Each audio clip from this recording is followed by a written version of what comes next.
Every day, the world produces noise, but only a few moments produce meaning. Information is everywhere. Understanding is rare.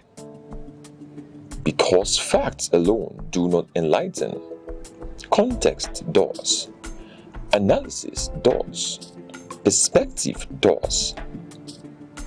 Welcome to Aneke TV, where news is not merely reported, it is examined. Where conversations are not merely held, they are elevated. Where stories are not merely told, they are understood.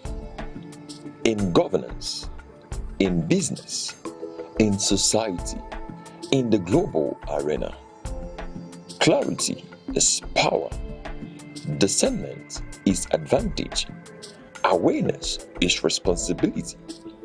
This is broadcasting with purpose, journalism with depth, programming with intellect. Nigeria, the world, we are live. Aneke TV, broadcasting daily, informing minds, shaping perspective.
Need advert placements, coverage for events, or the latest news stories? Call 070-3043-7110 right now. Aneke TV, move with the world.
Across Nigeria's dynamic economy, enterprise is on the move. From the resilience of small businesses to the expanding reach of indigenous industries, commerce thrives on innovation, determination, and vision. Finance is evolving, powered by technology and driven by a new generation of entrepreneurs. In a rapidly changing world, digital transformation is redefining how we save, invest, and grow wealth. From energy to agriculture, manufacturing to tech, Nigeria's economic landscape continues to diversify. Policies shift, markets respond, and opportunities emerge. Every figure tells a story. Every trend shapes the future. The question is, where is the next opportunity? On Aneke TV, we bring you clarity beyond the numbers. This is Business Outlook on Aneke TV, tracking the markets, analyzing the trends, and spotlighting the drivers of economic growth. Aneke TV, informing enterprise, shaping perspective.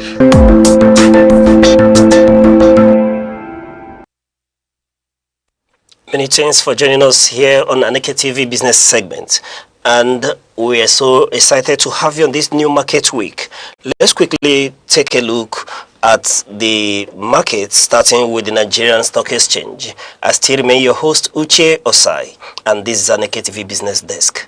Starting with the Nigerian Exchange, which ended trading week Friday, April 24, 2026, with a strong bullish performance. The All-Share Index ASI surged by 3.94% to close at 225,722.49 points. Significantly up from the previous week, close to 217,167.57.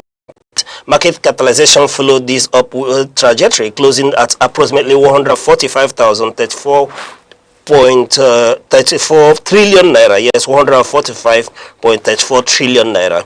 And quickly, let's take a look at the market gainers for Friday, where Academy Press led the gainers, closing at 7.70 naira, making a positive adjustment of 10%. And UPDC equally was in a bullish mood as he made a 10% adjustment to close at 4.40 naira.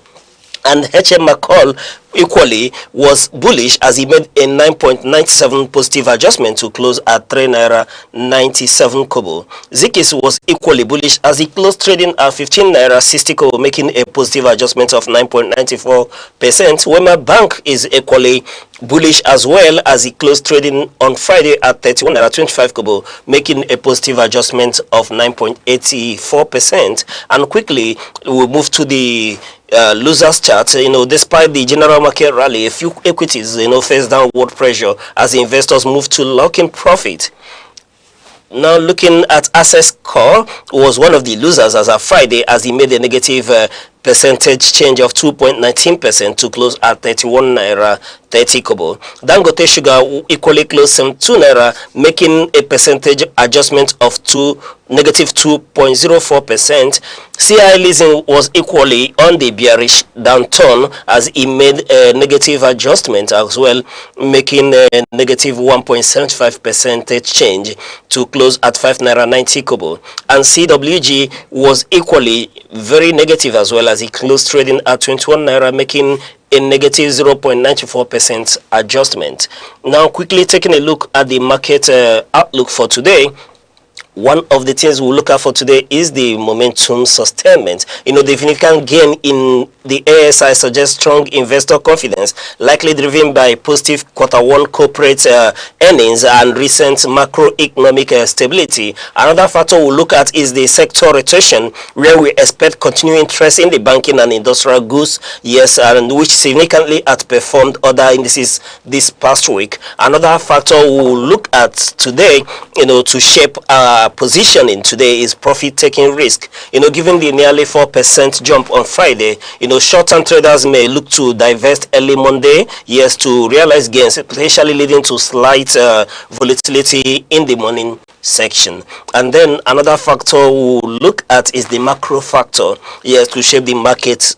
Today investors will likely keep a close eye on any further updates regarding inflation data and foreign exchange liquidity, which have been the drivers of the 45.05% year-to-date growth. Now quickly we'll take a look at Naira performance, which concluding the week on Friday, April 24th, showing a persistent gap between the official window and the parallel market, though it has maintained a relatively stable range throughout the month. At the official market, Naira traded within a band of 1,350 Naira to 1,355 against the US dollar. It opened this session, showing wide weakness as demand pressure from importers outweighed the available supply and resulting in a marginal decline from earlier, weekly highs. And then at the parallel market, we can confidently, bring it to your attention that the currency traded at a weaker level with buying rates at 1,395 Naira against the US dollar and selling rates ranging between 1,405 Naira and 1,420 Naira against the US dollar. Quickly, the market gap where we talk about disparity between the official and informal rates currently sits at approximately 40 to 65 Naira, reflecting ongoing structural bottlenecks in foreign exchange distribution. And looking at the market outlook for today, part of the things that will shape the market today is pressure on liquidity. Yes, we expect demand for the dollar to remain high as business initiates new weekly procurement cycles as well. This may lead to slight intraday volatility at the official window. Another factor that will shape the market today is policy support. Remember, the CBN's, the central bank's managed float system is expected to keep the Naira from sharp devaluation, particularly as recent reports indicate improved foreign currency liquidity within the banking sector. Then looking at the macro influence, yes, investors will be monitoring global oil prices movement and the impact of the Dangote refinery's expanded output, which analysts believe will continue to act as a long-term buffer, yes, as a long-term buffer for the Naira. And then another factor to watch keenly today is volatility. Yes, in the parallel markets, any delays in official forex exchange intervention could push the premium, higher as retail demand for personal travel and small-scale imports remain robust. And then looking at quickly at Brent crude performance, as at Friday, we'll tell you that the Brent, closed Brent futures settled at $105.38 per barrel, reflecting a daily gain of approximately 0.3% as well. During the intraday volatility, with the price, yo-yoed through the section, hitting highs of nearly $107 per barrel, and then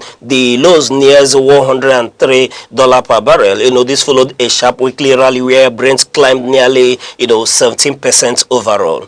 Yes, and then one of equally the factors that are shaping the markets as at that Friday is contract rollover. Notably, the June contract expired and the market began transitioning to the July contract, which traded at slightly, discount, settling around $99.13 per barrel. Now, quickly, what are the market drivers here? Prices were buoyed by ongoing tension in the Straits of Hormuz, though the rally was capped by reports that Iranian officials were headed to Pakistan for talks, offering a glimmer of hope for regional de-escalation.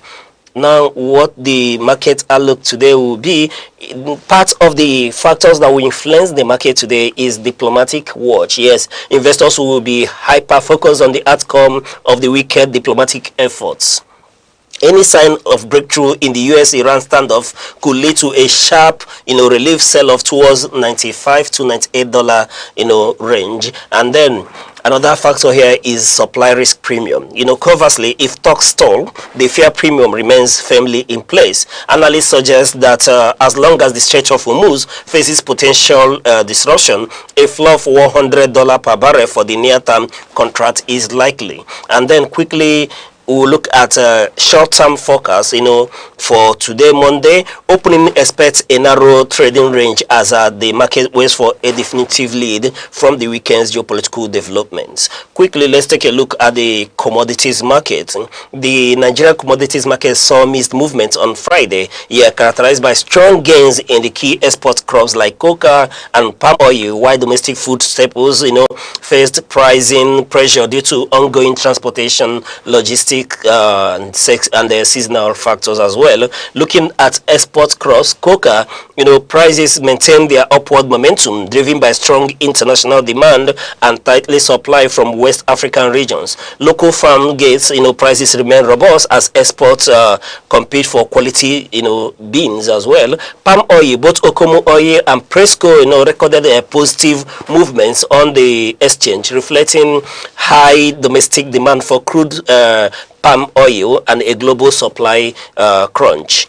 Looking at domestic food staples here, we can tell you that grains like maize and sorghum prices remained elevated. Maize prices have been influenced by a combination of high demand from the poultry sector and increased cost of logistics across the country. And then speaking to paddy rice, stability was observed in major commodity hubs, though prices remain significantly higher, due to currently driven input costs by farmers. And then looking at indices from the affairs commodities index, showed a marginal uptick. Yes, supported largely by performance of the exports index, cocoa, ginger, and sesame. Now, the outlook for today is that we'll have to keenly watch inflationary pressure. We anticipate a slight rise in the prices of perishable items, speaking to tubers and vegetables, as this morning usually marks a peak, restocking day by urban retailers, and which often, dries up short-term demand as well. Then fertilizer season, as the planting season intensifies, the cost of agricultural inputs, speaking to fertilizers and seeds, is expected to dominate market discussion, potentially, impacting the long-term price outlook for grains as well.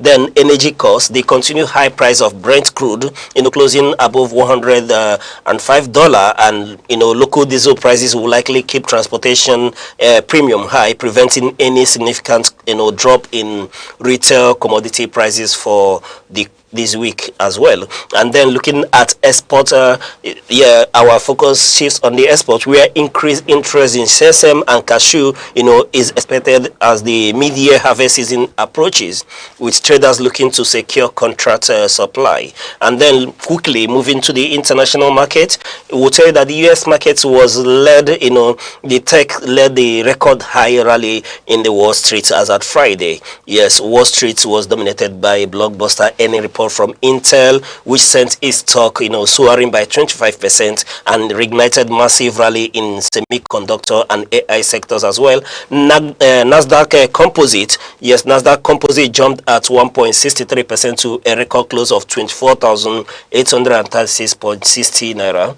Yes, 60 points, sorry. S&P 500 gained 0.80% to hit a new all-time high of 7,165.08 points. And quickly, for want of time, our Nigerian investors, let's just give you our advice for today. Yes, for us today is a very strategic exit and selective entry day. Don't be the last one holding the bag after a record-breaking week. No, just be cautious. Yes, that's what we're trying to say. It has to be a strategic move today. You have to be selective in your entries and map out your exit strategies as well. And this is where we'll draw the curtain today due to time, until we come your way next time tomorrow. Be with us, and we're urging you to stay informed, stay ahead. No, keep your eyes on the number. I am Uche Osai. Invest wisely.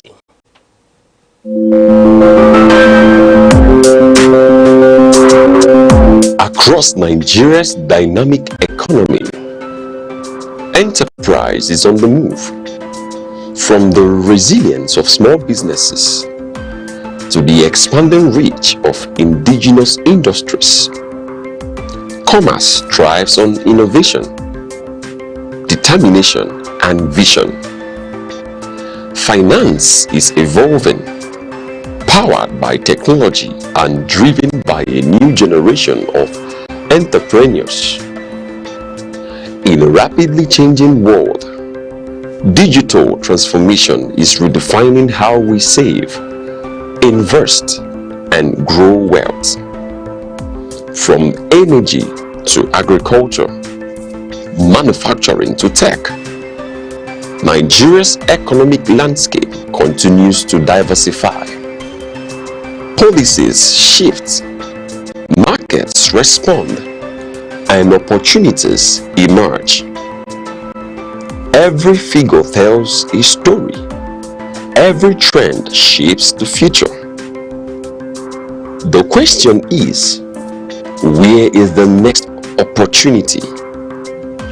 On Aneke TV, we bring you clarity beyond the numbers. This is Business Outlook on Aneke TV, tracking the markets, analyzing the trends, and spotlighting the drivers of economic growth.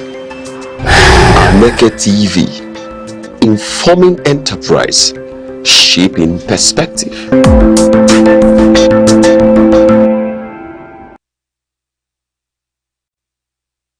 Religion. Religion wears many names, but in its deepest form is not in rituals. It is in love.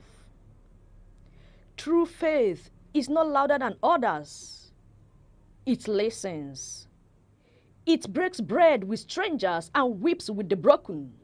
We are not defined by the places we kneel, but by the way we rise and reach for each other. The prophets came not to divide, but to remind us that all paths to God must pass through kindness. So, let our prayers not end in temples. Let them begin in how we live, in the warmth we give, and in the bridges we build beyond belief.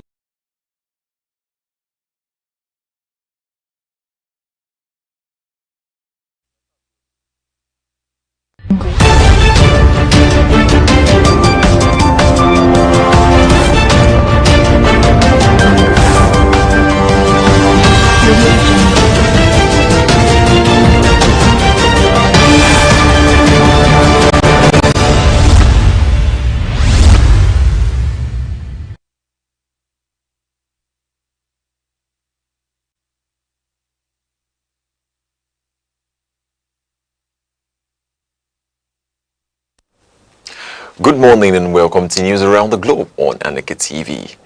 I'm Good Hope Chukuma, glad to have you join us. Headlines. Federal government fixes October 1st for implementation of new allowances. On the foreign scene, Mali confirms death of Defense Minister Sadio Kamara in insurgent attack. Now the news in details. The federal government has intensified diplomatic efforts to safeguard Nigerians in South Africa ahead of anti-foreigner protests scheduled to coincide with the April 27 Freedom Day celebrations. As part of confidence-building measures, the Nigerian High Commission presented 3 cows to the Rahabe Kingdom in line with Xhosa cultural practices in what officials describe as a symbolic gesture of reconciliation. The move follows rising tensions linked to the reported coronation of an Igbo traditional leader in South Africa, which triggered backlash and isolated targets against Nigerians. Nigerian mission in Pretoria and Johannesburg have issued advisory urging citizens to avoid protest hotspots, remain law-abiding, and limit movement during the period. Leaders of the Nigerian community in South Africa say the controversy has exposed deeper issues, including political manipulation of economic grievances, such as unemployment. The Nigerians in Diaspora Commission has also advised business owners to temporarily shut down operations to prevent looting and ensure safety. Meanwhile, diplomatic engagements between Nigeria officials and South African authorities, including traditional leaders in the Eastern Cape, are ongoing. Both sides have reaffirmed bilateral ties with Nigerian representatives, offering apologies over cultural sensitivities as efforts continue to prevent a recurrence of xenophobic violence. federal government has approved October 1st, 2026 for the implementation of revised allowances for civil servants across grade levels 01 to 17. The review conducted by the National Salaries, Incomes and Wage Commission introduces increases in duty toll allowances, ESTA codes, and travel-related payments. Under the new structure, senior officers on top grade levels will receive up to 109,000 naira per day for local travel, while permanent secretaries are entitled to over $1,000 per day for foreign trips. The adjustment updates provisions contained in the 2021 Public Service Rules. The package also includes incentives for professional development. Civil servants undergoing long-term training will receive up to 150,000 naira for academic materials, while science and mathematics teachers are to benefit from annual bonuses of up to 480,000 naira. However, the Nigerian Labour Congress has described the increments as insufficient, citing rising inflation and purchasing power. The union has called for broader welfare measures as government prepares budgetary adjustments ahead of the October rollout. Primary and secondary school teachers in the Federal Capital Territory have suspended their one-week strike and resumed duties following progress in negotiations with the FCT administration. The directive was issued by the chairman of the Nigerian Union of Teachers FCT wing, Abdullahi Shafa, after an emergency meeting in Gwagwalada. The union attributed the decision to the intervention of the Minister of the Federal Capital Territory, Wike, who approved measures to address key welfare concerns. The strike, which began on April 20th, disrupted academic activities across public schools in the territory. As part of the agreement, the minister approved the monthly release of 2 billion naira from internally generated revenue and 3 billion naira from area council funds to settle the 40% peculiar allowance and outstanding arrears owed to primary school teachers. The administration also pledged reforms in promotion processes, including the removal of vacancy constraints and a review of the 2024 exercise. The union warned it would reassess its position if commitments are not met, while assuring members of protection against victimization. The Nigerian Navy has commenced exercise Obangame Express 2026, a large-scale maritime security operation aimed at combating piracy and illegal activities in the Gulf of Guinea. The exercise was flagged off in One, River State, with the deployment of 10 naval ships, 2 helicopters, and specialized units. Chief of Naval Staff Vice Admiral Idi Abbas said the exercise is designed to strengthen maritime security and regional cooperation. The operation targets crude oil theft, arms smuggling, illegal fishing, and other transnational crimes within Nigeria's territorial waters. Originally initiated by the United States Navy in 2010, Obangame Express has evolved in the multinational exercise involving West and Central African countries. This year's drill include search and seizure operations, high-speed pursuit simulations, and search and rescue missions. Naval authorities say the exercise will enhance operational readiness and information sharing among participating nations. The Gulf of Guinea remains a critical global shipping route, with ongoing efforts to sustain recent gains in maritime safety. A leadership dispute has deepened within the Social Democratic Party following the recognition of Shehu Gabam as national chairman by the Independent National Electoral Commission. The commission updated its official records, citing a court order as the basis for the decision. INEC's action follows a March 27th Court of Appeal judgment which set aside the recognition of a rival faction led by Professor Sadiq Gombe. The commission also listed Olu Aginloye as national secretary in its updated registry. The party's leadership has rejected the development, describing it as unconstitutional and an interference in internal affairs. National Publicity Secretary Rufus Ayeniba said no valid court order had been served at the party and alleged that Gaba had been expelled. The dispute centers on control of the National Working Committee and authority over party primaries. The SDP has vowed to challenge INEC's decision in court, warning that the move could undermine democratic processes. The Abia state government has intensified its urban renewal program with the demolition of illegal structures at Bakala Junction in Umuahia South. The exercise carried out by the Umuahia Capital Development Authority targeted shanties, containers, and unapproved extensions. The operation follows a similar exercise near the ShopRite axis 2 weeks ago as authorities moved to enforce zoning regulations and improve the city's layout. Security personnel were deployed to maintain order during the demolition. Affected traders and occupants were seen salvaging belongings, with many appealing for financial assistance after losing their sources of livelihood. The government has commenced fencing and landscaping of cleared areas to prevent re-encroachment. Officials say the exercise is part of broader efforts to modernize the state capital and enhance its aesthetic appeal. However, the demolition continued to raise concerns over the impact on informal businesses and economic survival of small-scale traders. News around the globe is coming to you live from Aneke TV. Remember, you can stay connected with us on all social media platforms, Facebook and YouTube at Aneke TV.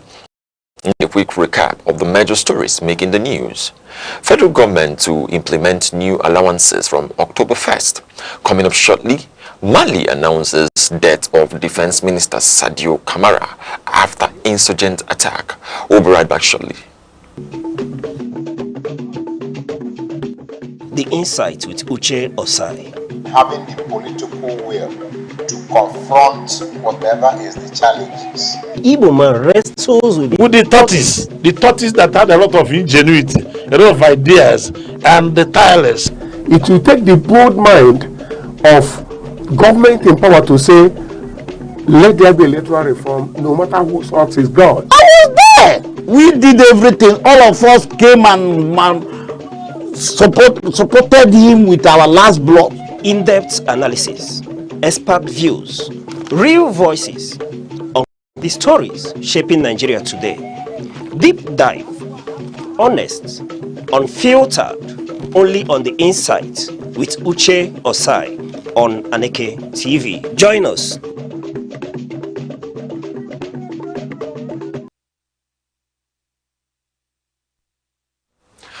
Welcome back. The government of Mali has announced the death of its Minister of Defense, Sadio Kamara, following an attack on his private residence. Government spokesperson Issa Ousmane Coulibaly confirmed the development in a broadcast on state television, describing the incident as a targeted assault by armed insurgents. The killing comes amid heightened insecurity, with reports of coordinated attacks on military installations across the country a day earlier. Authorities say investigations are ongoing while security has been reinforced around key government facilities. An Al-Qaeda-linked militant group operating in the Sahel has reportedly claimed responsibility for the attack. The development marks a significant escalation in the conflict between Malian forces and extremist groups active in the region. The late minister was a central figure in Mali's defense strategy and international military cooperation. His death has prompted heightened alert among security agencies as the government moves to contain the situation and maintain stability. The Italian government has approved the extradition of Chinese national Zhu Ziwei to the United States over alleged cyber espionage activities. The decision follows a court ruling in Italy affirming that the suspect can face prosecution abroad on multiple criminal charges. Zhu Ziwei was arrested in Milan in July 2025 based on an international warrant issued by United States authorities. Prosecutors allege his involvement in cyber attacks targeting American institutions, including universities and medical researchers. The charge against him include wire fraud and aggravated identity theft. linked to attempts to access sensitive data on COVID-19 research. U.S. officials have also associated him with a hacking network identified as Hafnium. The defense has denied the allegations, maintaining that the accused is a victim of mistaken identity. Italian authorities say due process has been followed as arrangements continue for his transfer to the United States for trial. President of the United States, Donald Trump, has called on Iran to initiate direct communication with Washington to resolve ongoing diplomatic tensions. Speaking during a televised interview, the president said the United States remains open to dialogue if Iran is willing to engage. The statement follows the cancellation of a planned U.S. delegation visit to Pakistan, where indirect talks involving regional stakeholders were expected to take place. The delegation included presidential envoy Steve Witkoff and Jared Kushner.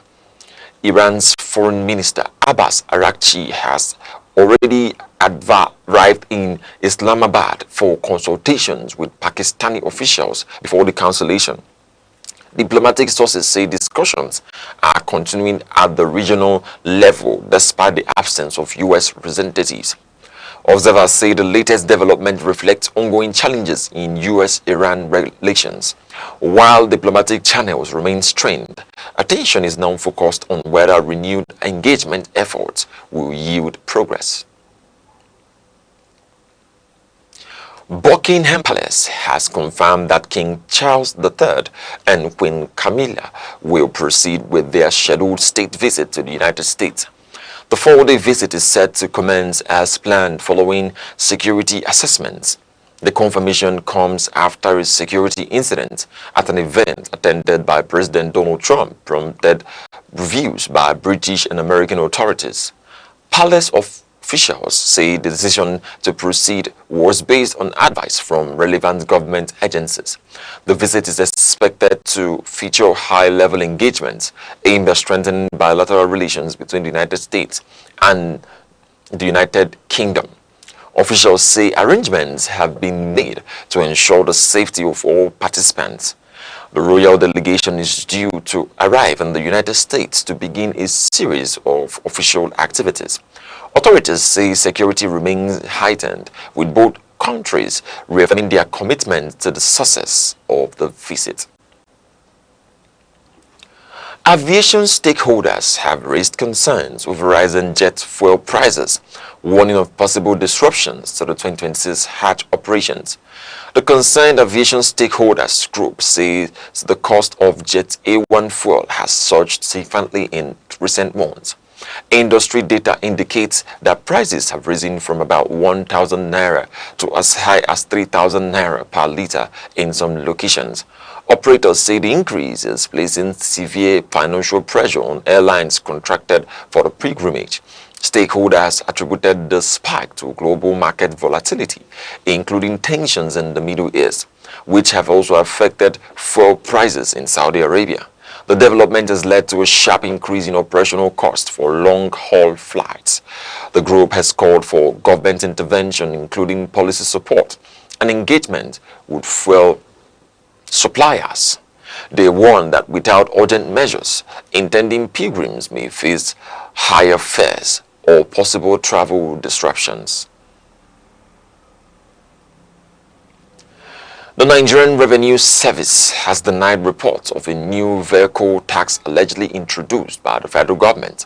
In a statement, the agency described the circulating information as false and misleading. Spokesperson of the service, Dari Adekambi, said the viral message did not originate from any official source. He noted discrepancies in the material, including the use of an incorrect website address. The agency clarified that there are no new tax policies affecting vehicle owners across the country. It advised the public to rely only on verified government platforms for accurate information. The service also warned against spread of misinformation, urging citizens to remain vigilant.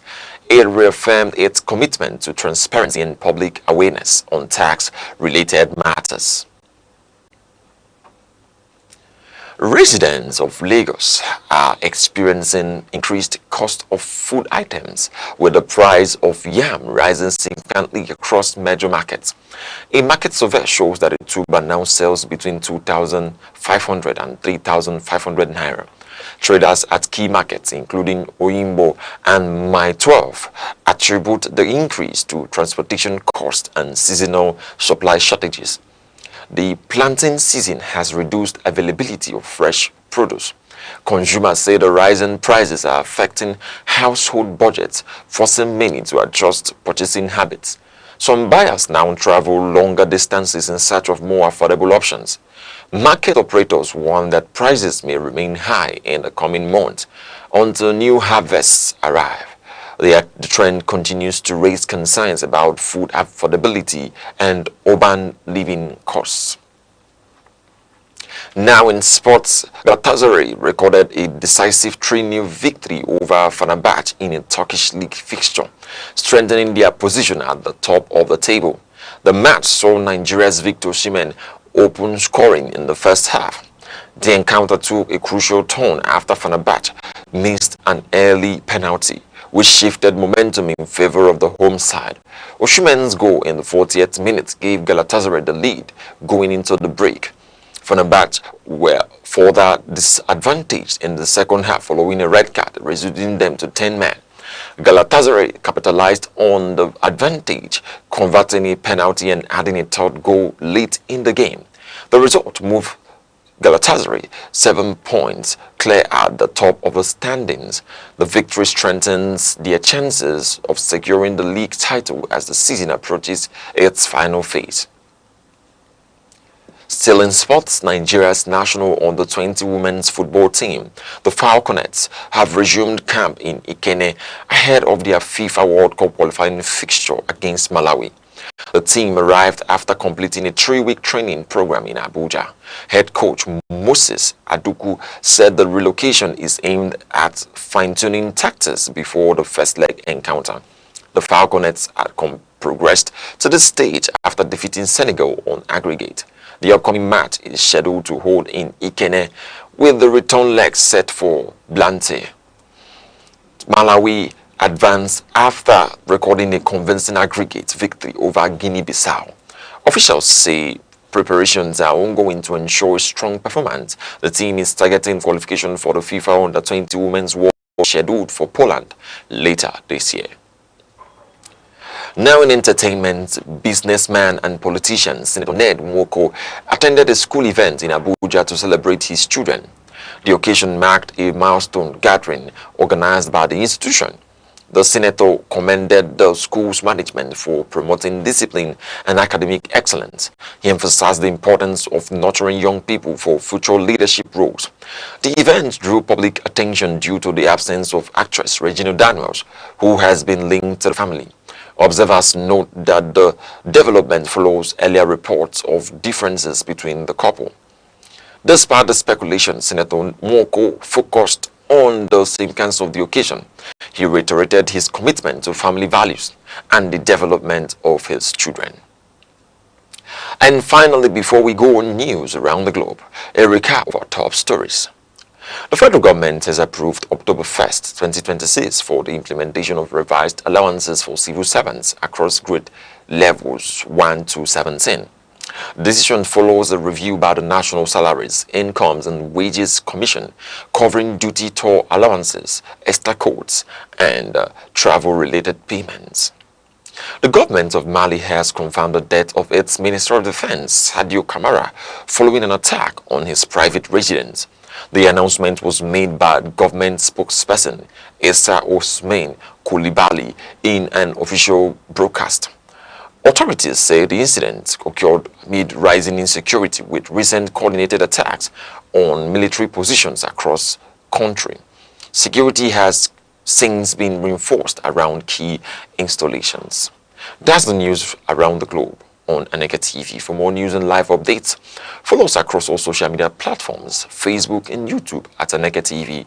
I'm Good Hope Chukuma, thanking you for watching. Enjoy the rest of your day.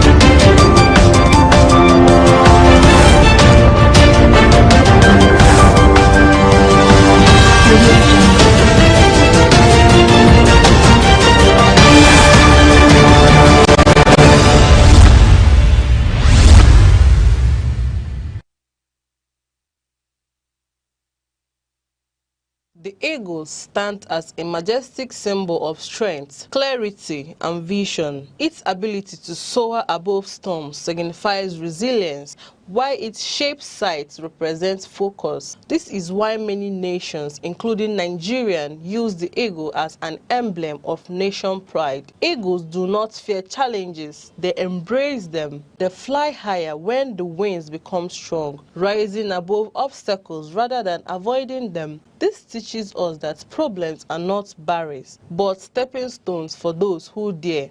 To live like an eagle is to stay focused, courageous, and disciplined. It is to see opportunities where others see only difficulties. The sky is not your limit, it is your launch pad.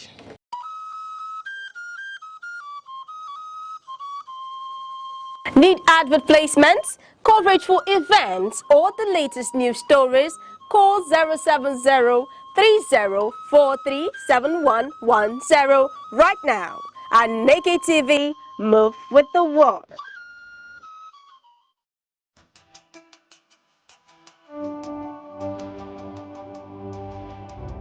Nigeria stands at a defining crossroads between strong personalities and weak institutions.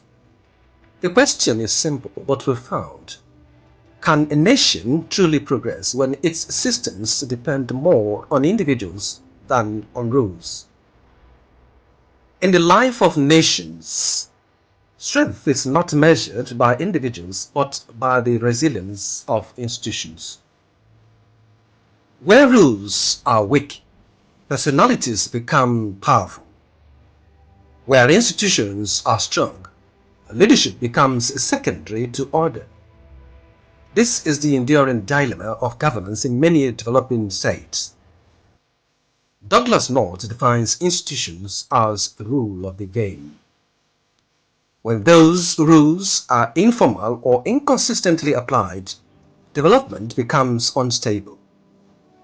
Max Weber's theory of charismatic authority was that leadership rooted in personality may inspire change, but cannot endure without institutionalization. Samuel Huntington adds, the most important distinction among countries is not their form of government, but their degree of government. Where institutions are weak, governance becomes personality-driven rather than system-driven. History provides cautionary examples. In Mobutu's Sese Seko Zaire and Idi Amin's Uganda, institutions were replaced by loyalty networks and personal rule. The outcome was not strength, but collapse. When systems are subordinated to individuals, the state becomes fragile, regardless of leadership charisma. Nigeria reflects a similar structural challenge. Policies often change with administrations. Enforcement can depend on influence rather than consistent rules. Institutions struggle with continuity. Asimologo and Robinson describe such examples as destructive institutions, structures that serve power rather than enforce fairness. Over time, this weakens trust and undermines governance itself. James Madison wrote, if men were angels, no government would be necessary. Institutions exist because human nature is imperfect. Scripture reinforces this truth. Put not your trust in princes nor in the Son of Man. Both philosophy and theology converge on one idea. Societies must be anchored in systems, not personalities. When institutions are weak, the results are predictable. Policy instability, inconsistent justice, economic uncertainty, declining public trust. Nations become trapped in circles where progress is repeatedly reserved. The strength of a nation is not the strength of its leaders, but the durability of its institutions. And where institutions remain weak, even strong men eventually fade, leaving the system still struggling to stand.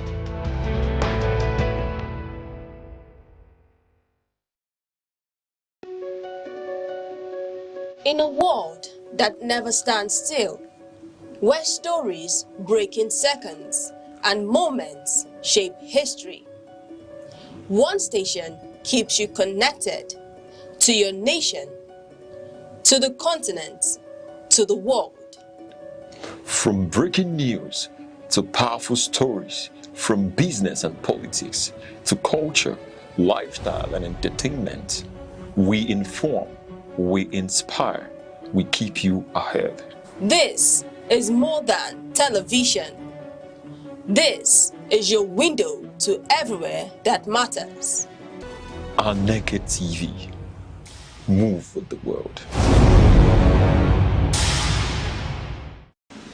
Good day, viewers, and welcome to Aneke TV, where we bring you real voices from the streets. Today, we are focusing on the current situation in Nigeria, looking at how it affects everyday life, from economy and cost of living to security, transportation, and basic needs. We went out to hear directly from Nigerians about their experiences and opinions about the present state of the country.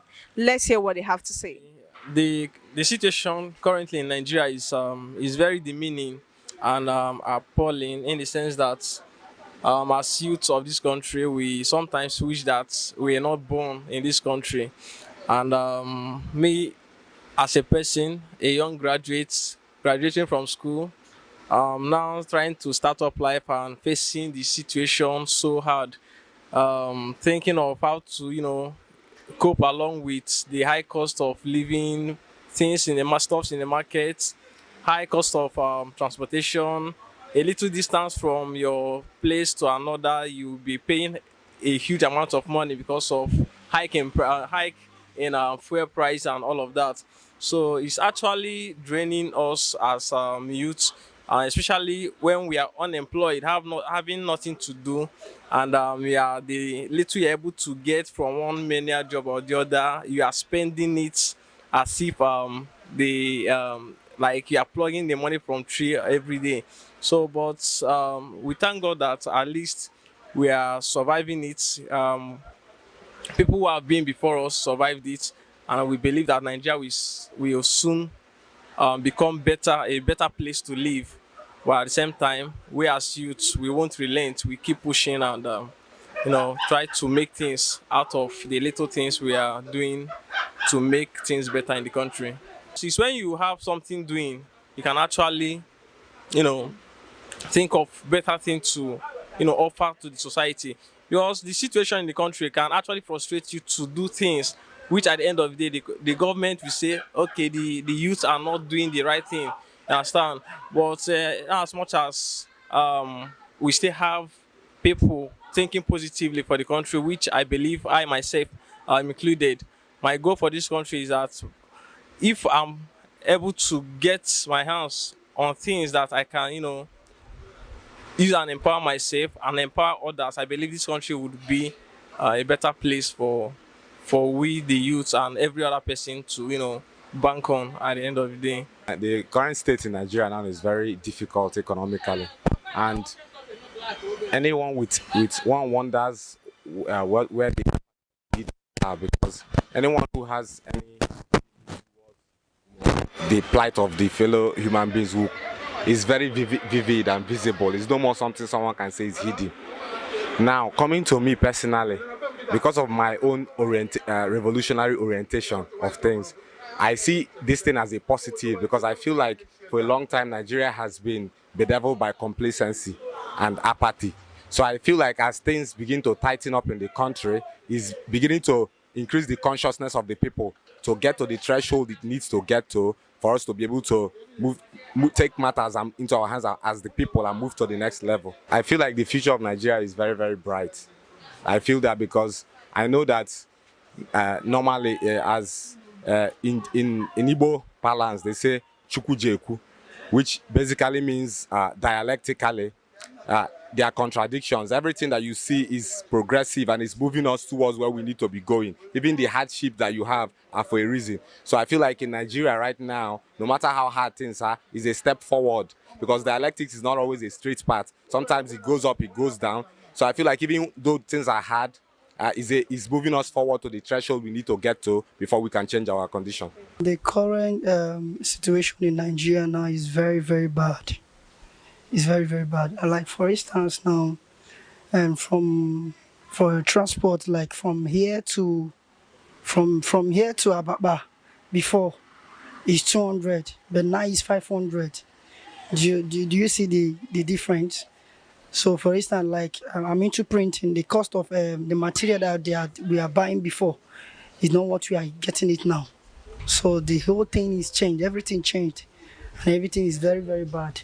And when it comes to electricity, before light used to, but now there is no light. The way I'm seeing this country now, I don't think there is hope.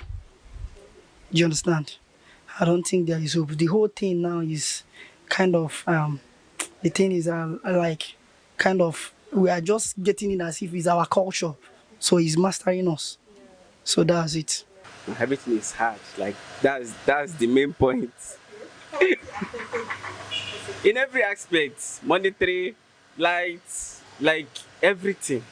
From my house to my workplace, the transport fare, feeding, Jesus Christ. My salary doesn't last up to 2 weeks.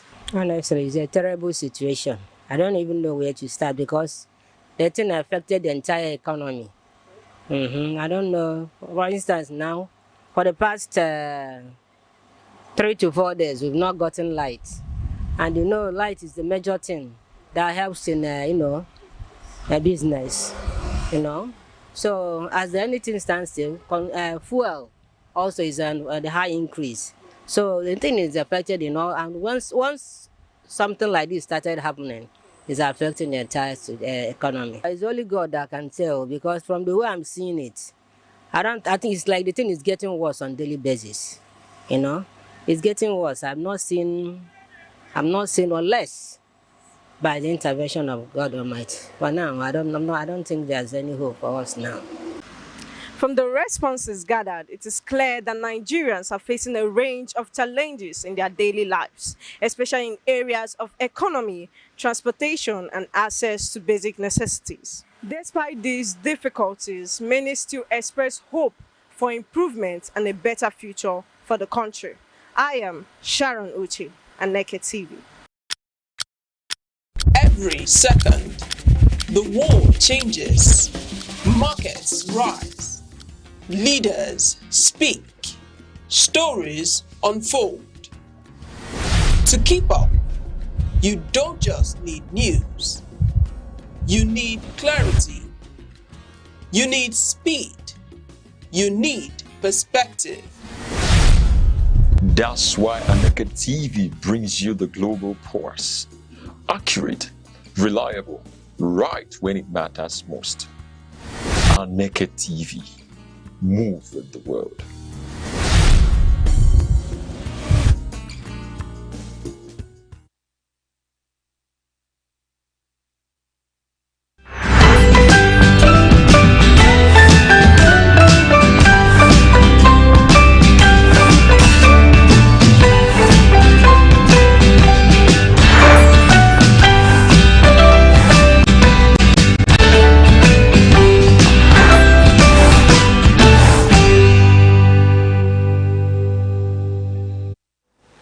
Good morning, Nigeria. Good morning, 042. Pleasant greetings to everyone watching. You're tuning to Sunrise on Aneke TV, where every sunrise begins with delightfulness, love and purpose, bringing you that daily dose of brightness and joy. I'm Good Hope Chukuma, coming to you live from our studio here in vibrant Enugu. And good morning to you, our global audience. I'm Uche Osai. They say the sun does not skip over a city or a village simply because it's too small. Well, the sun is up, the coffee is hot, and we're here to make sure you don't just witness this day, you own it. Thank you for letting us into your space this beautiful Monday morning. We're here to refresh, inform, and motivate. It's Monday, 27th of April 2026, so it's another new and wonderful edition of Sunrise. It's a power-packed morning with the latest news, weather, business, stock update, and hot topics. And also that Sunrise Spark to help you on the day. So, relax, grab that cup of coffee or tea, enjoy the cruise, because the sunrise is set sail. Coming up shortly, we kick things off with our quote of the day, something thoughtful to shift your perspective and help you stay well driven or focused. Then, it's straight into the day's top headlines. All the key news updates that you need to remain informed will be shared, hot, tasty, and of course, debated. We'll also give you a full weather forecast for cities across the southeast and beyond, so you know what to expect before stepping out. Yes, later, we'll step aside and unleash the man of many parts, the sports oracle and worldwide, to give you the latest sports happenings to leave you smiling. Yes, we go over to our inspiration segment for today. That's our quote of the day, which says the trouble with Nigeria is simply and squarely a failure of leadership. The unwillingness or inability of its leaders to rise to the responsibility, to the challenge of personal example. This quote is from Chinua Achebe, and it is self-explanatory. There's nothing else to explain here than the problem which has affected the nation is a leadership failure, would say, and the unwillingness and inability of its leaders to rise to the responsibility. And this responsibility, from what Chinua Achebe is emphasizing, is the personal example, to be an example personally in whatever they are doing, to show the masses how to lead. Of course, many of the leaders are not even good followers. So many of the leaders who got into the position where they are, they were either lobbied or they were appointed, or one or two things happened and they found themselves where they are. So what would you have expected them to do if many of them were not even trained? But then Chinua Achebe is trying to digress to show us the problem of leadership that we have been facing, and it is an individual thing and a personal thing before it's a communal thing. Yes. All right. The literary icon, the great man Chinua Achebe himself, the man who brought limelight to African literature, the man with the acclaimed Things Fall Apart that's been translated to over 42 languages. Chinua Achebe speaking to Nigeria about the trouble with Nigeria, where he simply says that the trouble with Nigeria is simply and squarely a failure of leadership. The unwillingness or inability of his leaders to rise to the responsibility, to the challenge of personal example. And here, often in Nigeria, when we talk about leaders, we start to look at the elected officials or the appointed officials. But this morning, we need to be retrospective. We need to look inward. Look at yourself. Yes, we are all leaders in our own light. Wherever you are listening or hearing, watching this morning, be it at Obuete Market, or Main Market in Onitsha, or Alaba International Market, or Ariaria Market in Aba, or Gige Market in Osoka, or you are any part of the globe. Yes, we are saying that you are a leader. And what Achebe is telling us is that the trouble with Nigeria lies with us. Because each and every one of us, we are leaders. Yes, you are a leader in the market where you are. So, start from within. What example are you showing? Are you a CEO? You start by giving and showing personal example. When each and every one of us begin to live an exemplary life, then it will translate to a worthy leadership. Then we will begin to look at the words of this great man to say that we've given heed to what he said. And until then, we may not be able to make amend. Do not look far. Yes, the trouble with Nigeria is simply and squarely a failure of leadership. It surely means that all of us are failing in our respective duties as leaders. You are a leader in your family. You are a leader at your workplace. You are a leader at the marketplace. So, it starts with you. Make amends. Make change. Be the example that you want. Such, even those we elect to occupy the helm of affairs, when they look inwards, retrospectively too, they can begin to make amend. And on that note, we call on you to remember that soon the bell will start to toll. It's time for us to begin to work towards the process of electing our leaders. You need to have your PVC. If you don't have it, and if you do, keep it handy. Soon, they will come to you with wires of new notes, with cups of gari or painters of rice. Yes, you may accept the gifts, but you need to choose wisely, because it is our civic duty and responsibility to choose the leaders that we need, the leaders that will lead us to the right direction. It is our civic duty, and like Chinachebe is saying this morning, as a leader, we urge you to rise, because it's been found out that the trouble with Nigeria is simply and squarely a failure of leadership. All right, we go on a short break and we'll be right back with the weather report. Stay with us. Join us on Arena, Aneke TV's premium current affairs program, where politics, development and governance come alive. Every Monday, Wednesday and Friday, we host top professionals and thought leaders who speak their minds on issues shaping Nigeria and the world. It's inclusive, enriching and absolutely captivating. The roadmap is, let's have our environment secured so that investors can come. If you don't know what economic security is, kidnapping will tell you what it is. You kidnap your ransom. Customers are going to get these meters, and like we said, it's at no cost. There are things that the law can handle. But when you leave it and want to use a kinetic approach alone, you cannot. For discussions that promise insight and deliver truth, stay tuned, stay informed, and keep watching Arena, only on Aneke TV.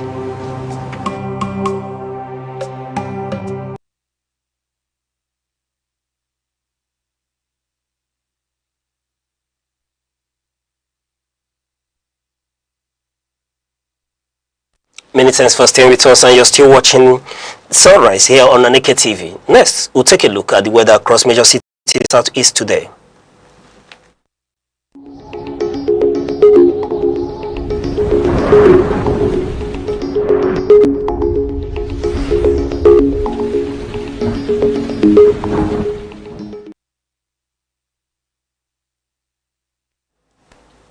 Good morning, Oka.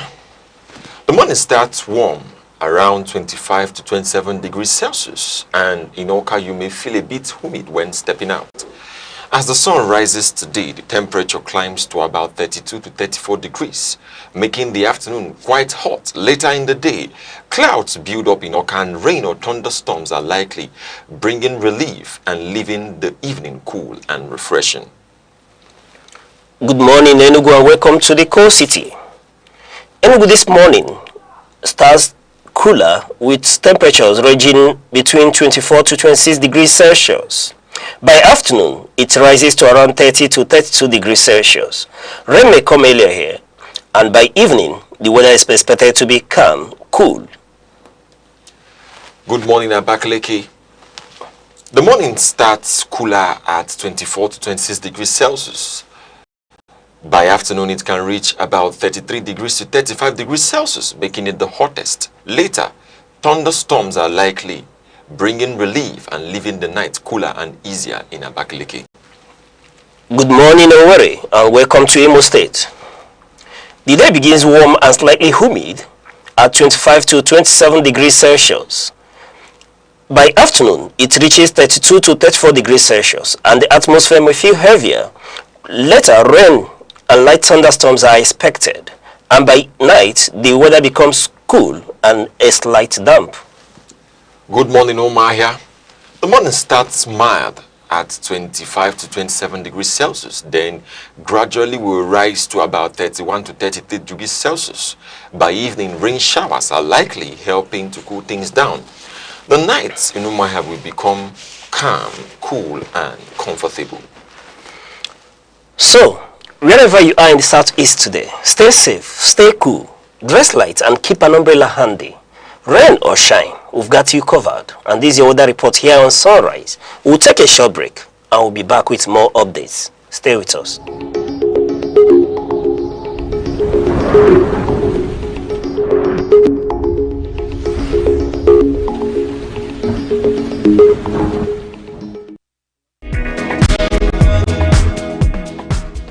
In every generation, there exists a defining force, a force shaped by curiosity, driven by ambition, fueled by possibility.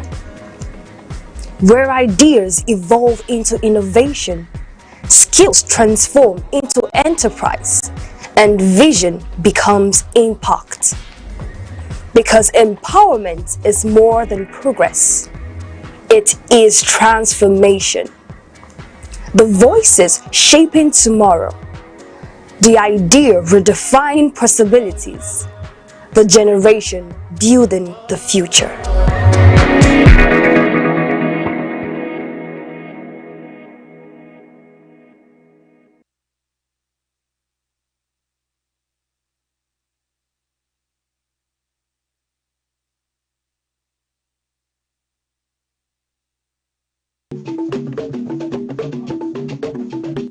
The Insight with Uche Osai.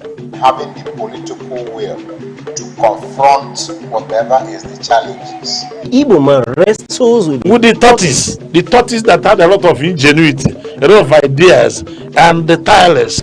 It will take the bold mind of government in power to say, let there be electoral reform, no matter whose ox is God. I was there. We did everything. All of us came and supported him with our last blood. In-depth analysis, expert views, real voices, uncover the stories shaping Nigeria today. Deep dive, honest, unfiltered, only on The Insight with Uche Osai on Aneke TV. Join us.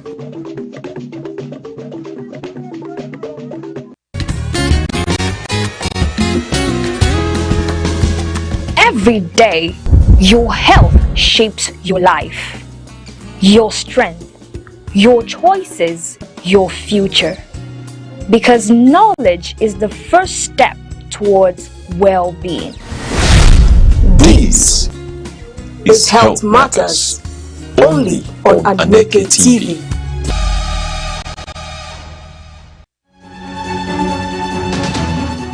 7 days. Countless moments, stories that shape the week.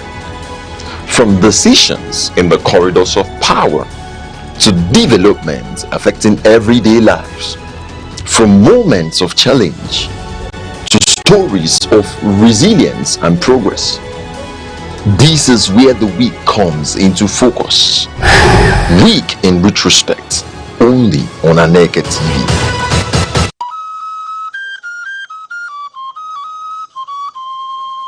Need advert placements, coverage for events, or the latest news stories? Call 070-3043-7110 right now. Aneke TV, move with the world. Welcome back. Now let's take a quick look at what's making the front page headlines across major newspapers today. The Nation, Punch, Vanguard, Sun, the Daily Trust, and the Guardian newspapers. And joining us this morning is Aneke TV's analyst, Mr. Res Aaron, to help us deflesh and debone these news issues. Mr. Res, it's a pleasure to have you. Thank you for having me this morning. And how is it? It's a new week. How is Nigeria treating you? Well, we have started all over. It's week after week. And the situation has still remained the same. The economic realities upon Nigerians is very clear. The economic realities have remained the same. Same to speak about the political realities as well. Of course, the political turmoil in the land, because the various political parties are having their own problems, you know, generally, and we do not know the prospects of 2027 elections. All right, speaking about the prospect of 2027 election, would you, in your analytical mindset, say that Nigeria is moving forward or we are stagnant? How are we moving forward?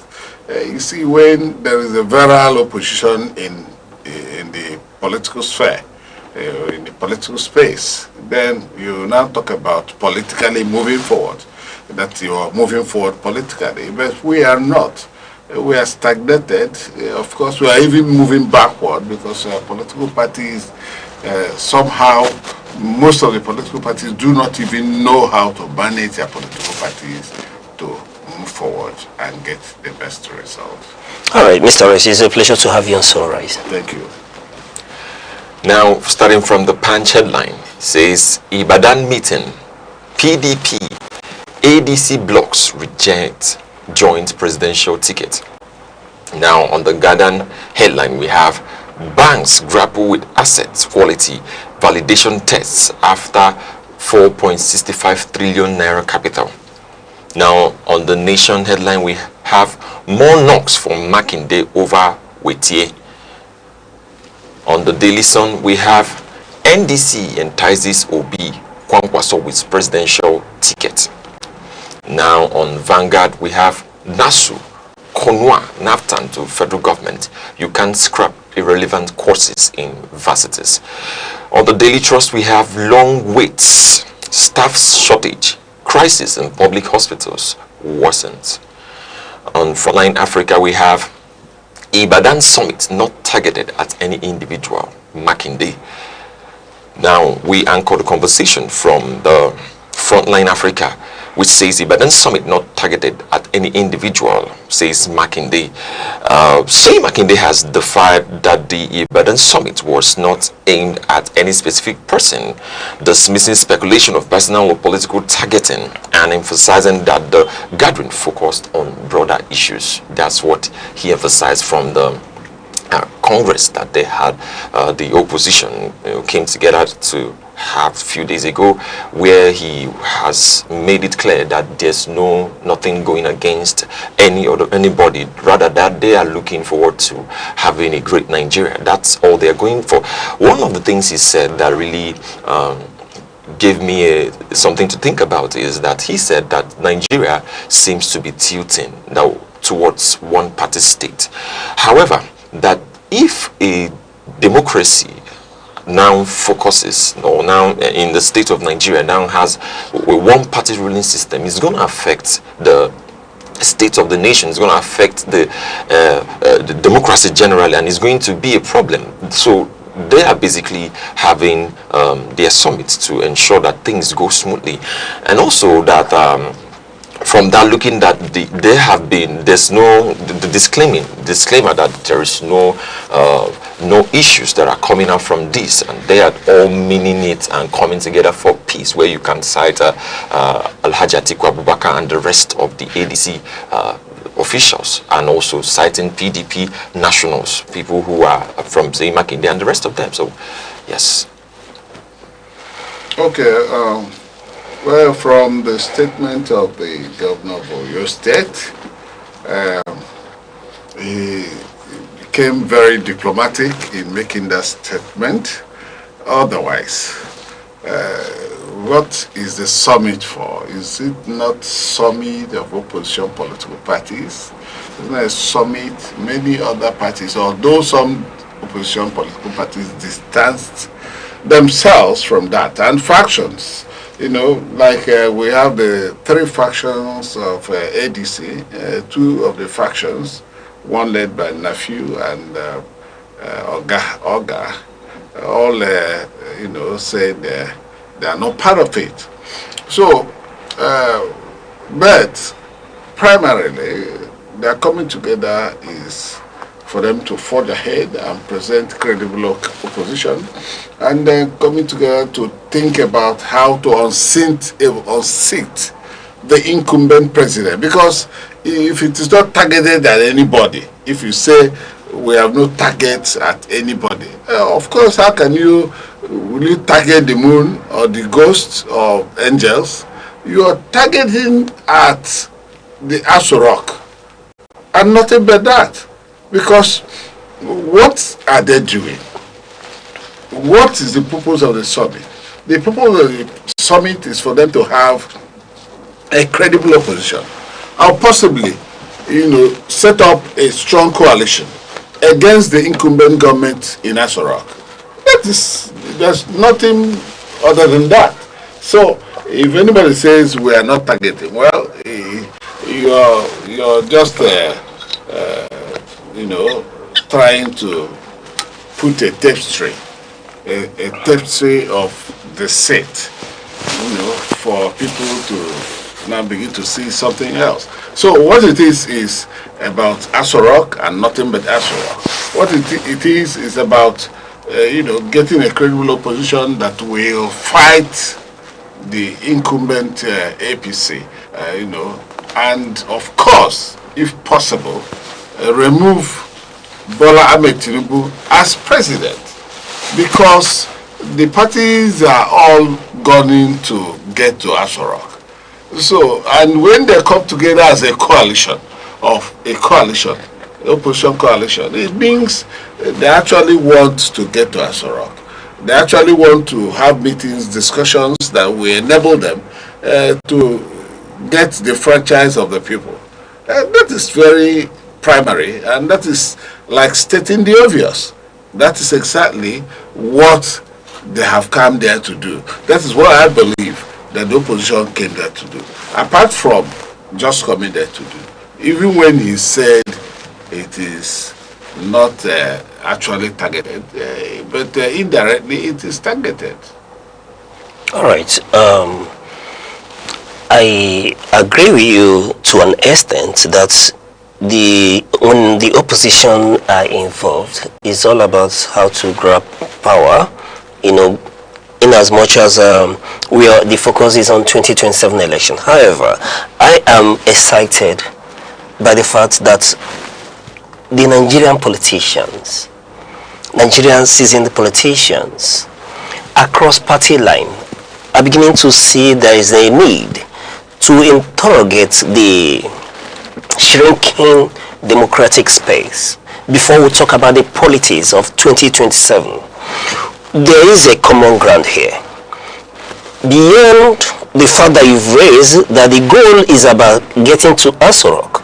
And one thing I know is that these political parties have different modus operandi of wanting to get to Aso Rock. But there is a unifying factor here, that they are all an endangered species, that the democratic space is shrinking further, given the fact that they are not even certain if some of those political parties may be capable of fielding candidates or being in the ballot in 2027.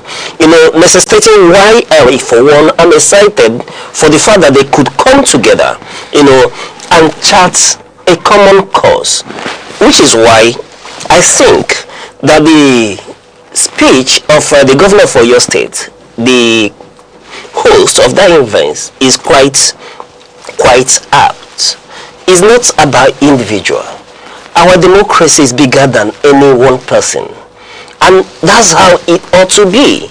It doesn't matter who is at the helm of affairs today.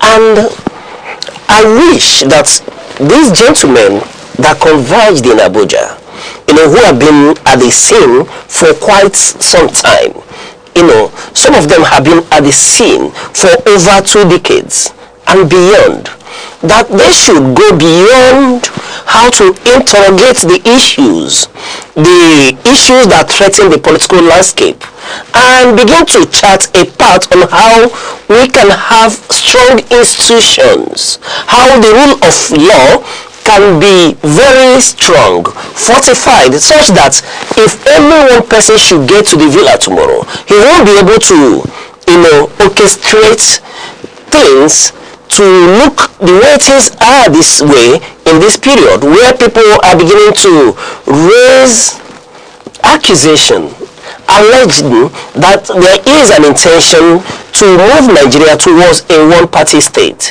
And it is on that ground that I am quite excited that the Nigerian political opposition, with miles of ambition, could be married into, you know, one forum where pertinent issues that may endanger this nation can be, you know, discussed and a pathway charted. For me, is a clear statement to anybody and everyone that democracy needs to be upheld, that democracy needs to be held very sacrosanct in this nation. Then, away from that, yes, we may not be able to move away from the politics of it. But one thing I can tell you from where I sit is that I do not see an alignment of the whole individual who are congregated in this very meeting in Ibadan. There are individual ambition. Yes, and those individual ambition would continue to surface. However, the other way, we've listened to the opposition that have come out to say that they are not in cahoots with the Ibadan meeting or the Ibadan summit in this instance, and is expected, which is part of the issues that we need to interrogate across party lines. The SDP is in the news today. There are crises. Mention the political party in Nigeria that has the capacity to field anyone who is signals of challenging today that is not in turmoil. There is none. Which is why, for me, beyond the rhetorics, there has to be, an engagement that will see to it that will have strong institutions, stronger rule of law, that will be obeyed by all and sundry, irrespective of how highly placed. Today, our fate lies in the judiciary. We do not know, like we did speak the other day, if they would give their judgment in time, or they will pander to the 90-day given to them by the Constitution. And this is a sorry state to be in. There has to be a modality that when A is A, then B must follow. Well, we have seen those who say they are not part of it. Many political parties are not part of it, and not just the ADC opposition groups, the two groups. So many other political parties like the Labour Party chairman. We saw the chairman Yusuf of PRP there as part of the coalition meeting, but the National Democratic Congress. We have both National Democratic Congress and Nigerian Democratic Congress. The National Democratic Congress is on its own. The Nigerian Democratic Congress is on its own. I think that is the one that you just presented from one of the newspapers. Yes. So, and since some of these parties are not ready to even join such meeting, I think it is not holding. So these parties will have to go back and begin to think about how they will go forward. Because even the meeting they held, most of the things that were set as an agenda could not hold. For them to create one presidential candidate that will be able to face the incumbent. Yes, because PDP and AC blocks could not ADC hold. blocks rejected Could that not particular. hold. And the idea to, come together possibly to support a mass, one of the political parties and whatever, they did not agree on that. And so many other issues they could not agree on. So what particularly was the agreement? What was the outcome? You see, the beauty of democracy, the ability for us to agree and disagree. The joy for me, like you've rightly pointed out, is the fact that this August assembly is not, whipped into taking any particular position, that the individuals so gathered have the right to agree or dissent. Is the beauty of democracy, which is why it can't call that a jamboree. No, you wouldn't call that a jamboree. Achieving anything, they did not achieve.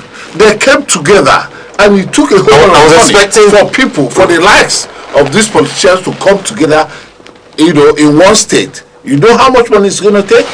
Then, at the end of the day, people like Wike and those factions those political party leaders have said that all their game plans are dead on arrival.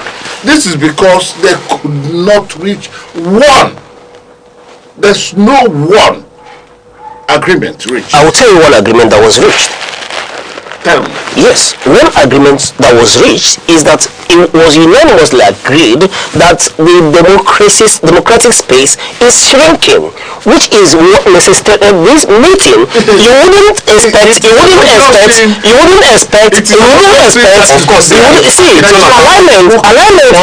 is not built. Alignment is not built in a day.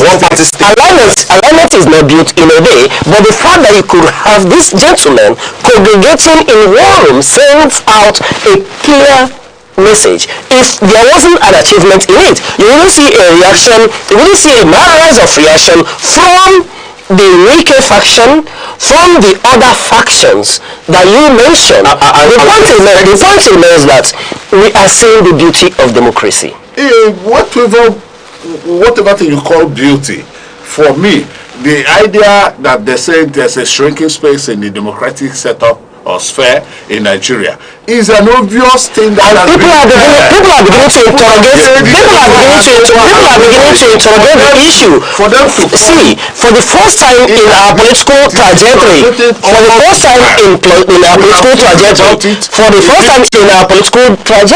we've not seen the Nigerian political elite across party line congregating in this manner to chart a pathway for salvaging democracy. What gathered in Ibadan wasn't an individual, interest, but on how to set the democratic line so palatable for everyone to agree.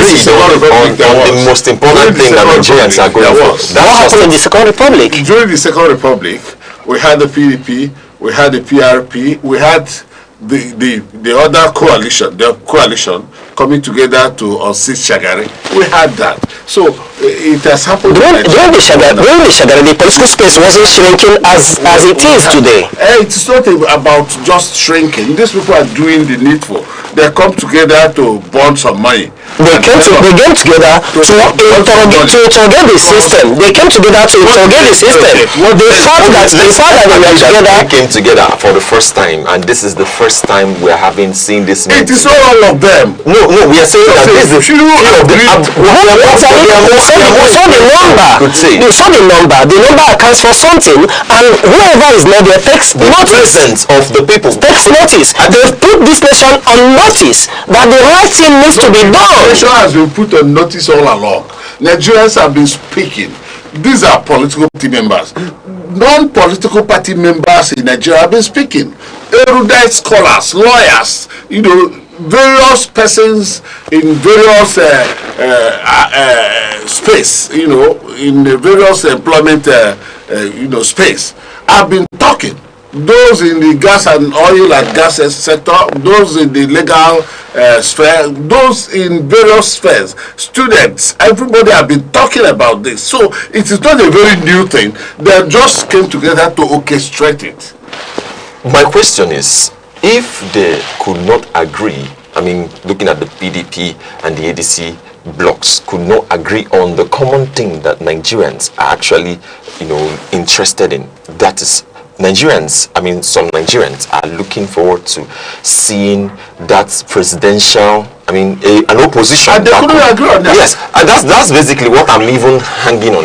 If there's no major agreement, it negates the very underlying factor in this gathering, that this is a democratic setting where individuals have the right to either agree or not to agree. It will still bring down. It wasn't a coalition. It wasn't a coalition. It was a meeting of opposition political parties, and the individuals so gathered were from different opposition political parties. Why did they gather? That's the question. Why they gathered is what I have said, to interrogate the system and chart a way forward. Charting a way forward. What's the way forward? The way forward cannot be agreed in one day. The way forward is that more needs to be done. the way forward is that more needs to be done. As they have retired, this is not, I have it on good authority that the meeting is not just ending in Ibadan. Okay, these are embattled political parties and factions. A faction of PDP, a faction of ADC, and of course the PRP. That's all. It's not just you see, this is the same argument. This is the same argument. When you read why we struck, why the military took over and sacked our democracy. It was these some tendencies that gave rise to such, military incursion in politics, where we begin to dismiss such as a gathering of the disgruntled opposition. I will take you back to history. Let me take you back to history. The history that Makinde came out with is what is causing a lot of problem. But people are beginning to react. Perhaps because a number of times we do not pander to history. Let's just repeat similar mistakes. It could be inciting. No. Nigerians. No. Tell me what they are actually. People will interpret things different ways. The point remains that if we do not have a democratic space where people are free to belong to any political party of their choice and compete, that you may be working towards similar paths where we worked in the past. We have 20 political parties in Nigeria. Yes. Granted. Registered political parties. Granted. Beautiful. And if two factions of a political party and one other political party came together, and you are telling us that the opposition coming together is a beautiful thing. Where are the opposition? 20 political, and one is on top, ruling Nigeria, APC. So where are the 19 others? And we are even talking about factions, two factions, and one political party. The only one complete political party that came to that BT summit is PRP. We had Zenith Labour Party there. Zenith Labour Party there. Yes, there was Zenith Labour Party there. So there was Nigerian Democratic Party there too. No, NDC was there as well. NDC was there. There are other political parties that were there. It wasn't just a segment of the opposition. The point you're missing is this. We will talk about the opposition in Nigeria. Remember, irrespective of the fact that we may have 20 registered political parties in Nigeria, that we've always tilted towards a two-party system or three dominant political parties. If you go way back in history, let's start from 1999. We had the PDP, the ANPP, and another political party, the regional Western political party, the Action Congress in the West. It's always been a tripartite affair. Then having a dominant political party, the PDP, the rest now metamorphosed over time. Beyond the Obasanjo era, getting to the Yaradua Goodluck period, we still had a dominant two political party. It's always been this way. And when you talk about these other political parties, Mr. Reyes, what is the ability, the capacity of those other political parties to field even a councillor or to interrogate national issues? These are the issues. And when I ask you, out of these 20 political parties, to give me the names of known individuals in those political parties, or are they just for other politicians? Some of them are equally bankrolled by politicians in some of these other parties as well. So in this instance, we do not look and pander towards those political institutions. Who are these opposition political party members? Who are they? These were the same people that have been turning on the politics of Nigeria. So where do you want to get other people from? They want to go to this way and go to... Of course. Where do you want to get other people from? The APC that is leading Nigeria today. At one point in time, we were like this opposition. Credible politicians are credible persons that could make a better Nigeria. And where are this individual? You can't bring saints from heaven to come around Nigeria. It has to be Nigerians that will interrogate the system, and perhaps amidst them you can get one credible person. You are aware, of course, you said there's a shrinking political space. You also said that people are not allowed godfatherism is there, and so many things are going the wrong way, and that is why we have the problem we have today in Nigeria.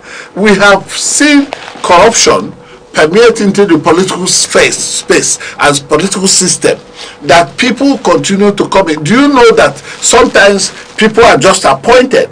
If you go back to the history of Lagos, if one man says this man is going to be the governor of Lagos, he becomes.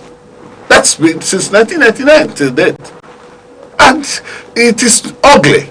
It is a wrong development for the politics of Nigeria. So we are expecting that these politicians should be born again. What I mean by being born again, they should have a change of heart and begin to practice politics the way it ought to be. We are borrowing the kind of democracy that is practiced in the United States, but we don't do it like it's done in the United States of America. Beautiful, beautiful. I align and agree with you, and that is what we've witnessed with Ibadan meeting. Starting from there, these are people who are beginning to interrogate the system, the need for us to do the things the right way.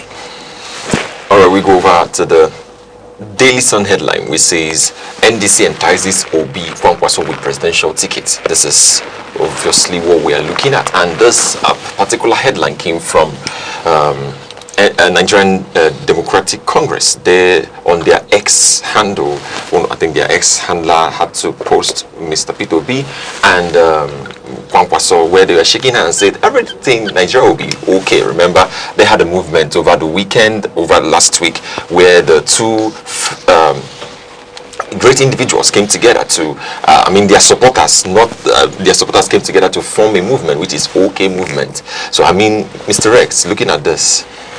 You see, that headline is still under contention because the secretary of the party has come out to say that it did not come from their verified X handle. Therefore, that journalists should be able to clarify and try to verify their information. That some people create, create X handle and use same to churn out news. That is the ills about the social media. The social media has always been, in fact, everybody has turned into a journalist, whether you are trained or not trained. And there's a strict non-conformity to the ethical fundamentals of journalism. That is why there's a difference between a trained journalist and a non-trained journalist. That is the person that comes from the social media angle. Do you understand? The trained journalist always conforms to the ethics, try to verify information, try to balance, and everything that ought to be done. But in the present circumstance, the man says these things are not verified. That particular handle that has been used to make that information available, that they have not tried to woo, or that they have only advertised that anybody can come into their party. Briefly said, you summed it quite well. Yes, we've seen the National Secretary of the NDC come publicly. That's Barrister Iken Morgan, coming publicly to say that was a rogue account. But having said that, despite the fact that it may be a rogue account or is authentic or not, the point remains that I do not see any opposition political party that speaks with one voice in Nigeria at this instant. I need to make that point as well, that every opposition political party seems to have another leadership in waiting to counter any move. However, the beauty of it is that the generality of Nigerians so far have been wishing for the OK movement to take effect, and the two big men have not come out publicly to say what the plans are, but they are followers has been orchestrating and the movement has been born already. Having said that, it is beautiful, to see what Nigerians think. But at the end of the day, what matters, like Mr. Reyes did say, is that we respect the rule of the game. Yes, there is ethics of broadcasting, and we need to play by the rules as well, so that we don't begin to misinform and lead people astray. All right, we go on a short break and we'll be right back with other updates. Stay with us.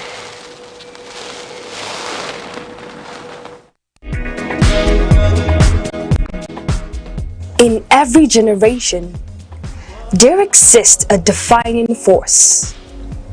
A force shaped by curiosity, driven by ambition, fueled by possibility. Where ideas evolve into innovation, skills transform into enterprise, and vision becomes impact. Because empowerment is more than progress. It is transformation. The voices shaping tomorrow. The idea redefining possibilities. The generation building the future.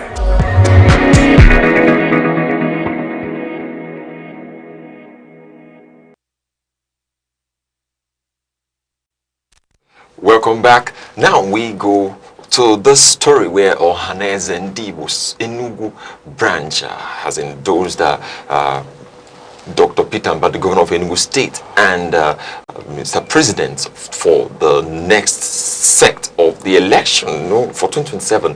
Looking at this, we are seeing how they listed the things that Mr. Governor has done and linking it with the presidential projects that have come along while two of the duo has been in power, citing Southeast and linking it to the national projects, which we will see, or they said that happened in Enugu. So, yes. Well, it is their constitutional powers to endorse any politician of their choice as a body. They are elected with the performance of both the president and the governor of Enugu State. It is their choice. It is not out of place. Okay. But at the same time, it's still open. Some other people could come. There are groups that could come and begin to tell you that maybe they will not endorse. So it is a group thing. And they are excited that the Mbah administration has been able to, stem the tide in Enugu State in terms of insecurity and a few other things. All right. First of all, regards to the, publishers of Frontline Africa, that furnished us with this information about this endorsement of the governor of Enugu State and the Mr. President. Beautiful as it is, and like you rightly said, hopefully is hinged on performance that the governor has delivered on several fronts. However, I do not have issue with the endorsement, as the work of the governor of Enugu State is very obvious, stares us in the face, and a lot of people, I believe the indigenes of Enugu State are so overwhelmingly happy and in support of the administration of the governor. However, my issue here is that the Ohanaeze Ndigbo Enugu branch is meant to be a pan-socio-cultural organization that will act as a father to all Igbos. And over time, we've seen that their venture into partisan politics has a way of negating the very, very principles upon which the association or the group is founded on, because they are supposed to embrace all and sundry, both those who are aligned with the governor and those who would compete against the governor tomorrow. They are supposed to be the umbrella body shielding everyone. While it is a beautiful thing to endorse due to the work of the governor, but I feel that they shouldn't, venture into partisan endorsement. Okay, if you say they shouldn't, Ohanaeze Ndigbo generally has become political. It has been politicized. Who picks the representatives of Ohanaeze at the national level? The governors. Here point, there are no elections. Most often it is a kind of make-do elections.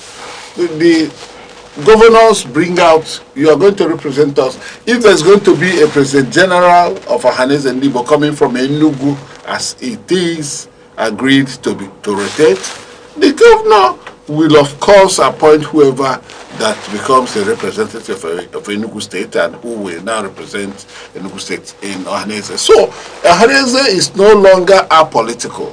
Ohanese is now a political association. That is the implication. If anybody says Ohanese is not political, then that person is not telling the truth. The Ohanese is political, and therefore they have rights to endorse whoever political person they wish to do. And that is exactly why it is not as if even the traditional rulers who are supposed to say, okay, you are all my children, go and run, whoever that comes out best will work with. But it's no longer like that. The political, the traditional rulers are tied to the apron strings of them, because the governor could just close his eyes the moment he opens a traditional ruler is gone. The staff of it, even when he was elected by the people. All right. Very well submitted. But in all, it's expected that these political endorsements do not cause division. One sees the parasocial cultural organization to be a unifying factor, and at the end of the day, doesn't end up being a very divisive one at that. All right, we have a report about a husband who has refused to sign the consent form for his wife to deliver through CS. This is from the X social media platform, insisting that the doctors and nurses should allow her to give birth naturally. This has caused and raised a lot of issues across the social media, where we're having people who reacted, who said several things, and then yes. All right, let's go for the video. Let's see the clip where the husband insists on the wife delivering through natural method instead of allowing the medical practitioners carry out the cesarean section. Okay, while we wait for that, let's get the people's reaction to that. Ada Otonwa, the handle is at Otonwa27129. She said, nonsense, my brothers will come ASAP and deal with him. Sign for me. Once I deliver, his useless bride price will be returned to him. These men know the kind of women they will be doing their nonsense with. I mean, she said something in Igbo. Now, Ugo Chuks reacted and said, you will think this is an isolated case in Nigeria. No, they are not. Many churches actively promote the you shall deliver like the Hebrew woman narrative. There are also widespread fake prophecies, with some even claiming that women who give birth through CS will die. This is from Ugo Chuks. Then we have Dr. Hesley. She said, this thing I just watched can never be real. It's a skit to the best of my knowledge, because there's no way. 2 lives are at stake and they are gallivanting, begging a nonsense man. As a medical practitioner she is, the body language of the doctor says it all, and to think he was even laughing. This is the reactions people have been sending across. If that thing is not a prank, because I want to see it that some people decided to create such a content so as to, make people begin to come in with the ideas. Otherwise, who will do that? Is the man a doctor, or is the man a prophet? It's only from the churches that you have those who are in the churches that will want to test their faith in God. And if it is not, then we'll be talking about a doctor and an expert. Maybe the wife went to hospital and supposed to be delivered cesarean, and he comes around to say, who is the doctor that says it's cesarean? Maybe after medical examination, which he must have participated in, has seen that the wife could do that. That is the only way an expert could stop such thing from happening. Yes. Otherwise, it is the church, always the church team, that God will always allow them, just like the the contribution of the other person to deliver like the Hebrew women. All right. Let's watch the clips.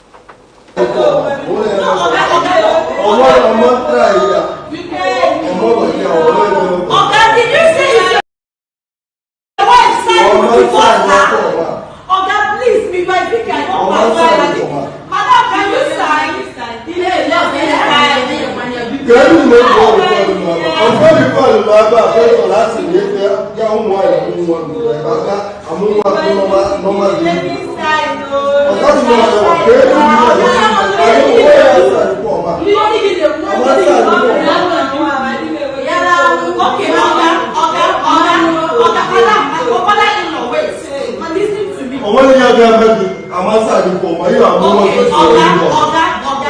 Please. There's something we call Dama form here. If you will not give us consent to sign to operate on your wife, please, sign the Dama form. Dama form simply means the charge against medical advice so that you will take her to another hospital. Please, please. I was thinking maybe from my back. Now you take care of. All right. We at this moment we don't have a way to verify if he was a skit, but after all said and done, this has brought to limelight the plight of many women and the need for us to continue to interrogate and educate people, sensitize people the need for us to dump our archaic mentality, when it comes to some issues, and the need for women to always, go for antenatal and follow medical advice on such issues. And I think, like you rightly pointed out, our churches, our pastors, they need to begin to, inform their members, teach them rightly. It doesn't make you less of a woman if you are delivered through cesarean section. There are a lot of biological factors that could make it impossible for some women to undergo through natural delivery. And in this instance, human life is at stake. So we need to, in a way, begin to, increase sensitization on this very issue. People need to be informed. People need to be rightly informed. Because if you listen and watch that man, you will see that obviously he is naive, uninformed. Yes, and perhaps this could be a false pregnancy in this instance as well. But having said that, our medical practitioners, again, need to step up in practices. There is better ways to handle issues like this. You do not need to engage in such argument. One of such is that they could, while they were pleading for this woman or the man to sign, inform authorities, giving them the opportunity to do the needful in this instance. All right, and that's a wrap on today's newspaper review. As always, you can grab a physical copy of your favorite paper from your nearest vendor or catch the full details online. And also, that's a wrap on today's edition of Sunrise on Aneke TV. Thank you very much for waking up with us. It's a pleasure. I'm Good Hope Chukuma. Thank you, Mr. Rest, for those heated debates, in-depth insight, and opinions on issues. Thank you for having me today, and for you, viewer, watch Aneke TV. Stay tuned with us.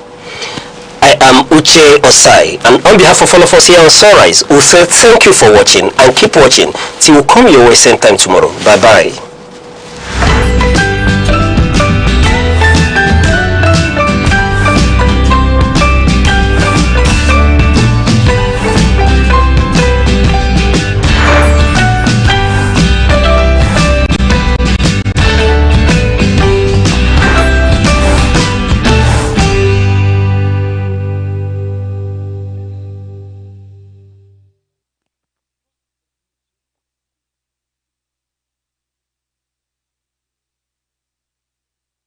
Humility. Humility is not thinking less of yourself. It is thinking of yourself less. It is the quiet dignity of those who serve when no one claps and rise when no one cheers. In a world shouting for attention, humility whispers truth. It chooses peace over pride and silence over show. It knows that value isn't in volume and honor isn't always visible. The humble carry unseen power. They lift others without needing a pedestal. And in doing so, they rise higher than ego ever could. A nation does not fail in a single moment. It declines gradually through small acts of neglect, tolerated disorder, and the erosion of responsibility. In Nigeria, the conversation about governance is often loud, and the conversation about citizenship is often silent. Yet between these two lies the fate of the republic. Civic duty is not a slogan, it is a discipline.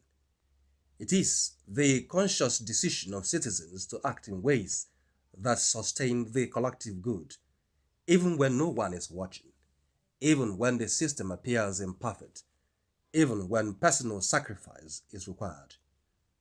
For Nigeria, this is not philosophical, it is urgently practical. Consider something as ordinary as public infrastructure. A newly constructed road is inaugurated. Within months, it begins to deteriorate not only because of poor construction, but because of overloaded trucks, illegal drainage blockages, and the absence of communal ownership.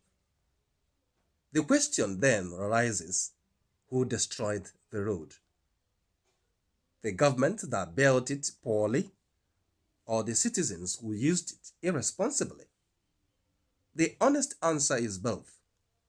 Civic duty begins where blame ends. It demands that citizens recognize that public property is not government property. It is shared property. And what is shared must be protected collectively, or it will be destroyed collectively. Take another example, taxation. Across many parts of Nigeria, there is resistance to paying taxes, often justified by the argument that government has failed in its responsibilities. This argument is not without merit, but it is incomplete. For taxation is not merely a transactional exchange, it is a foundational principle of statehood. It is the mechanism through which citizens invest in the possibility of governance. When taxes are evaded systematically, the state weakens structurally, and when the state weakens, even the honest citizen suffers. Thus, civic duty requires a difficult balance. Humility. Humility is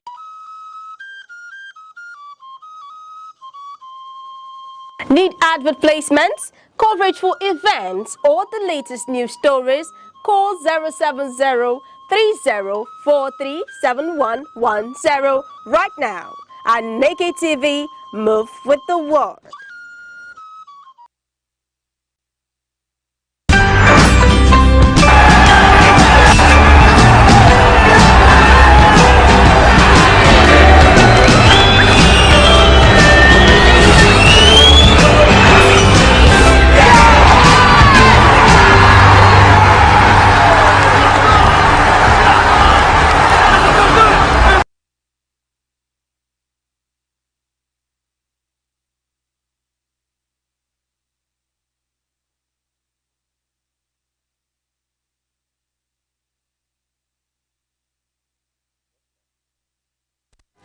Yes, good morning and welcome to Sports Wrap here on Aneke TV. It's one and only Sports Oracle who will be giving you the best in the world of sports and how it's going to be today. Well, today I'm not doing this alone as usual. I'm doing it with Worldwide. Worldwide. Good morning. Where are you? What are you looking at? Good morning. Good morning. You have been saying good morning and well, good morning. It's a good morning. How are you doing? I'm fine. How was the weekend? Well, the weekend was fine. Was fine. If there's no football, there's no weekend. There's no weekend, so of course. Yes, it was, you're very all right. Now let's delve into the week and what happened and how it is on the Sponge Extra newspaper. What we're expecting for the news update today in the world of sports. A lot of things happened, and we are seeing the fixtures about the weekend. Also, how teams were able to scale through, how Arsenal has returned to the top of the league while just playing 33 matches. And you know, Manchester City is still having their 34th match to play. Yeah. Just yesterday, they also, on Saturday, they also clinched into, they got FA into Cup final. FA Cup final. While Chelsea has been on the news and also have secured their place in the FA Cup final too. Yeah. I mean, looking at Chelsea, do you think Manchester City, if Manchester City wins that game, it will be their second trophy for the season? Yeah, just if like Chelsea that. wins it, their first trophy. It will be a problem. So it's going to be a problem. No, it will not be a problem. It will be more like a consolation for them because they have had a bad run this season. It's just like. So, do you know there are teams that are willing to, go ahead to win a trophy and just be at the 8th position? Yeah, of course. But if you're looking at Chelsea now, despite their number 8 now, but that trophy will really boost their morale, at least after sacking of coaches, after everything they have been through. They've always been through. They have been through a lot. They are going through a lot. A lot. So that cup will just have to boost. Yes, but against Man City in a final, well, they say Chelsea never loses final. That's of recent. Of course, they've lost some, but this final now. Let's actually see what happens. Now, let's take a look at what the newspaper, the Punch Extra, is talking about, what it has, and what we're going to be seeing right from the time, because a lot of events has happened. You see the games that came, and you are also seeing that the Falconets, they are preparing for the World Cup in just later in the year. It's going to be a lot of crass and crass. Since the men could not go for World Cup, let's focus on the female. I mean, these are the who are going for. I mean, the lesser, lesser in age, not lesser in. They are Nigerians too, at least. I wish our men, the under 23, went for World Cup now. It would be something good. But let's focus on the younger female that have gone to the World Cup now. Let's enjoy football. It's all football. Well, it's all football. So let's see what the fixtures over the weekend was and how these guys actually planned things out. We're talking about the game, Aston Villa Fulham. That was the game I watched and I was shouting, yay! Okay, you were happy? Yeah, very happy. Why? Of course. Because Aston Villa lost. Why won't you be happy? Why are you happy? Because Liverpool now is in position 4 now, and Aston Villa position. Anyway, at the end of the day, all of them will go to the Champions League. That's at the end of the day. Now, Liverpool is actually just a little bit. I think it's goal difference now, right? No, Liverpool is 58. Liverpool is topping. It's the same. It's the same. Aston Villa is 15. Now, Manchester United is 15. If Manchester United plays today, if they get a win or a draw, they will go above maybe 59 or 61. But that match, I'm not looking. It's not looking for me like what they will get a win from. Brentford are like they have more at stake because they are fighting for European competition. Than Manchester United, who are already at their own Champions League spot. Brentford are looking for if it's Europa League or Europa League, of course, conference. they have actually done. Now, talking about that same game that happened over the weekend, we're looking at Liverpool and Crystal Palace. Wow, I was talking with one of the guys who was thinking he's a great Liverpool fan. Seeing how they have been doing so badly. So badly. I was asking, he was like, Liverpool is going to win that match. Of course, Liverpool and Crystal Palace. I was shocked that Liverpool even won that match with that low margin. Crystal Palace have been in torn on their flesh. So I think Crystal Palace are actually really going through their phase. They're going through a lot. You know why? Because they sold Maguire. Of course. They have sold. Listen, let me tell you the players Crystal Palace has sold in less than 5 years. They sold a very who scored for Arsenal. Yeah. Then they sold Police. No, they've sold some great guys. In fact, this guy they sold of recent. He's actually their top. He was their captain. The top defender. Now look at what the kind of. You don't sell if you don't have a replacement. I know you want to make money, but you don't sell if you don't have a replacement. Some clubs need the money more than the replacement. More than the players. Of course, these players are basically, some of them are they are homegrown. Yeah, they are built from the home, and that's what we are seeing now. Going over to the match, let's just talk about the game that happened. How Real Madrid have been faring this time around. You know, funny enough, Real Madrid are going through. If like we are not talking about it much, if it was Chelsea, Real Madrid are almost in the same run with Chelsea. They have not lost. They have not won more than See what happens there is that Real Madrid are said to be more, elite than Chelsea. Of course. And looking at Arbeloa, how he has been playing, he is really looking forward to. I think he's a coach-player kind of person. What I mean is, influential players on the team can influence him. Of course, he's just. He's still a young coach. He's still a young coach. When did you retire? That reaction that Kylian Mbappe did. Say, just sub me. I want to come out, and then he had to sub him. What kind of?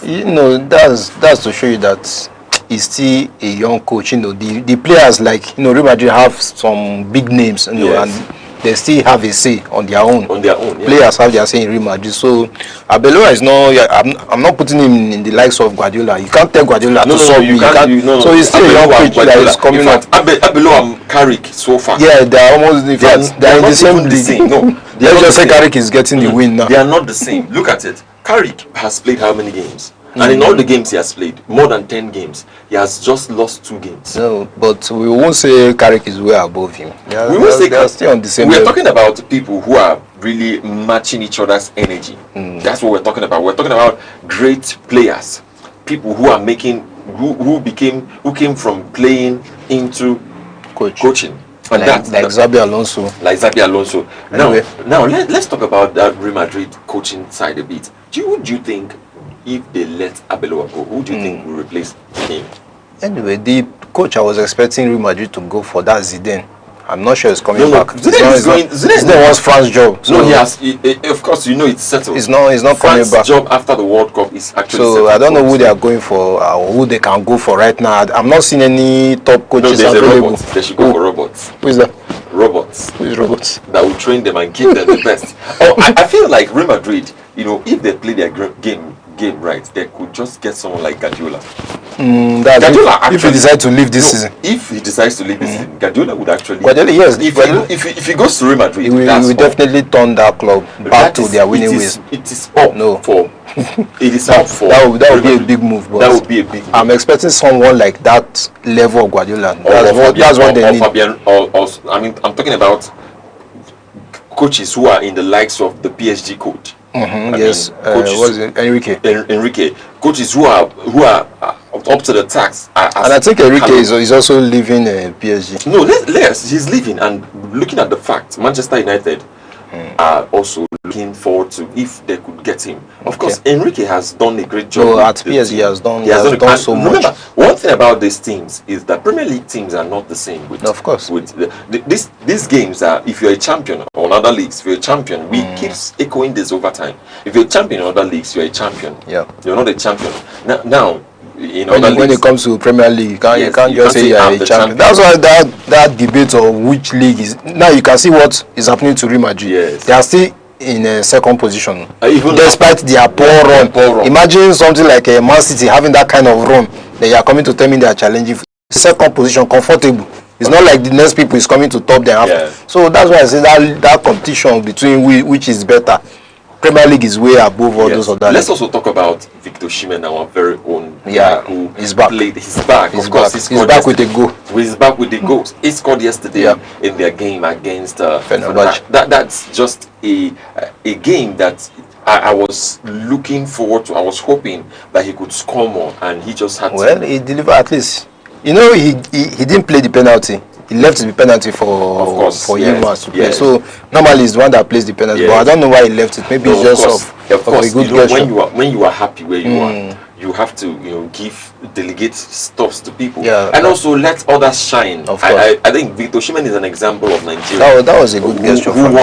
If Victor Osimhen actually was Nigerian president, everyone will all be happy. Everyone will be happy because he will give you the goal to score. He will give you your own chance to shine. To shine. That makes a lot of sense. But talking about Fenerbahce, how even they are on the second position. To tell you about the league too. They are 7 points below. Imagine, and that match yesterday was. In fact, I watched some of the play, and it's like a derby match. It's a derby. No, of course, it's a derby match. Turkish Because league. looking at how they are, looking at both teams being very confrontational, having that effect of this is the game we need to win. We need to get Fenerbahce really they wanted to win that match by all means. But they could not. They already messed things up before the end of the half. Yeah. And then by the second half, got red card. In fact, there was too much emotions in that match. And that red card coming from Ederson, an experienced player, I was disappointed when I saw the red card because you're already on a yellow card. The first yellow card was because you were shouting.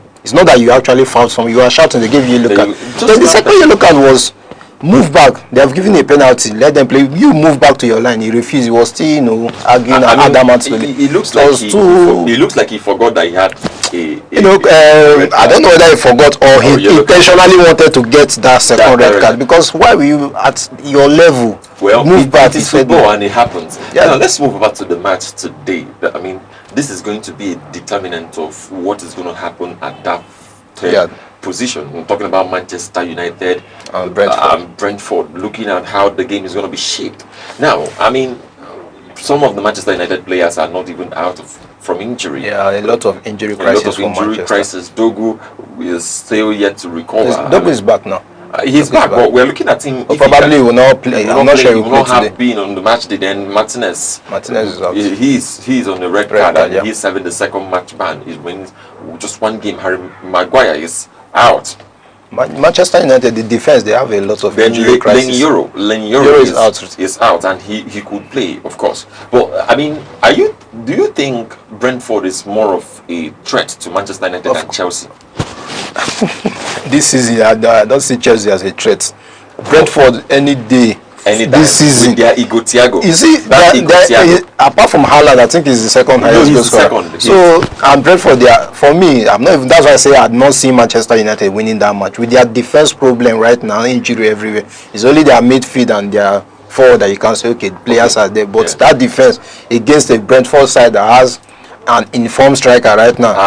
I'm not sure. And he's the only one running. He's the only one running. And if you see Brentford, their wingers, they're also bad. They have good wingers, good attacking wingers. You know how they can be able to win Manchester United? Yeah. If they play outside shots. They will win Manchester United. Even without outside shots. Who is in the defense to stop them? No, see why. The thing is that if they're able to play outside shots, they can actually score goals. Because you know that the Sen Lament is not so good with distance shots. Okay. Two things. One, deflection. Of course, they can get a deflection. Because the time. For me, the defense, Manchester United defense is not that strong. So I'm seeing them entering the box. If Manchester United has likes of Harry Maguire today, it will be awesome. Maguire, then Martinez. But no, we're going to see what happens at the end of the day. All right, this is where we're going to draw a curtain on this edition of Sports Wrap here on Aneke TV. Thank you very much for hanging out with me, and thank you very much Worldwide for doing this together. I am excited, and we'll see you same time, same station tomorrow as we delve into the world of sports and Sports Oracle. We'll see you after tonight's game. Have a wonderful morning. Bye.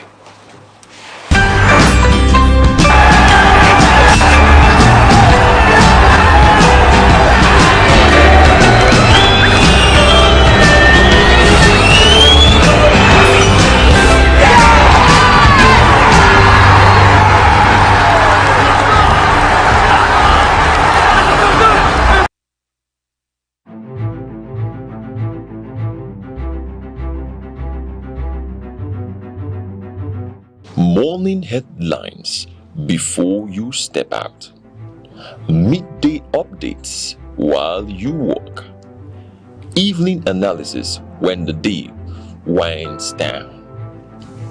Wherever life takes you, Aneke TV keeps you informed, connected, and ahead. Aneke TV. Move with the world.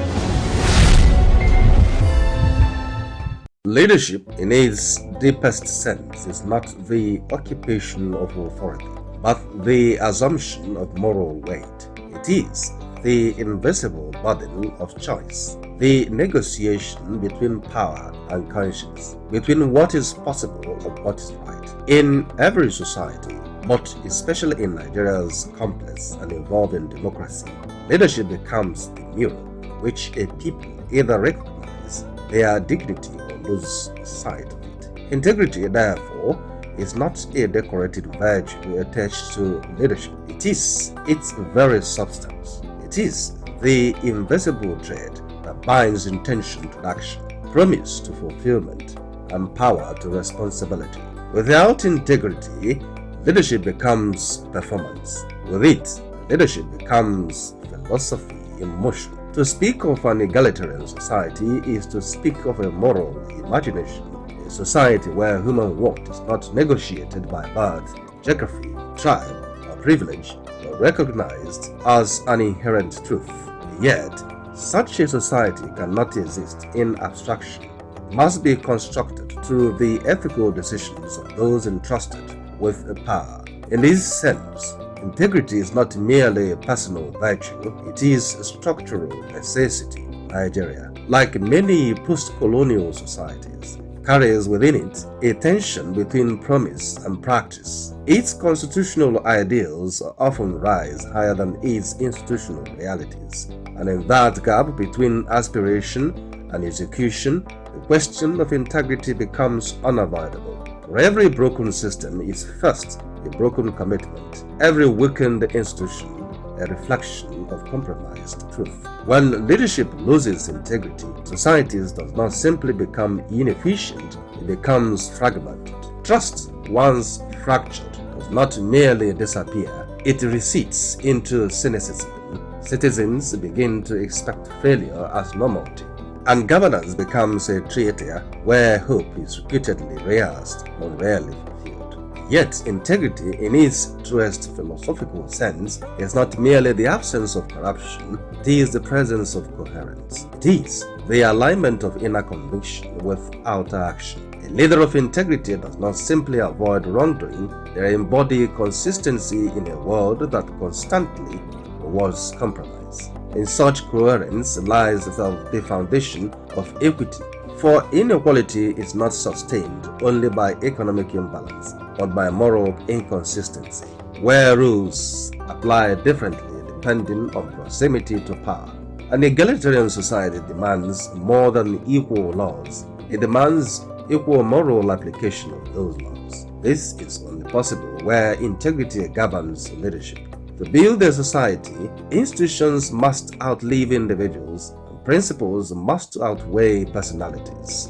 Yet, even institutions are also as strong as the moral will that animates them. Integrity, therefore, is not an abstract ideal suspended above realities. It is the force that determines whether systems remain hollow structures or become living instruments of justice. There is also a deeper philosophical truth. Societies do not collapse suddenly. They erode gradually through repeated exceptions to integrity. Each compromised decision becomes a precedent. Each silence in the face of wrongdoing becomes permission. Over time, what was once deviation becomes culture. And yet, integrity is never beyond recovery. It is continuously available as choice. It is the possibility of return. In leadership, it is the decision to be accountable even when no one is watching, to prioritize the public good even when private gain is easier, and to recognize that power is not ownership but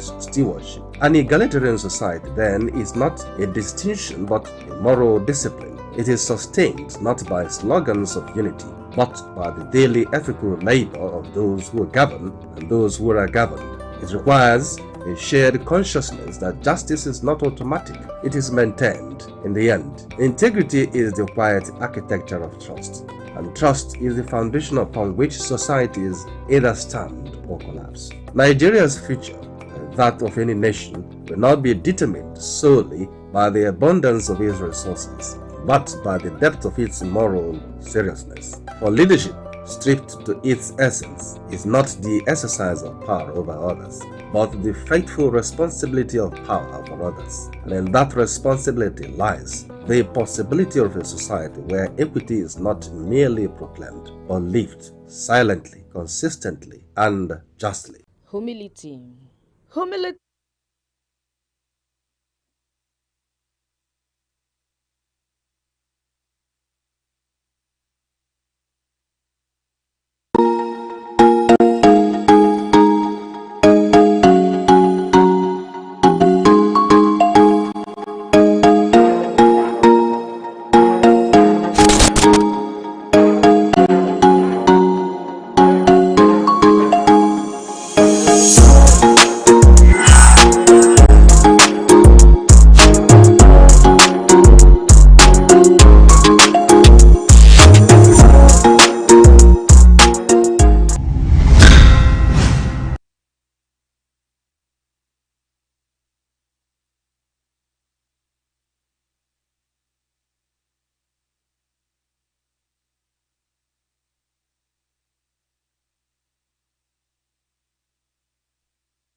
Many thanks for joining us, and you're welcome to The Insight. But do remember that The Insight is the program where we bring to you habits of issues, politics, power, personalities, shaping our nation.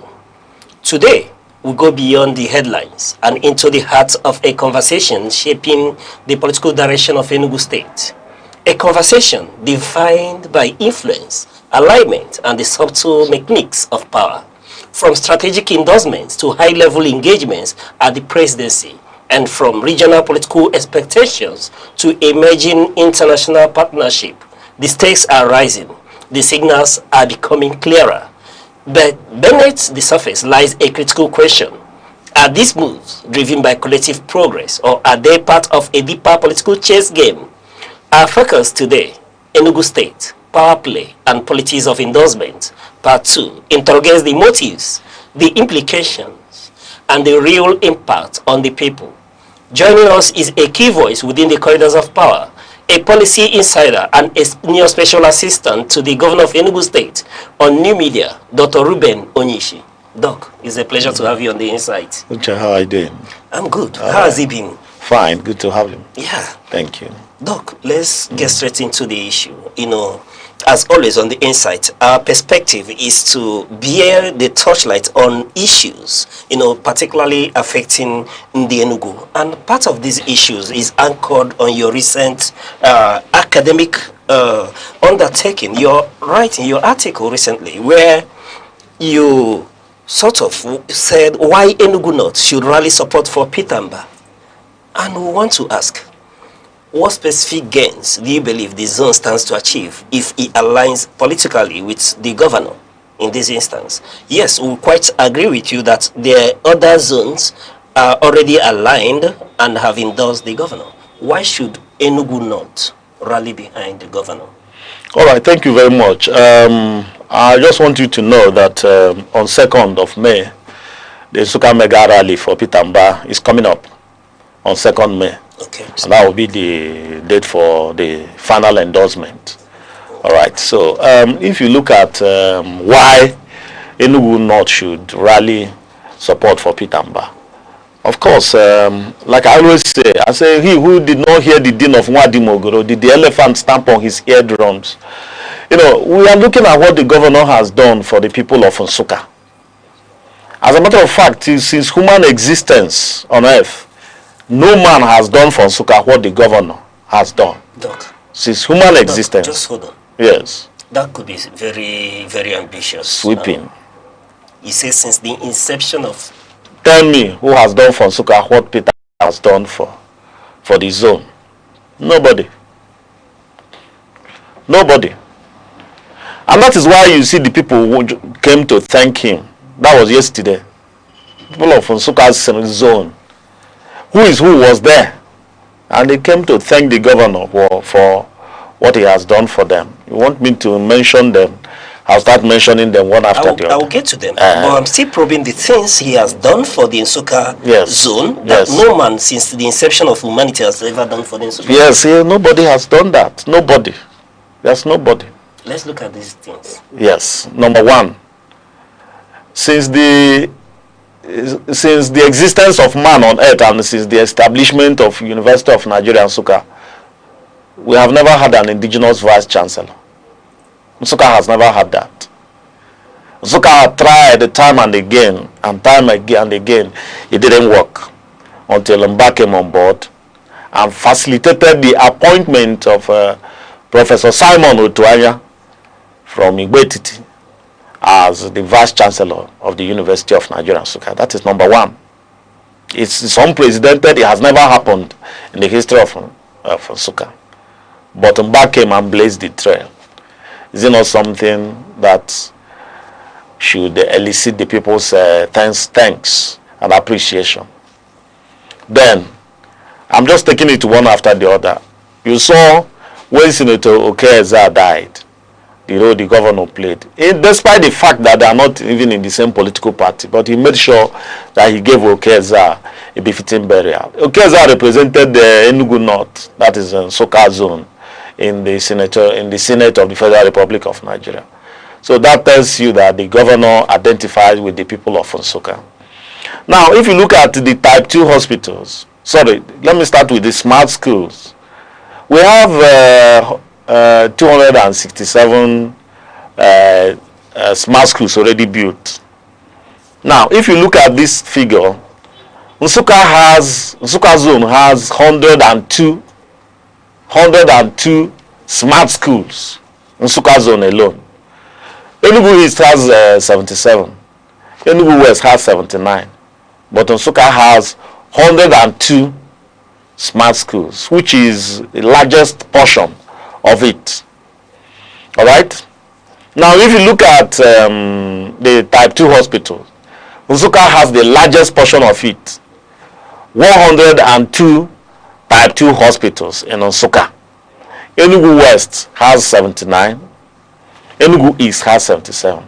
Now, if the governor didn't have a prime place for Nsukka in his heart, he could have devised a means of even shortchanging Nsukka and say, look, we are not even doing it. Let's just do it in the various, let's build the smart schools even in the various local governments.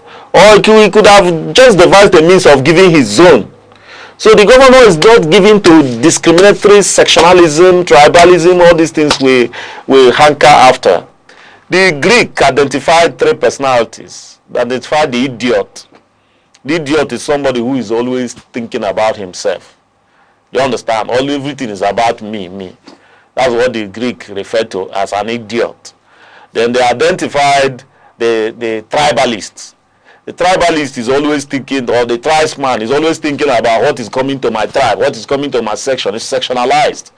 And it's focused on selfishness, what is coming to my zone. But a citizen, which is another level of the Greek identified, is someone who thinks disinterestedly, somebody who is not really given to sectionalism, but who is interested in moving the state ahead. You understand? Because Mba, of course, rightly thinks that, Enugu State, the entire Enugu State is his area of suzerainty. All right? And so, no state, no part should be discriminated against. So that was why you saw Nsukka got that large chunk. All right. We're talking about the urban renewal program of the Mba administration. The transport interchange terminals. Ordinarily, if Mba wasn't looking at Nsukka as the next port of destination, he would just have said, okay, let's do it in Enugu here. But he located one of the terminals in Nsukka. And not only that, provided CNG buses that are carrying people from Nsukka at a cheaper rate. How much now? I think it's 1,500 from Nsukka to Enugu. Whereas all the buses charge how much? At like 4,000 or thereabout, or 6,000, I wouldn't know. But everybody is now boarding that CNG bus. This is someone who is not from Nsukka. Do you understand? But he just is thinking development. Who wants to develop his state. This is what he has done for Nsukka. In terms of road infrastructure, Mba, you know that this Opugogo road is being dualized. That road is the most important road to the Nsukka man. Because that road connects Nsukka man to Enugu and connects the Nsukka man to other parts of Southeast. And then connects the Nsukka man to the north. All right? That road is being dualized. If Mba didn't have a prime place for Nsukka in his heart, he could have said, look the other way. You wouldn't go and hold him that he didn't dualize the road. But he's thinking positive, thinking development, how to make things better for the people. All right? Okay, look at, there's another, because he wants to connect the various senatorial zones so that you can seamlessly access the 3 senatorial zones. He built this Ama, Olo, Iwolo, Ezago, Umolokpa road that connects to Uzo 1. That's connecting Nsukka to Enugu West and Enugu East. Then there is another road. The road at Owo, Obaho, Amankano, Isuzo to Ubolafo. That one is an economic corridor and a gateway to the north through Nsukka. This is what he has done for us. In terms of security, for instance, you saw that Mba built the what do you call it, the terminals, the interchange terminals. Now, those terminals, sorry, I'm not talking about terminal, I'm talking about command and control center, sorry. The command and control center that he built. All right, from that command and control center, the entire Enugu is being monitored. There are surveillance cameras all over the place, installed even in Uzo 1, Opiugogo Road, everywhere in our area. And that has drastically reduced security, especially with the bringing in of these drones, recent bringing in of the drones. He set up the DRS, gave them over 300 vehicles, and the DRS is patrolling everywhere, Suka everywhere. If you apply that to Opiugogo Road, you find out that every pole there is DRS for security of people. Even in Uzo 1, you will be there and you'll be watching Uzo 1 on the screen. Uzo 1, you will be seeing Uzo 1, what is happening there. These are efforts somebody has made, right? Yeah. So Nsukka has received the largest portion of bus deliverables, all right? And that is why the people said, oh, we've got to thank this man. And they came to say thank you. Came with cows, I think about 6 cows, and 6 cows, kola nut and all that they presented to the governor in appreciation of what the governor has done for the people. All right, Doc, you know, when you speak, one wants to dance these achievables. However, we'll probe this one after the other. You know, speaking to the number that the Enugu North received in terms of deliverables, I heard you mention when it comes to smart school, 102 smart schools, and counting. When it comes to the type 2 hospitals as well, you did mention that Enugu has received, Enugu North receives larger portion of Governor Mbah's attention. Yes. But a lot of people argue that this is because of the size, the vote that may come out from that area, being that the population is huge. The number of words, political words in that area too, is expected that when they back anyone, it will be massive votes. That is what we are saying, that even if you have that kind of population, Nsukka has 102 wards. What stops Mbah from saying that he's not doing this, the type 2 hospitals and the smart schools in the somebody who is sectionally minded? He said he will not do it because he knows that Nsukka will receive the largest portion. You say he will not do it that way. He could decide to say, okay, I'm building one in a zone, or I'm building. We will just get one excuse and build more in Enugu, and build more in Owo, and build more in Enugu East, and leave out Nsukka. But he didn't do that. He just said, this is my state, I'm developing it.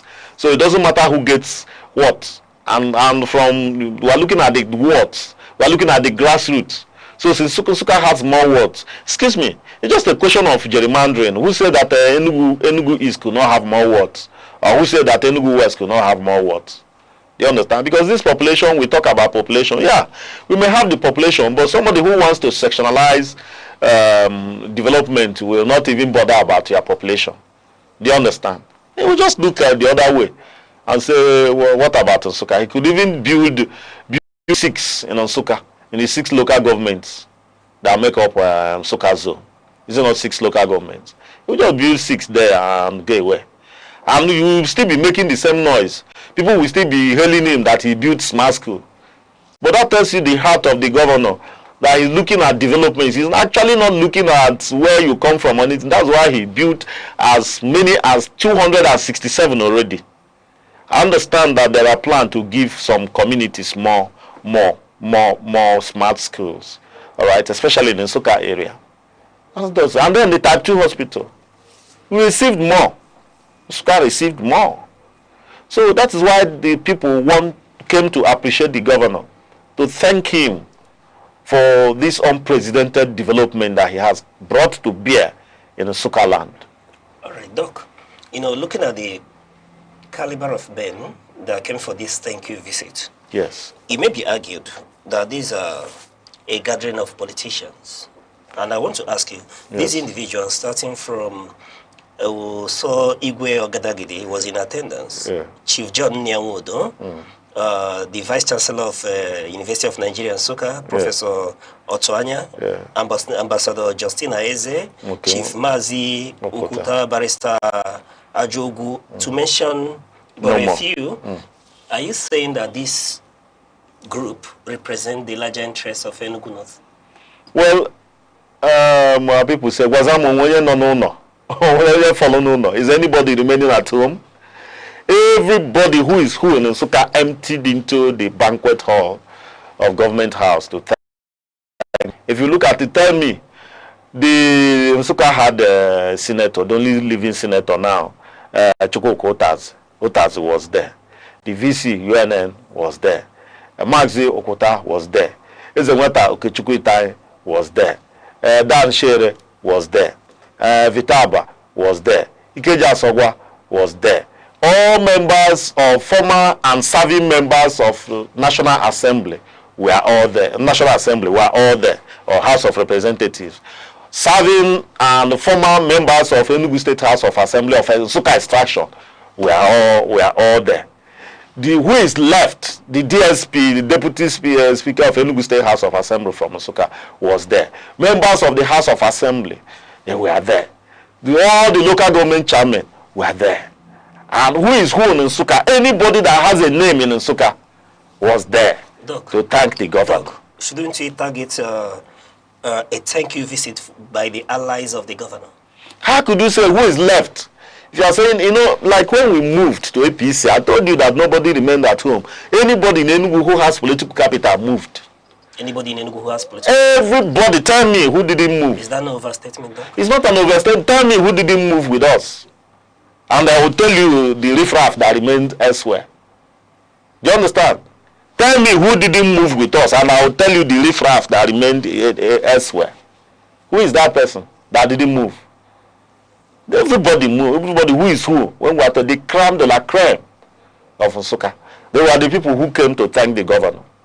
They expressed gratitude for all that the governor has done for the people of Nsukka. You're trying to convince us that this group, you term the cream la cream of Nsukka, represents the wider interest of the voting population of Nsukka. Of course, let me tell you, politics is not, when we talk about structure.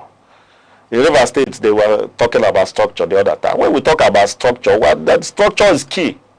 We're looking at the people who, look, when you talk about this structure, it is this structure that will even guide voters. Nobody votes in vain. Anybody who votes is already guided. We have stakeholders. Do you understand? And these are the people who say, look, they are even the people that will give their people direction on where to vote. The stakeholders. Doc, when you speak, one would think that there won't be any need for the governorship election in Enugu in 2027. It was already a done deal. But for as far as we are concerned, it's a done deal. You can see that it is all over. It is coming. Can't you see it? They said that a tree that will be swallowed by the cyclone never sees it form in the horizon. Can't you see the cyclone forming on the horizon? It is forming. The cyclone that will sweep off all the riffraffs, the cyclone is forming in the horizon. That's what you know. If you can't hear this din, did the elephant stamp on your eardrums? If you are blind, you say you cannot. Those who are blind, they can also hear. They can also hear. You can't be blind and deaf at the same time.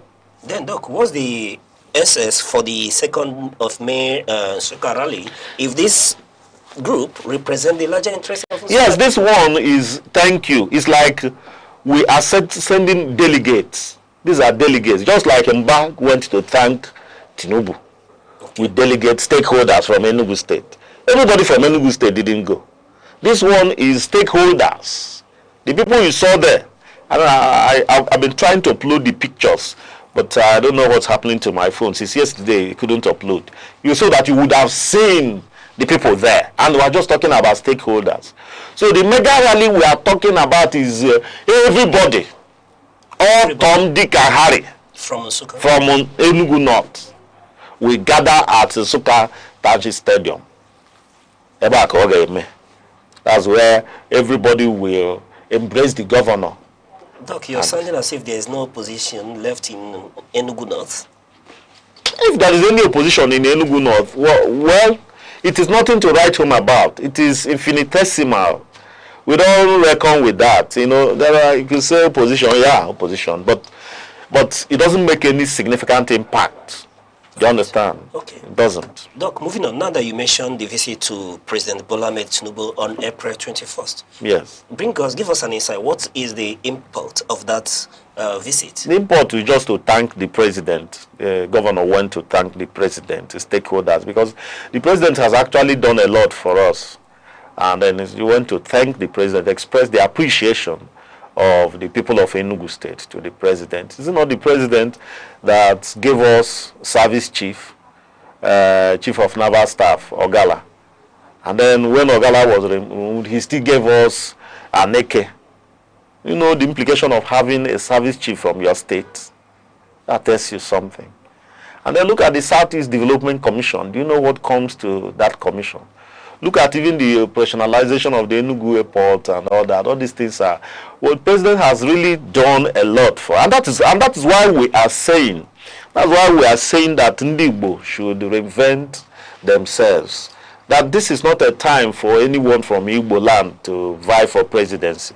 But if you say people don't want to hear it, they want to be, and everybody wants, but we have to be strategic in our thinking. We have to plan, because it is better for us to negotiate with Tinubu, and this is a president that has opened up to us and embraced us. So it is time for us to also embrace the president. We're going to get more. And then, you know that this thing we are pursuing, if anybody tells you that anybody from Southeast will get it this time around, is wrong. We are not telling ourselves the truth. But if you say because of the emotions we have, our people have this emotion, but, you know, we have to think with our head, not our heart. We have to reason and say, where is this thing going to benefit us? How does it benefit us? How do we do it? Is it now, or do we position now and wait later? You know, that's how to think. But our people are damn emotional. We talk about Biafra, yeah. We agree. We agree that there was marginalization before now. But there's no marginalization now. There's no marginalization. Who is marginalizing who? There's no marginalization of the Igbo now. Because Tinubu is doing everything for us. Our sons are, in fact, the Nsukka that came also thank governor for facilitating the appointment of Nsukka people to the national level. You understand? Mentioned like Obasogwa, the other is many people that they mentioned. Okay, the president has opened up for us. The president has blessed us. We have a lot. No Igbo man is being marginal, and that's what we are looking for. If we are given equal opportunities of development and all that, that's what. But before now, it was marginalization. The Igbo man was marginalized. We were marginalized. Nobody was looking in our direction. But the president now came and right the wrong and made it possible that an Igbo man can attain any height. Do you understand? That's why we have a service chief. How many states do we have? Nigeria, how many states? We have 36 states. But of the 36 states, Enugu has service chief. Even when Ogara was chief of naval staff and was removed, we now have another service chief. Okay. Is it not a benefit? All right. You know, a lot of analysts may want to disagree with you when you talk about, you know, abandoning the Igbo presidency in support of President Bola Ahmed Tinubu.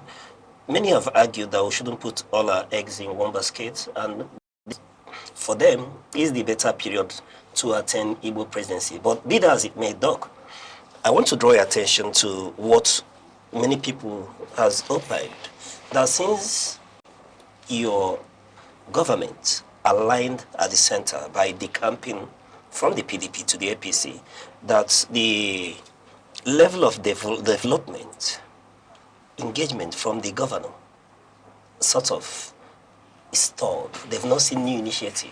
That is a stupid narrative. Very, very stupid. And that may be too harsh. It doesn't hold. Well, no, but that is what it is. It's stupid.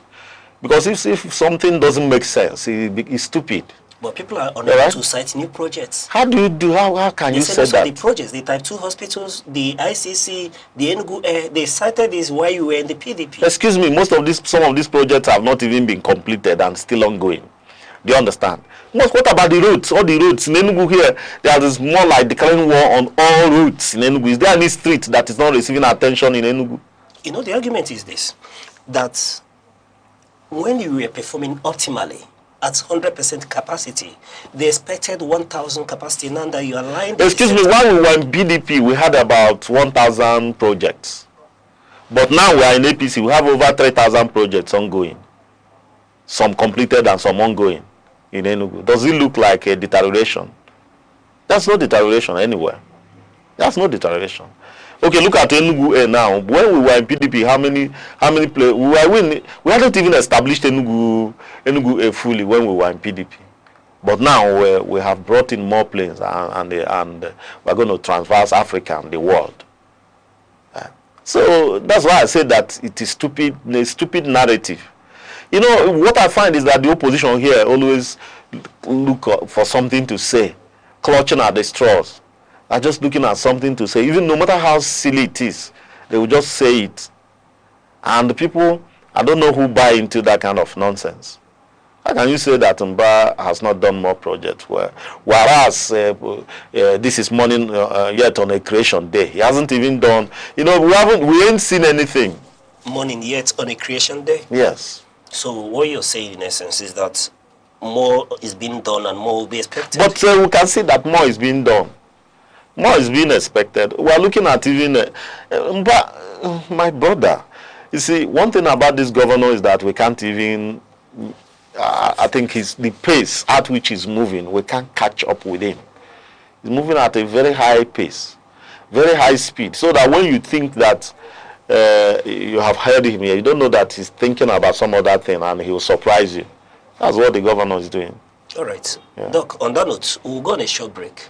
When we return, we'll continue to look into these issues. Stay with us. Okay.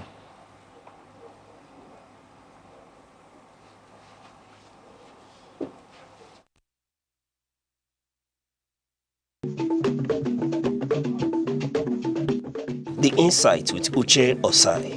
Having the political will to confront whatever is the challenges. Igbo man wrestles with the tortoise that had a lot of ingenuity, a lot of ideas, and the tireless.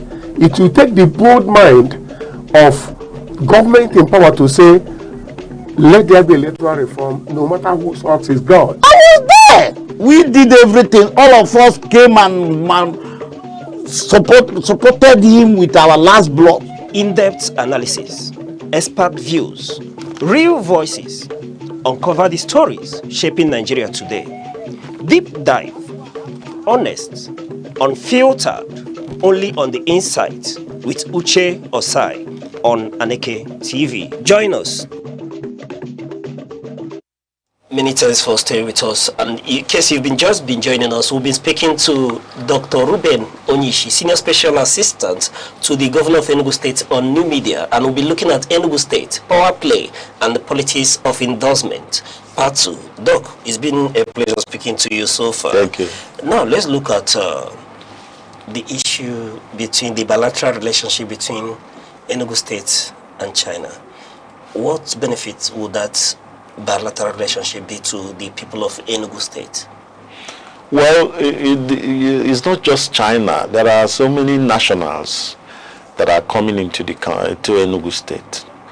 As a matter of fact, one of the cardinal objectives of this government is to make Enugu the first choice of investment destination, tourism and living.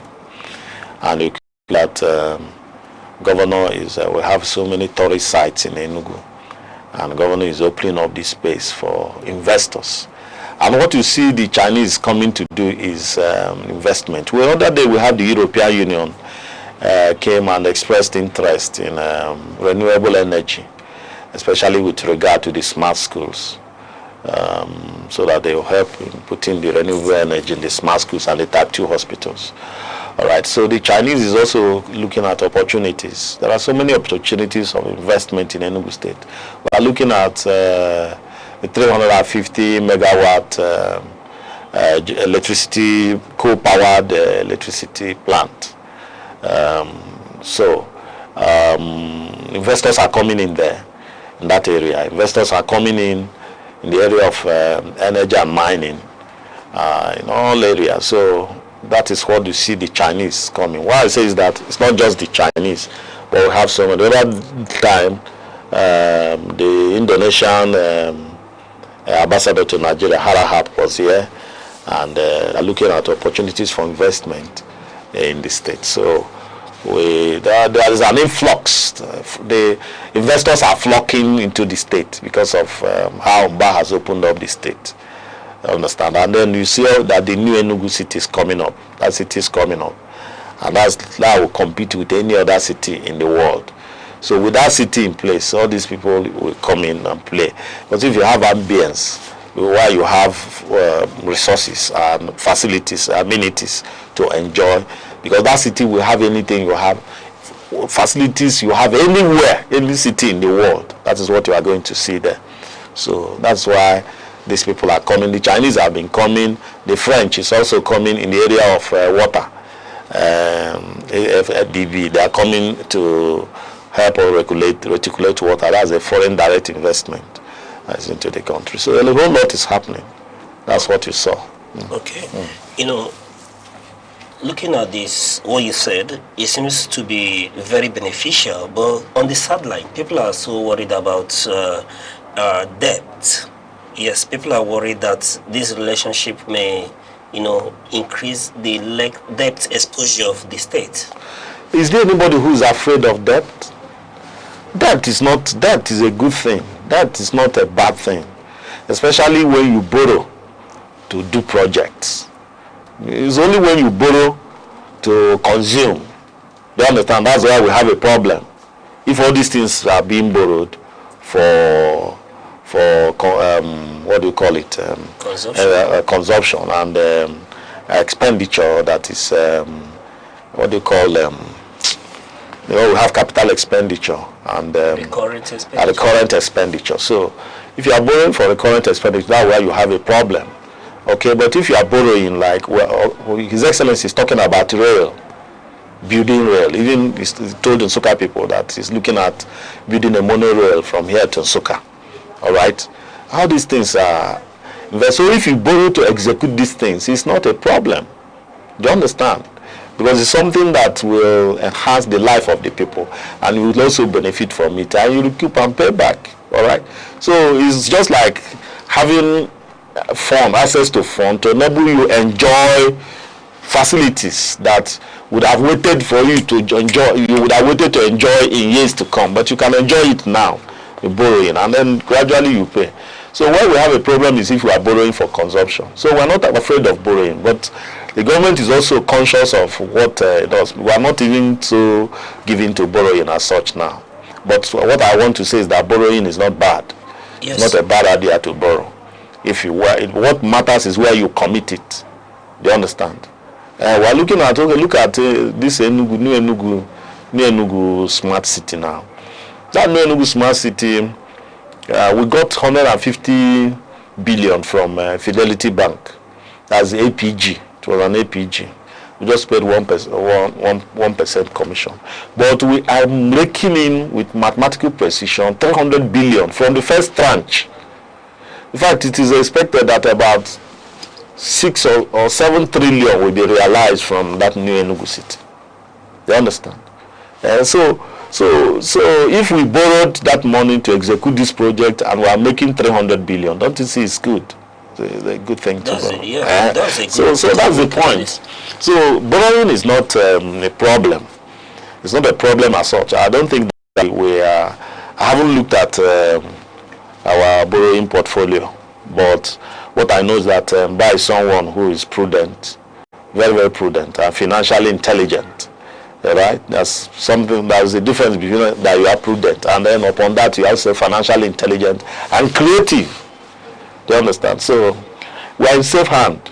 We're in safe hand. Yes. You know, why we're asking this question is that we're looking at a long-term implication, you know, of these exposures, in terms that the governor, if he succeeds in winning the re-election, he may spend 4 years and may no longer have input or impact on how this things turn about. And people are asking, given the benefits, you know, like you've cited the profits from this investment, if a time would come in the life of this administration where there will be a reduction in taxation, given that there is more profit from these long-term investments?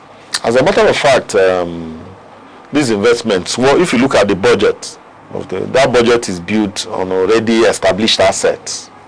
It's not tax. How much is that tax? It is built on already established assets from where government makes them. Like we're looking at, look at the new Enugu city, 300 billion.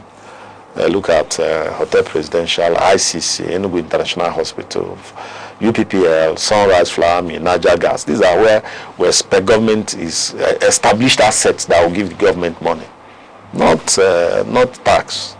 All right. Okay. So now, if I may, this partnership with the Chinese, are we looking at technological transfer? Well, that's part of it. The technology transfer is part of it. When you bring in an investor, invest in your place, yes, like what we are doing with Hera Group, that's technology transfer. Those tablets that we use in smart schools, and then interchange of trainings and all that. So these are the things we get from that. Yeah. So technology transfer is part of it. It's part of the investment. We are also looking at creating jobs. Job creation is another, and this government has been creating jobs. Look at the plant, this tractor assemblage plant, Notre Dame, is creating jobs. Look at the asphalt producing plant, creating jobs. Look at the garment hubs. All right, look at new Enugu A. Enugu A. Enugu A is creating a whole lot of jobs for our youth. If you look at the value chain effect, it affects even hospitality. It affects the technician. It affects the taxi drivers. It even affects everything you are doing now. It even affects the multimodal transport system in the state. So these things, but at times people just think one way. You look at a project and say it is elitist, and everybody is saying it is elitist. Talking about who can enter plane, but you don't know that there are other effects of it that benefit the people, even an ordinary man in the street, that the Enugu A benefits. And people will just look at such a project and cloak and just carpet it as something elitist. All right. Okay. Let's move on a bit. Equally, we saw an endorsement by Enugu chapter of the Ohaneze Ndigbo. Oh yeah. And this has generated support and skepticism. And I dare ask, what grassroots weight does this endorsement bear? Well, you know that Ohaneze Ndigbo is a voice in Igbo land. It's a socio-cultural group, and that advance the cause of the Igbo man, culturally and otherwise. And if these people point you to a place and say, look, we have looked at this governor and he's doing extraordinarily well, let us support him. That tells you the heartbeat of Ndigbo. That tells you. And you and I were Igbo. And you can see that this is a governor who is developing a section of the Igbo land under his suzerainty. And that's why they have said, look, we are endorsing this person because he's doing well. It is a mark of legitimacy, a mark of acceptance that Ohaneze Ndigbo, that social cultural group, said, look, even under the rain, they all came out and said, we are endorsing Mba because Mba has done very well. Very, very well. And people could see it. These are good things that he has done. Do you understand? So that is the implication. That in such a social cultural group in Igbo land, I say, look, we are endorsing Mba for second tenure. And like I said, most of the project, you asked me, I think there was a question you asked, I was going to come to it. If you look at,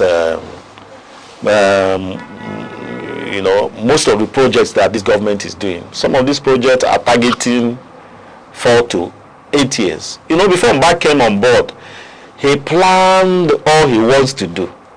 The manifesto was there. He unveiled the manifesto at Godfrey University. And that manifesto is what you see that is being implemented. It was a well thought out plan on how to develop Enugu State. Because what the governor wants is, look, I want Enugu to be one of the 3 subnational economies in Nigeria. He's ambitious. Enugu that doesn't have, they said Enugu was a civil service state. Enugu that is not even, that doesn't have oil. So it doesn't get the derivative from oil. Okay, so how are you going to do that? How are you going to do that? Financial creativity and intelligence. That's what it is. That look, we can, and that time we were saying that Enugu was landlocked. They said no, Enugu is not landlocked. We have the Ogrugu jetty and all that. During the colonial days, the colonial people used those places to ferry, to bring in goods and services. So we are not landlocked. We have that Ogrugu. The Ogrugu jetty the other time was being revamped and all that. The Navy was doing something there. All right. So he's a governor who's actually thinking that by the time he finishes as governor, that Enugu State will be in the order of Lagos. Lagos. Can you imagine the capacity that Lagos has? Lagos is almost is a trillion economy, you know. Is that not a political statement? It's not a political statement. If it were a political statement, you can see that governor is working towards that. That's what he wants to do, to rev up the GDP of Enugu State to $30 billion. Right. That's what he's doing. So you can see robust activities. We are looking at bringing in 3 million visitors in Enugu every year. And when you bring in these 3 million visitors, do you know the impact? The impact on the economy? Those who are selling at Ogbete will sell. Those who have shops will sell. Business activities will increase. Tourism will increase. Hotel owners will benefit from it. A whole lot.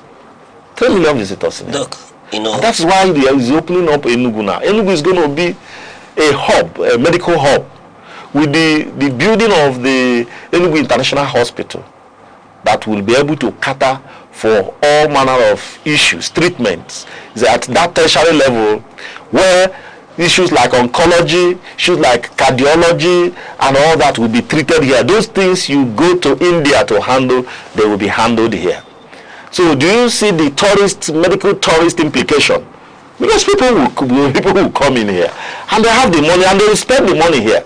And when they spend it here, the economy is being boosted.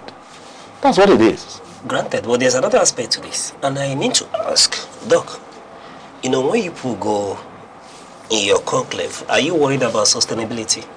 Sustainability, we don't have to worry about sustainability now. Do you understand? Because I believe that by the time, you know, the Governor Mbah is rounding off, he will also be able to speak to the people and say, this is my choice, and this I know that these people will carry on the baton. Do you understand?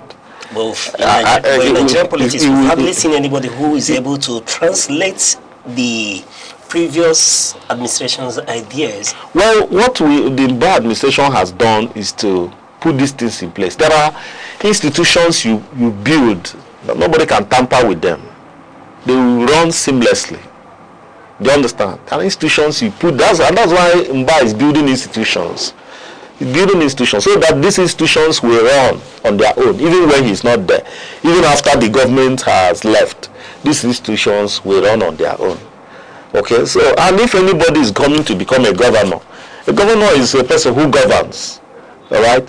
So will the governor see good things and live for, I don't know, well, maybe for whatever reason, but know you that you are leading a people, and if you mess up, the people will shout, they will point to it and cry all over the place. And do you understand? Okay. So let me backtrack a bit. You know, back to the main issue of endorsement. The governor, your principal, and your party, given this level of reigning endorsement, because it's reigning endorsement, I think, and I want to ask, is it not orchestrated to scare opposition away from Enugu State?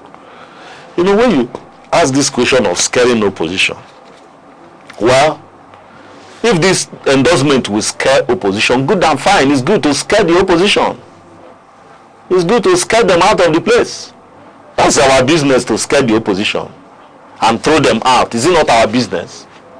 That is our business. That is why we are here, to outwit the opposition, to outdo the opposition and throw them out. So if it scares the opposition, if all these endorsements that are coming left and right scares, that's good. It should scare the opposition. The opposition should know that he has no place in Enugu. So scaring the opposition is not a problem. Let the opposition be scared and get out of the place because they have nothing to offer. But you're not worried this may, create the risk of shutting down a healthy democratic competition? What the way you talk about this healthy democratic, what do you even mean by that? Are we asking anybody? Now look, the parties are there, the opposition is there. They can always, like they do, they can always say, look, you haven't done this, you haven't done that. That's the beauty of democracy. They will say, you haven't done this, you haven't done that. They may draw our attention to some of certain things. But the opposition is not capable of taking power in Enugu now.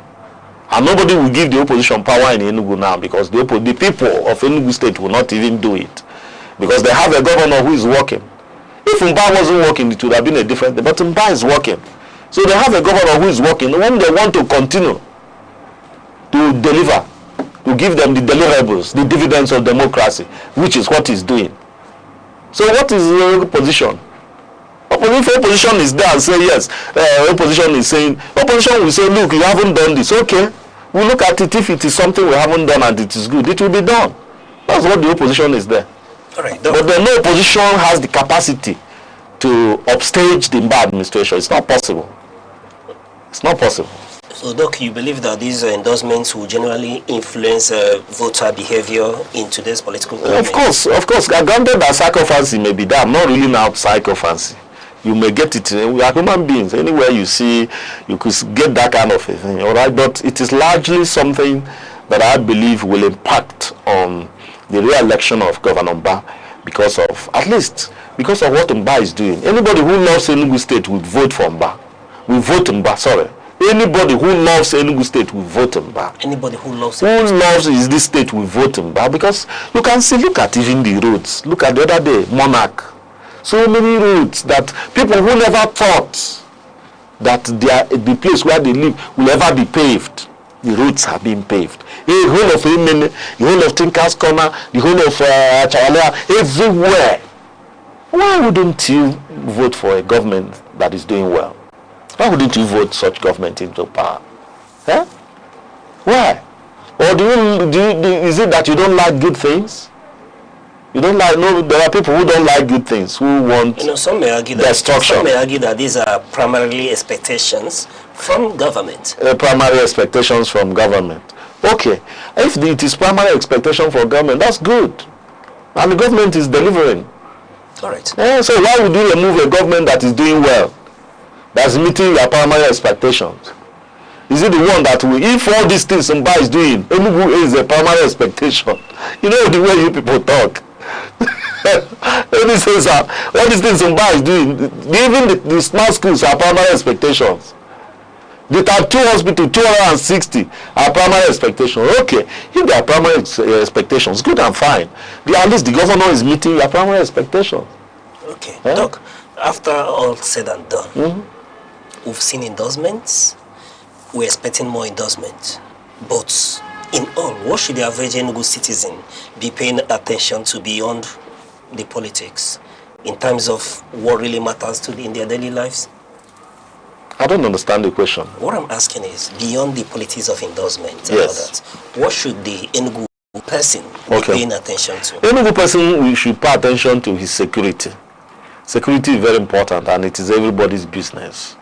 So, and you see that the governor has made adequate provision for it. There are DRS, there's Command and Control Center, policing everywhere. But you will also do your part by paying attention, at least. Your safety is of concern. We want you to be safe. Want you to be protected and be safe. So help the security officials by alerting them where there are security breaches. Of course, US with even the state-of-the-art security architecture still have breaches here and there. So when there is something, be alert and ensure that you are secure. I think then primarily the average Enugu person, wants his business to thrive. And then security is one thing that will also guarantee the safety of your business. Because if you have security, we say that even investors we are bringing in, that investors do not take security risks, even at the fact that they may take commercial or financial risks, but they don't take security risks. Once you bring security, it's an issue. So that's why we have taken care of security here, but we want you to also help us. So these are the areas where the Enugu person is not like issue of water is another thing. Enugu person wants water. Now this water has been generated at the upstream level, and then the French is coming here to help us in the reticulation. Our reticulation is ongoing to areas where there had not been any. These are the things that the Enugu person wants. Enugu person wants electricity, all right, and that is why the Mbah administration is making provision for that by, first of all, is the decoupling of electricity from the exclusive list. Mbah administration was first to send electricity bill to the House of Assembly and then set up Enugu Electricity Regulatory Commission to man electricity in the state. And we are going to generate 350 megawatts coal-powered plants that will take care of electrical issues in Enugu state. These are the things that the Enugu people are asking for, and these are the things that the Mbah administration is providing. All right. Yes. Doc, you've said much, and I think on that note, we should be drawing the curtain today on this program. Okay. But remember, you are wonderful viewers. All that matters, the citizens of Enugu. Let us know what you think about everything that Ruben Onyishi has said concerning the achievements, the endorsement of Governor Petermbah's administration in Enugu. Reach us with the hashtag, The Insight, all at Aneke TV on our social handles. Till come your way, same time tomorrow. I remain your host, Uche Osai, and we're saying thank you, Dr. Ruben Onyishi, who is the special assistant to the Governor of Enugu State on New Media. Thank you for coming. Thank you, Uche. Thank you. I'm grateful.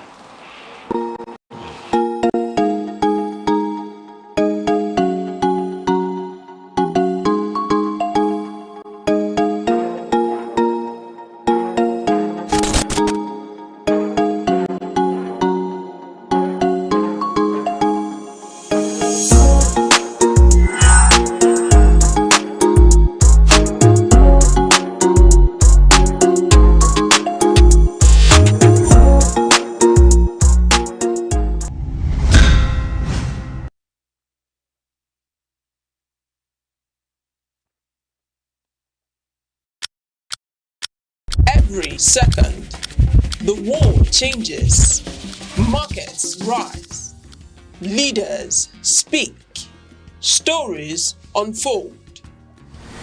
To keep up, you don't just need news, you need clarity, you need speed, you need perspective. That's why Aneke TV brings you the global pulse. Accurate, reliable, right when it matters most. Aneke TV. Move with the world.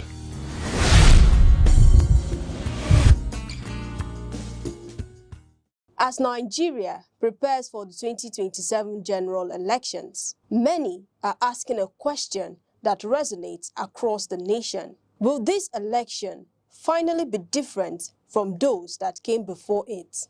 From disputes over results to delayed outcomes, past polls have often left citizens frustrated. But for 2027, hope is rising, and citizens are playing a central role in shaping the outcome. Across the country, voter registration is surging. Millions of Nigerians, particularly first-time voters and young citizens, are taking active steps to ensure their voices are heard. Surveys show that more than 70% of Nigerians intend to vote in 2027, signaling strong public interest despite concerns about security and electoral fairness. INEC has introduced measures to strengthen the credibility of the elections, including continuous voter registration and biometric verification of voters. These efforts aim to expand and secure the electoral register, ensuring that every eligible citizen can participate. But election credibility relies not just on technology, it depends on active citizen engagement. Community groups, youth organizations, and advocacy networks are educating voters about their rights, the mechanics of voting, and how to report irregularities. These initiatives aim to empower citizens to safeguard the integrity of the process. Civil society coalitions are also lobbying lawmakers to adopt key reforms, including real-time electronic transmission of results. Advocates argue that such measures are crucial to building trust and reducing disputes over outcomes. Citizens are making their voices heard, demanding transparency and accountability from political institutions. Beyond advocacy, ordinary Nigerians are stepping up as watchdogs, monitoring registration and mobilizing participation, from educating communities to ensuring fair access to polling units. The public is taking responsibility for strengthening democracy.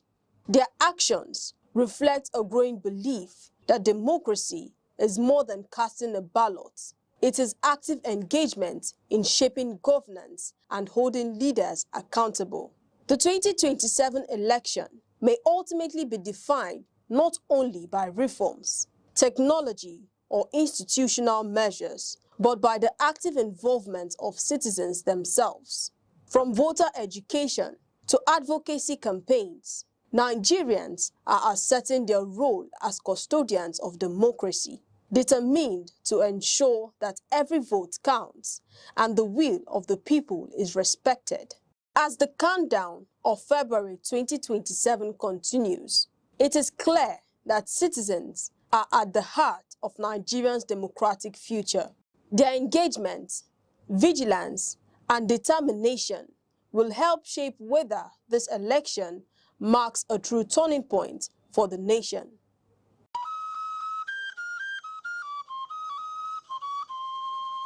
Need advert placements, coverage for events, or the latest news stories? Call 070-3043-7110 right now. Aneke TV, move with the world.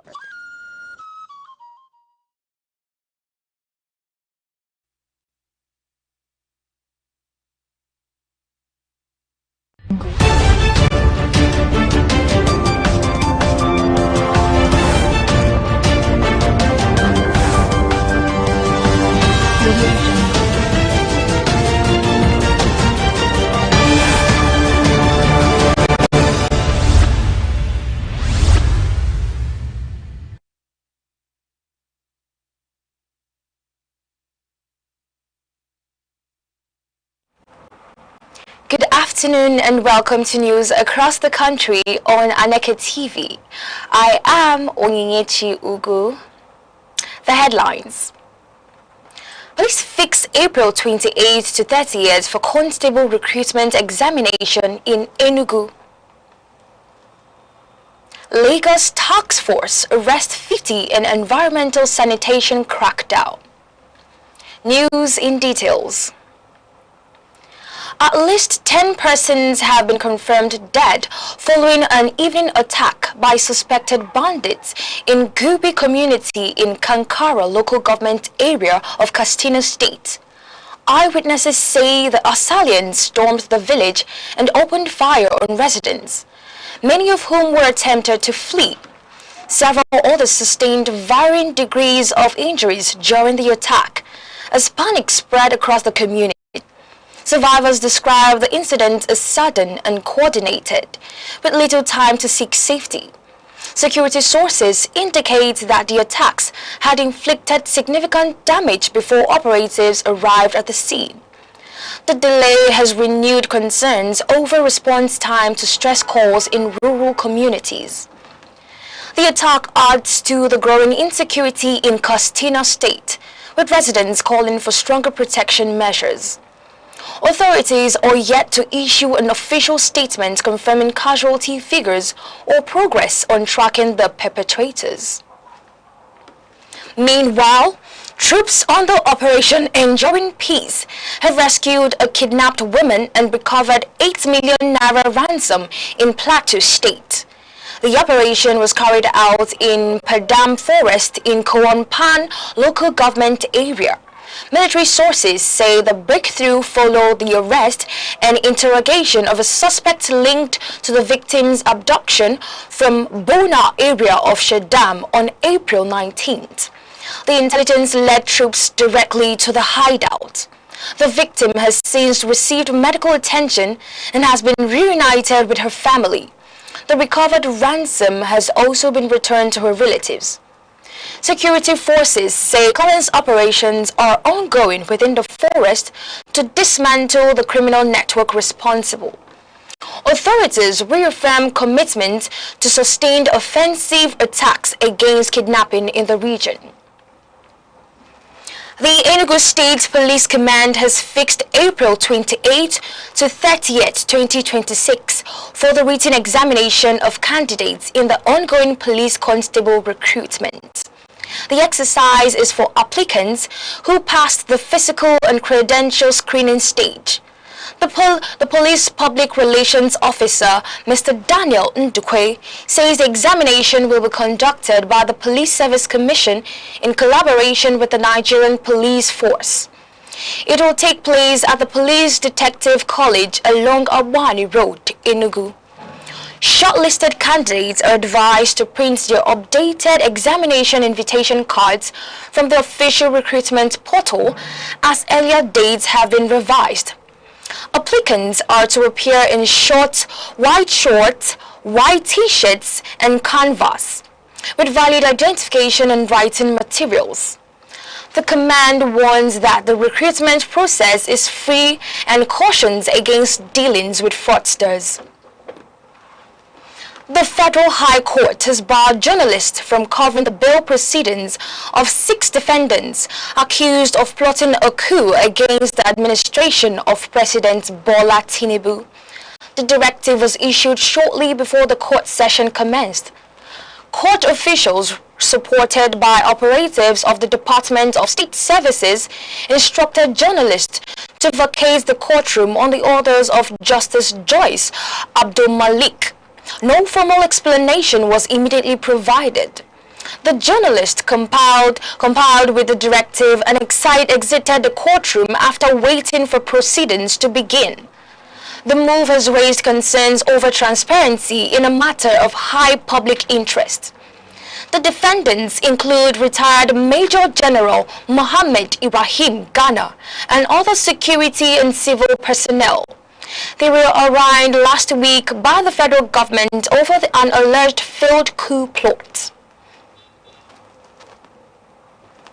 The federal government has introduced a national textbook ranking system aimed at improving the quality of learning materials in Nigerian schools.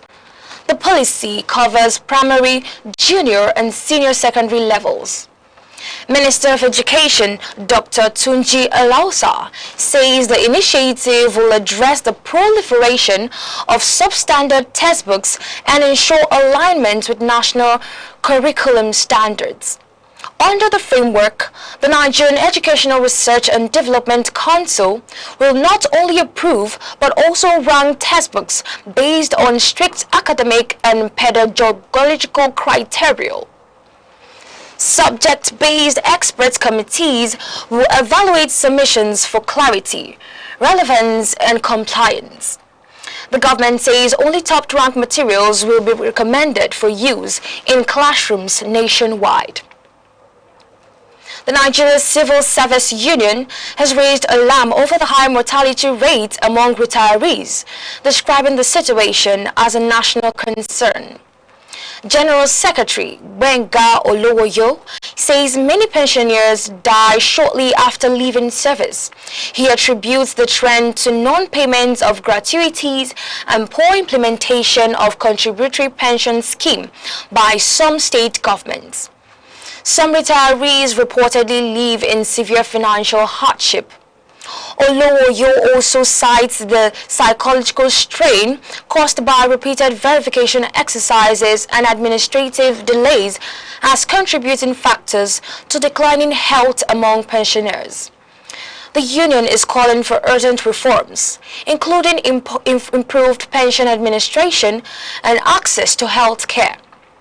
It warns that continued neglect could worsen the welfare crisis among retired public servants. The Akwa Ibom state government has activated heightened COVID-19 surveillance measures following the confirmation of an outbreak in a neighboring state.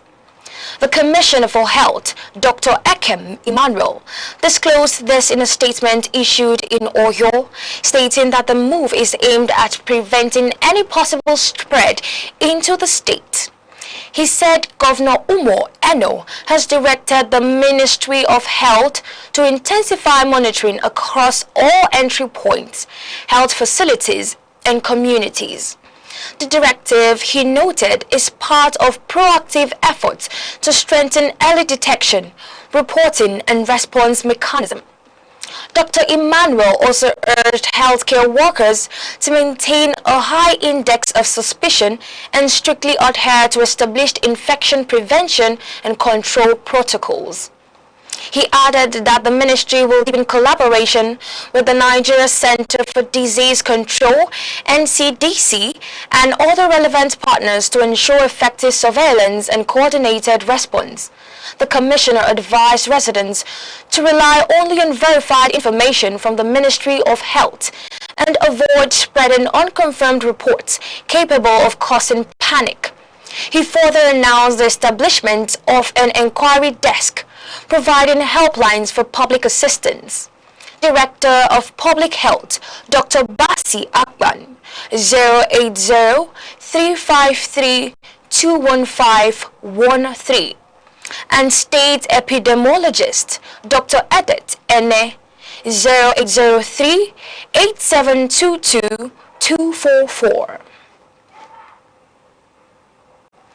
Minister of Education, Dr. Tunji Alausa, has stirred debate following remarks that students pursuing social science degrees may face limited job prospects. He made the statement at a forum at the University of Abuja. The minister said the government is reviewing academic programs to align with current economic realities, with emphasis on innovation and entrepreneurship. His comments have drawn criticism from academics and labor experts who urge that social sciences remain vital for governance, policy, and economic development. While the National Association of Nigerian Students acknowledged the need for practical skills, stakeholders caution against scraping entire disciplines, urging a balanced approach to education reform. Schools across Ogun State have resumed the third term of the 2025-2026 academic session. The resumption affects both public and private primary and secondary schools. Commissioner for Education, Professor Abayomi Aribabu, says the date follows the approved academic calendar and is aimed at ensuring timely completion of the school year. Parents and guardians have been urged to ensure prompt return of students as academic activities are expected to commence immediately. The third term marks a critical period for final examinations and completion of the syllabus, with schools directed to maintain strict adherence to academic schedules.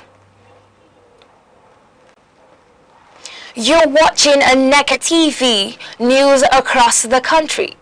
Remember, you can follow us on Facebook and YouTube at Aneke TV. Now a quick reminder of major developments in the news.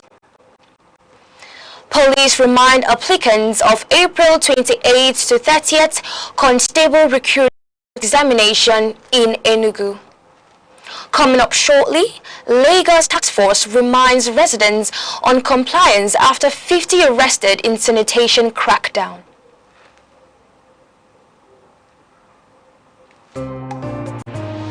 Join us on Arena, Aneke TV's premium current affairs program, where politics, development, and governance come alive.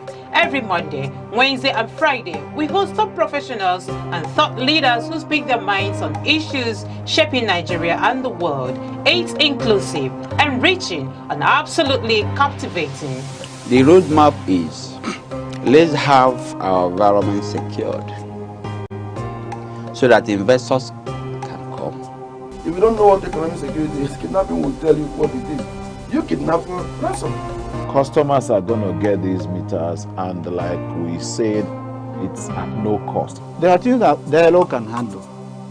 But when you leave it, I want to use a kinetic approach alone. You cannot. For discussions that promise insight and deliver truth, stay tuned, stay informed, and keep watching Arena, only on Aneke TV.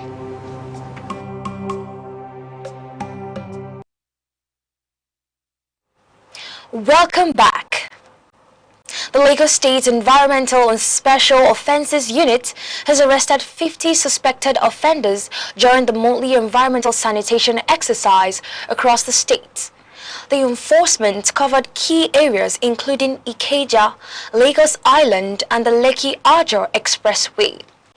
Chairman of the task force, Chief Superintendent of Police, Adetayo Akerele, said the arrests were made for violations of sanitation regulations and actions capable of disturbing public order. He noted that most residents complied with the Movement Restriction Directive. Some of the suspects are also accused of damaging public infrastructure, including billboards and road signage along the Lekki-Ekpe corridor. Authorities say such acts undermine ongoing urban management efforts. The task force reiterated the state government's zero-tolerance stance on open defecation, street trading, and discriminates waste disposal. Residents, particularly youths, have been advised to support environmental cleanliness in line with the Lagos State Environmental Protection Law of 2017. A member of the National Youth Corps, Abdusalam Jamiu, has died after being caught in a crossfire between soldiers and suspected armed robbers in Abuja. The incident occurred on April 25th at Shagari Estate in Dede area. According to the Nigerian Army, troops of the Guard Brigade Quick Response Group were responding to a robbery in progress when the suspects engaged them in a gun battle. The exchange resulted in fatal injuries to the Corps member. The Army expressed great regrets over the incident, describing the situation as highly volatile. It stated that efforts were made to secure the area and assist the victims affected during the operation. The remains of the deceased have been deposited at Kubwa General Hospital. The Army says a formal investigation is underway to determine the full circumstances surrounding the incident. Domestic airline operators in Nigeria have announced plans to suspend flight operations beginning April 30th, citing rising aviation fuel costs. The development follows a reported sharp increase in the price of Jet A1. Industry stakeholders say the cost surge has made operations unsustainable despite recent government interventions, including a reduction in aviation taxes. Operators insist the measures do not adequately address the fuel pricing challenge. Minister of Aviation and Aerospace Development, Festus Keyomo, had earlier engaged airline operators and fuel marketers in talks aimed at resolving the crisis, but discussions ended without agreement. The Airline Operators of Nigeria says the decision to halt flight is a last resort as they can no longer sustain operations. The development is expected to significantly disrupt domestic travel if no resolution is reached. Former President Olusegun Obasanjo has reiterated his position that Nigerian state-owned refineries are no longer viable. He said the Port Harcourt, Warri and Kaduna refineries have deteriorated beyond effective rehabilitation. Speaking during a recent interview, Obasanjo maintained that previous efforts to attract reputable international partners failed due to concerns over maintenance, scale and governance issues. He attributed the current condition to facilities to years of mismanagement and ineffective maintenance practices, despite significant financial investment by successful administrations. The former president urged a rethink of government strategy in the sector as the Nigerian National Petroleum Company Limited continues efforts to secure new technical partnerships for refinery operations. Technical advisor of Rivers United, Finidi George, has urged his player to maintain winning momentum as the Nigeria Premium Football League resumes.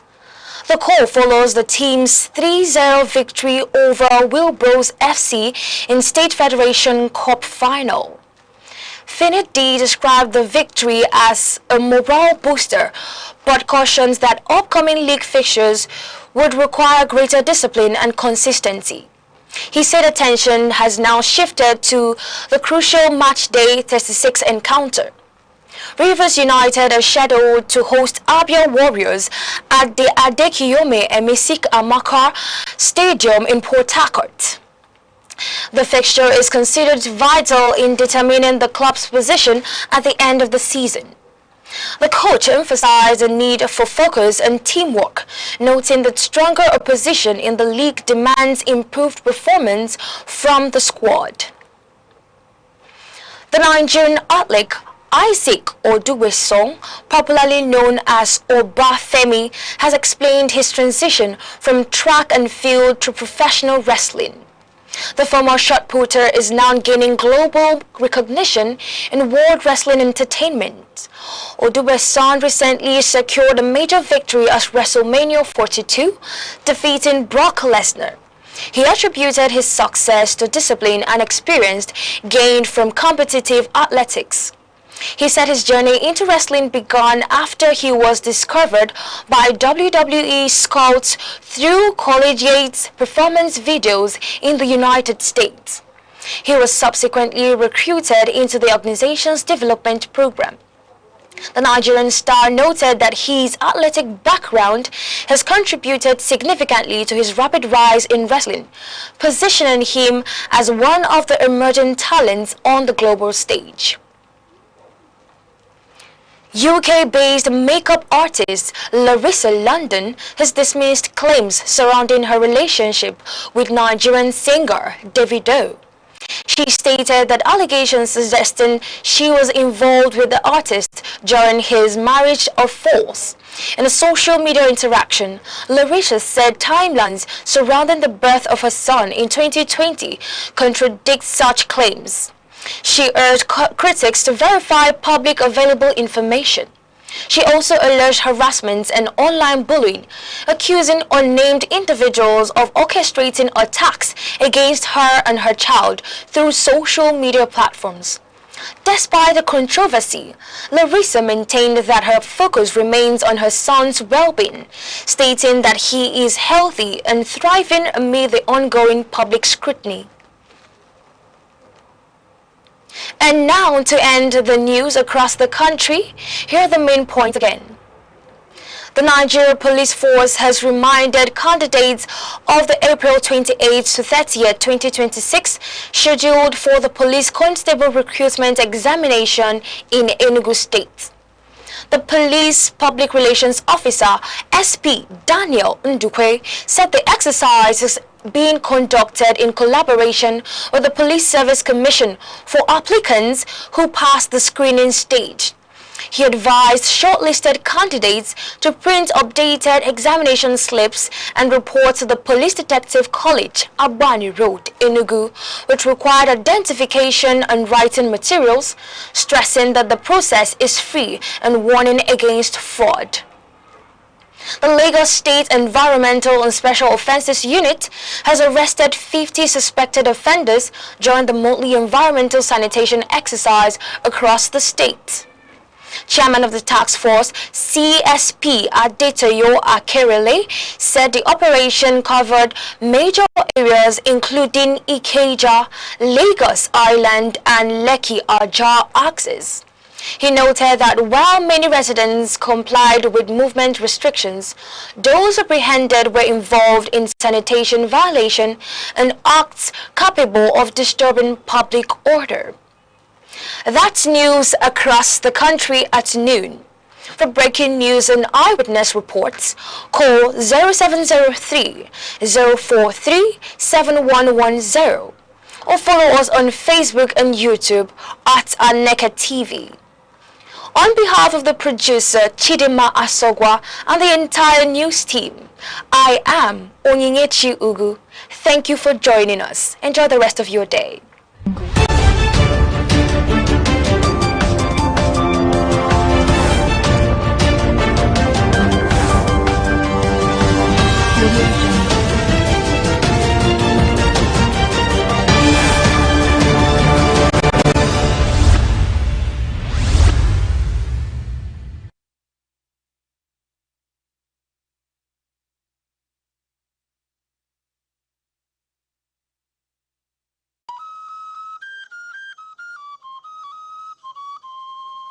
Need advert placements, coverage for events, or the latest news stories? Call 070-3043-7110 right now. Aneke TV, move with the world.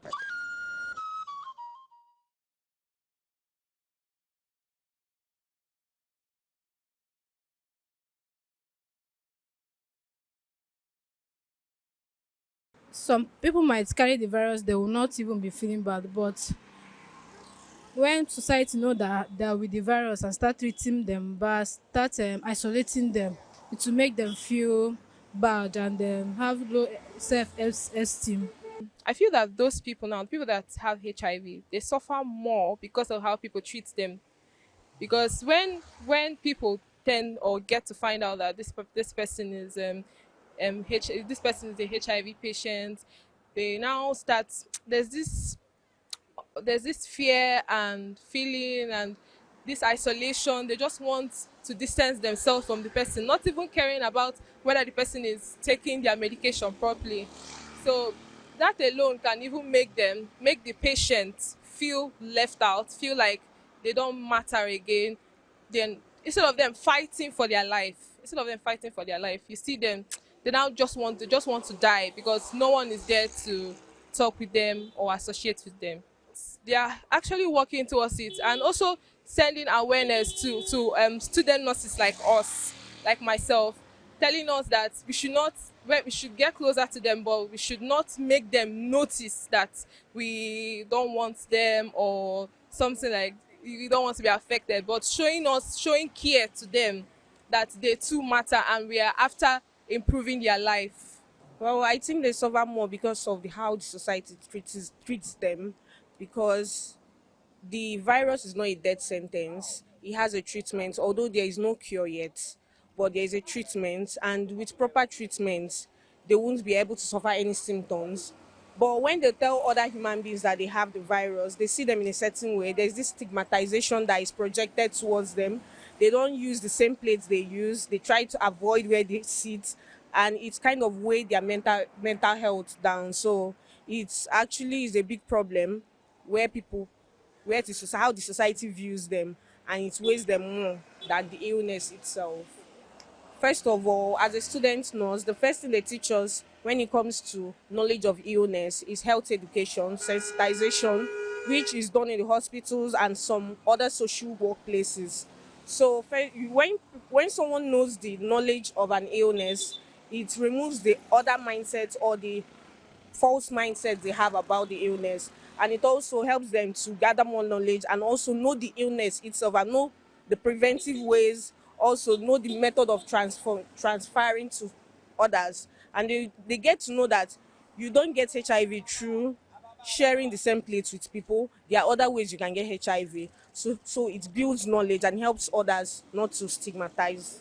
Okay, they're in different wards. They normally do health educations for patients, and they also make sure that the HIV patients adhere to their medications, which brings down the symptoms and leave the virus undetected for some time. As long as they adhere to their medications, They also advise support groups where HIV patients can come together, share opinions, discuss with each other.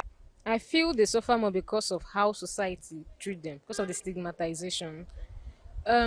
People with HIV, they can live for a very long time as far as they are taking their drugs when they are supposed to and how they are supposed to. But when their friends or relatives find out that they are suffering from HIV, they tend to shift from them. They don't like associating with them. They believe that if they are around them, if they breathe near them, that they are going to get infected. And that's just because they are of the illiteracy. They don't know about it. Nobody has taught them about it, so they are not able to understand it. Well, when someone with HIV finds out they have HIV and they are taking their drugs and they tell their friend that, look, oh, I have HIV, the friend is going to shift from them. And then when you don't have someone in your corner, when all your friends have shifted from you, you become lonely. This will probably lead you to depression.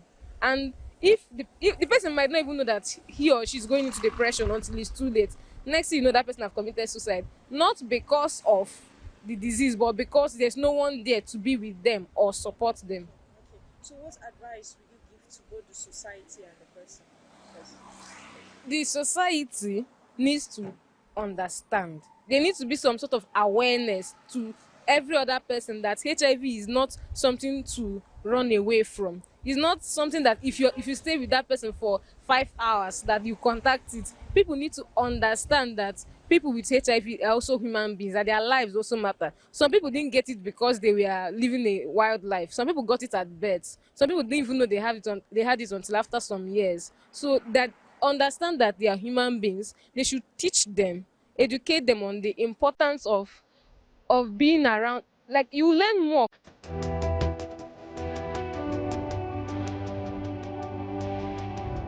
Nigeria stands at a defining crossroads between strong personalities and weak institutions. The question is simple but profound. Can a nation truly progress when its systems depend more on individuals than on rules?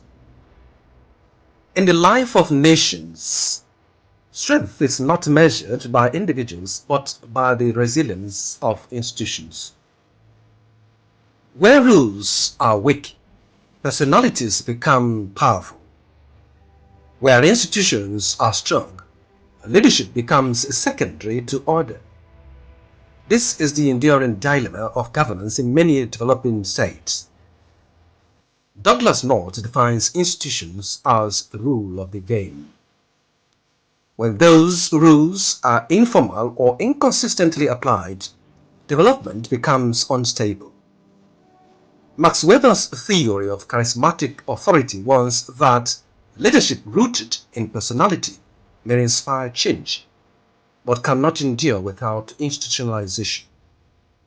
Samuel Huntington adds, the most important distinction among countries is not their form of government, but their degree of government. Where institutions are weak, governance becomes personality-driven rather than system-driven. History provides cautionary examples. In Mobutu Sese Seko Zaire and India Means Uganda, institutions were replaced by loyalty networks and personal rule. The outcome was not strength, but collapse. When systems are subordinated to individuals, the state becomes fragile, regardless of leadership charisma. Nigeria reflects a similar structural challenge. Policies often change with administrations. Enforcement can depend on influence rather than consistent rules. Institutions struggle with continuity. Asimologo and Robinson describe such examples as destructive institutions, structures that serve power rather than enforce fairness. Over time, this weakens trust and undermines governance itself. James Madison wrote, if men were angels, no government would be necessary. Institutions exist because human nature is imperfect. Scripture reinforces this truth. Put not your trust in princes nor in the Son of Man. Both philosophy and theology converge on one idea. Societies must be anchored in systems, not personalities. When institutions are weak, the results are predictable. Policy instability, inconsistent justice, economic uncertainty, declining public trust.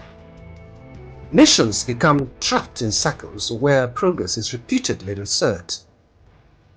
The strength of a nation is not the strength of its leaders, but the durability of its institutions. And where institutions remain weak, even strong men eventually fade, leaving the system still struggling to stand.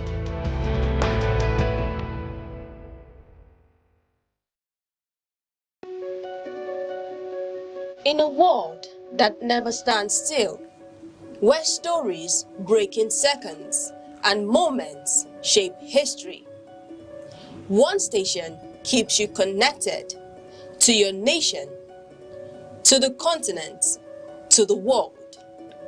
From breaking news to powerful stories, from business and politics to culture, lifestyle and entertainment, we inform, we inspire, we keep you ahead. This is more than television. This is your window to everywhere that matters. Aneke TV. Move with the world.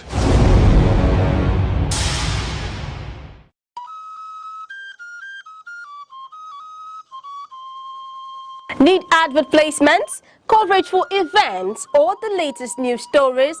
Call 070-3043-7110 right now. Aneke TV, move with the world. In a nation defined by diversity and potential, the question remains, what kind of leadership will guide Nigeria into the future? Across government, business, media and civil society, one principle has emerged as non-negotiable ethical leadership.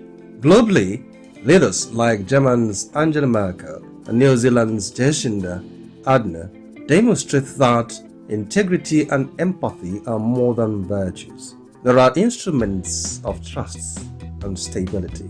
Merkel's pragmatic management of economic crisis and Ardern's compassionate yet decisive responses to national emergencies highlight the value of principled governance. Nigeria's lesson is clear. Citizens, fellow leaders who are consistent, transparent and accountable. In the private sector, ethical leadership drives success. Companies like Patagonia, with its environmental stewardship, and Microsoft, committed to data privacy, prove that profits and integrity can coexist. Nigerian businesses can learn from these models, prioritizing transparency, fair employee treatment, and community engagement to strengthen both the economy and public confidence. Religious and civic institutions also hold enormous influence. In Sweden, faith-based organizations collaborate with governments on social welfare while respecting secular governance. In Nigeria, religious leaders can guide communities through ethical engagement, promoting peace, civic responsibility, and financial transparency. The media serves as the nation's ethical compass, from Watergate in the United States to anti-corruption investigations in South Korea. Responsible journalism exposes abuse of power and strengthens accountability.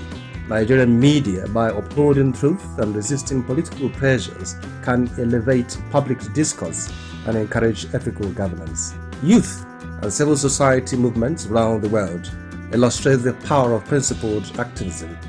Evidence-based campaigns in Kenya, climate initiative in Europe, and grassroots civic actions globally show that organized engagement reinforces accountability. In Nigeria, young people and NGOs can champion ethical leadership through advocacy, civic education, and constructive participation. The path forward is practical and systemic. Transparent public finance, digitized services, whistleblower protections, merit-based appointments, and civic education are all critical. Ethical leadership must be embedded in institutions, daily operations, and individual conduct. When leaders govern with integrity, businesses act responsibly, institutions foster unity, and citizens uphold civic duty, Nigeria's potential becomes tangible. Ethical leadership is not just a moral ideal, it is a strategic roadmap to progress, cohesion, and sustainable development.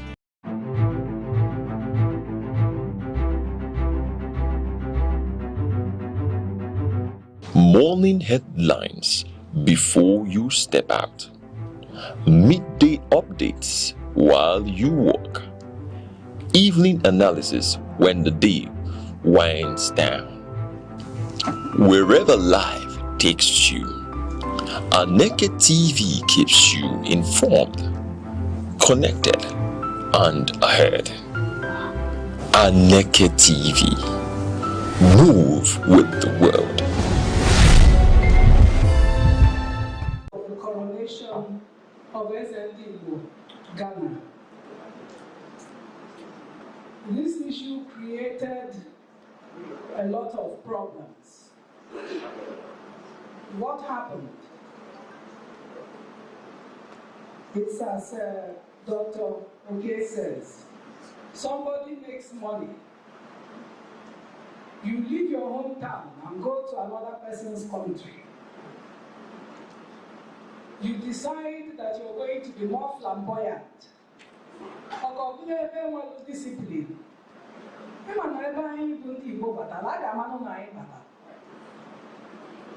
This young boy, very young, decided to go a whole area. Okay, go the area into streets. Make Julia organic. Or see the street and I can name here after his father. Never whoever governors, Ganano. Another one whoever president Gano. Another one whoever traditional ruler Gano, Obia. Maneke go find in somebody else's country. You will be more flamboyant.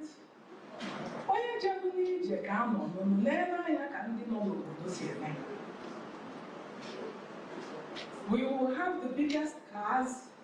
We will be moving around, in fact, with convoys that even the president of that particular country will not move around in because we have money.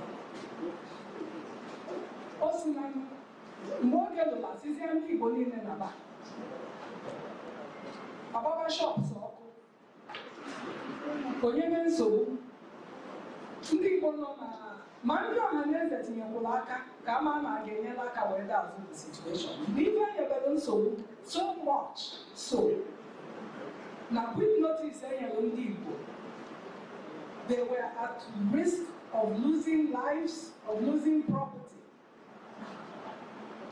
Onye isi obodo asị mụ jebe Ghana.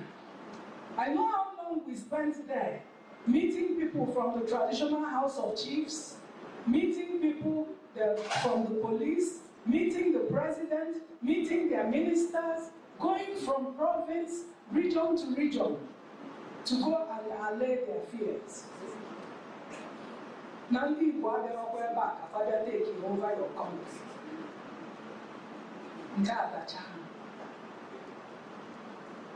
What is happening today is the same thing. Not having learned that lesson in South Africa, I mean in Nigeria. I went back to South Africa, where I see far from anything. Another young man, same thing. In South Africa, in the Eastern Cape province, I'm a shop, so I'm a motor. In our particular mission in South Africa, not less than 300 people have willingly that they are fearful for their lives.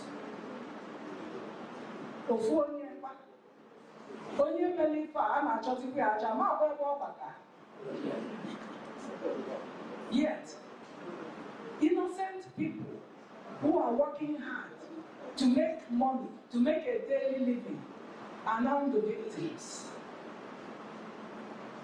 Xenophobia is a problem. Mana, all the giver Prof. I so much love his lecture because what they call this issue, Joanna about and more on the Dr. Chubo Karibu. I can't how many of these people are more prominent than myself? I can market myself. Oh, I found a book. Makanowelo about a meeting. No local government. Dr. Chubo Karibu Ngora. Now the town hall about a meeting. Obia park ya motia buying a town hall. Hotel one young man in a village if you go we couldn't moto buy an appear pathfinder. Looking at the venue, where's it get them moto? Oyi Ghana, can ever moto Oyi park? That's Dr. Kadiba. I see an air park. Upon the together, Motia park yana kunkia. Although we were a meeting, before I met a meeting, all of Patagon low, where Polona Kuku, that's a Puziana Motokia. Dr. Chuba, where Putano, or any Anaya. Dr. Chuba, I am on a Motia, another one. Opeko Putalo, never and Mayana with it. Wherefore, into a Tiana, where's if I Emeniata, and where the Batano ever and meeting in Bulumoto, where park ya. Mbechuba Putalo, Fukamoto Mura, where Fukankia, where Cosiniano Nameluteko. Elutekomo, Odorosi Kamba, or money, Komoto, but the defining element of an individual. There is no other tribe, race in this world on earth that takes pride in the quote, he who stands to greet the king. Manandi Bonazia, or we find you one, or what I can answer. And when on yours on Asia, we are all here. The same issues that face us as a people continue to plague us because we refuse to look inwards and ask, what is it that makes us want to be preeminent over the other in an intimidating way? You also have no idea where I make the fact. Or in a full amount of mother national clip, ever President Tinubu follow. Or what I'm talking when I can already that can. Only by your venue. Why are Kawa looking at the president?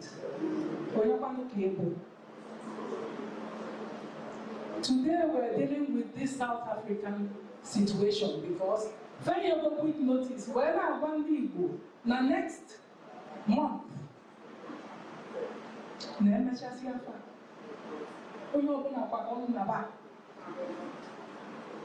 Why will we not learn? Makiva, omego mbembu, mekwa azo. Mwemba ndi nke melo na Nigeria. Opa ndi kukwa, ndi kanokwa na nga, faka potarokwa. So ife anyị ncha ọhaneze ga-atinye anya biko ka anyị mmalụ ka anyị ga-esi n'ife a ka anyị esi kọwanụ our young men na ọ bụrụ inweta ego ịbanye ebe mmadụ ịkọwalụ onye ọ na n'ọbịa ka ọ bụ mana na ike a wee nwee ife ikusikwa elu na ike a wee nwee ife onye ozizi gị na-aba isi ewo n'ọzọ a na-emegbu ndị Igbo a na-akpagbu ndị Igbo achụba n'anyị maka anyị na-agbalụba anyị ọsọ kee ndị lụrụ Banana Island kee ndị lụrụ afịa dị na Lagos elọtalụ m mgbe di m jelụ na trade fair wee nenesịa wee sifa ewo ndonu agụsịa achụpụ ụlọ ebe a na-ejekwa lụọ ọzọ achụpụkwa ụlọ na-ejekwa lụọ ọzọ ụmụ ụka niile ije Abuja ije Lagos nke ndị lụrụ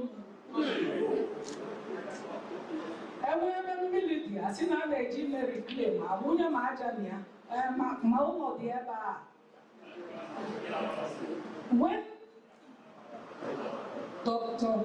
Ikechukwu talks about the Ben Gurion examples, the Jews themselves, after the state of Israel was created, made an intentional, conscious effort to come back and build a homeland.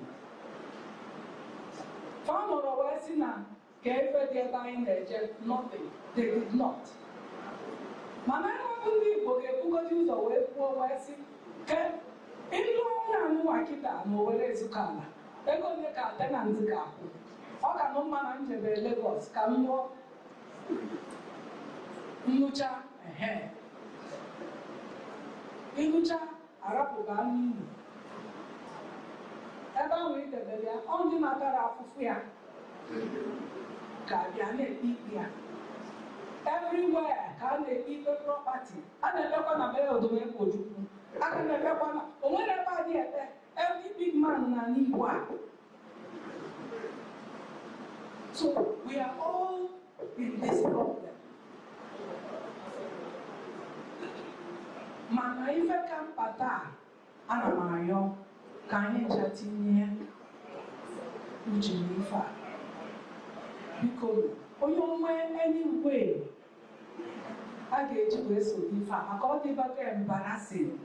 Ife o ji wee dị embarrassing bụ na enwebe problem a ahụ ndị Ministry of Foreign Affairs ka a ya akpọ nduzi ebe a nwee ike wee kọwapụfa na ndị na-enye nsogbu a ndị Igbo bụ ebe a ụlọ si na fabia wee si na faya abụọ eze bulu moto karịrị eze unu lụọ palesi karịrị nke eze unu na-akwadokwa ịkọwala eze unu na o megheli arụ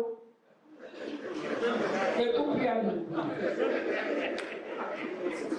nduzi ebe a wee sifa na nzọkwa wee bụrụ onye Igbo a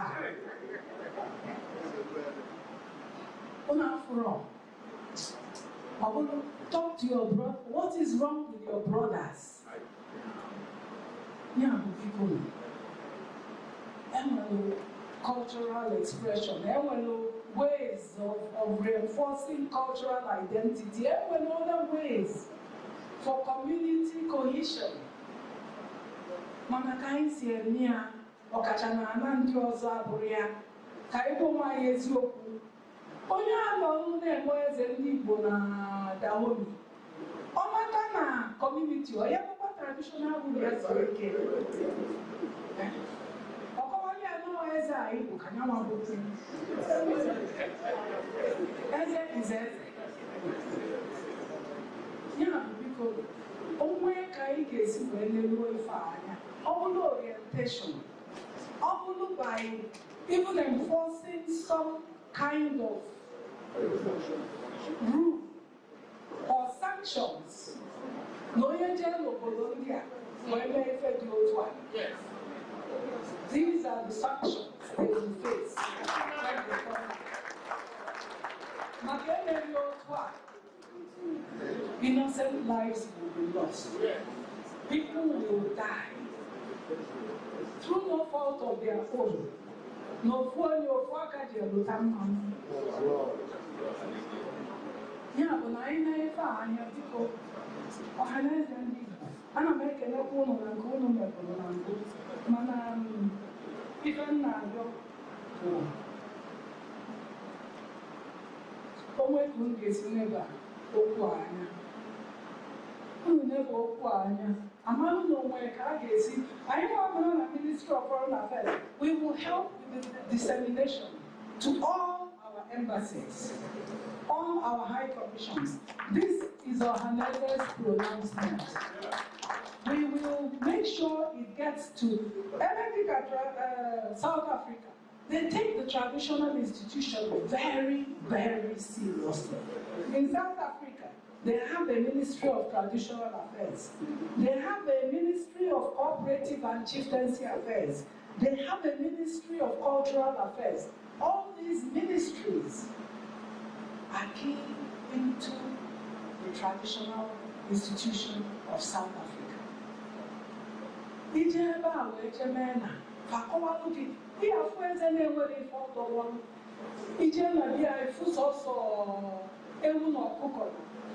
But the people don't joke with him. Makobure go Kavaji Meze and Manobro Magia Konya Madam John Change. Dr. K. Ugoniano, I am 18 I need, dying Wego.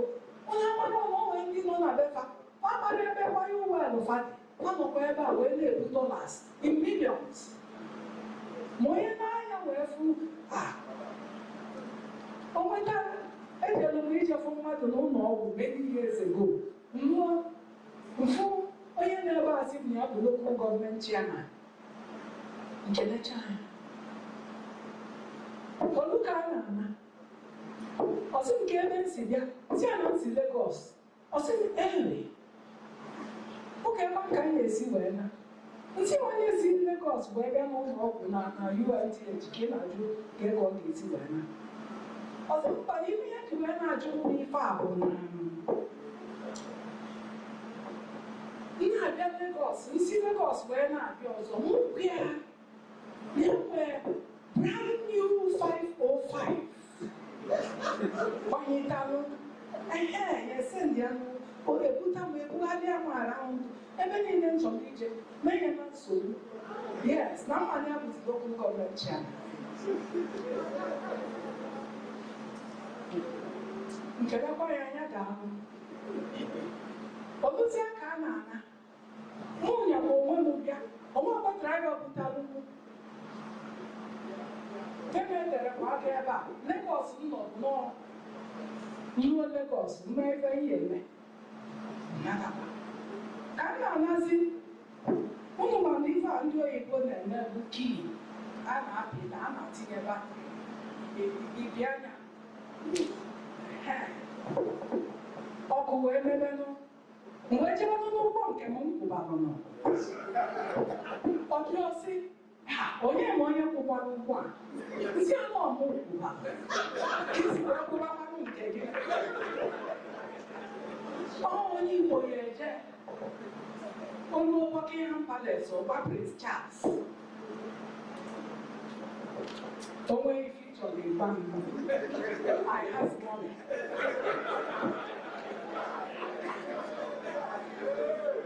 So not important thing that can see and package your wine. I eat other people's country. I came here back. I need what I don't wine. I need what I don't wine. I need ma.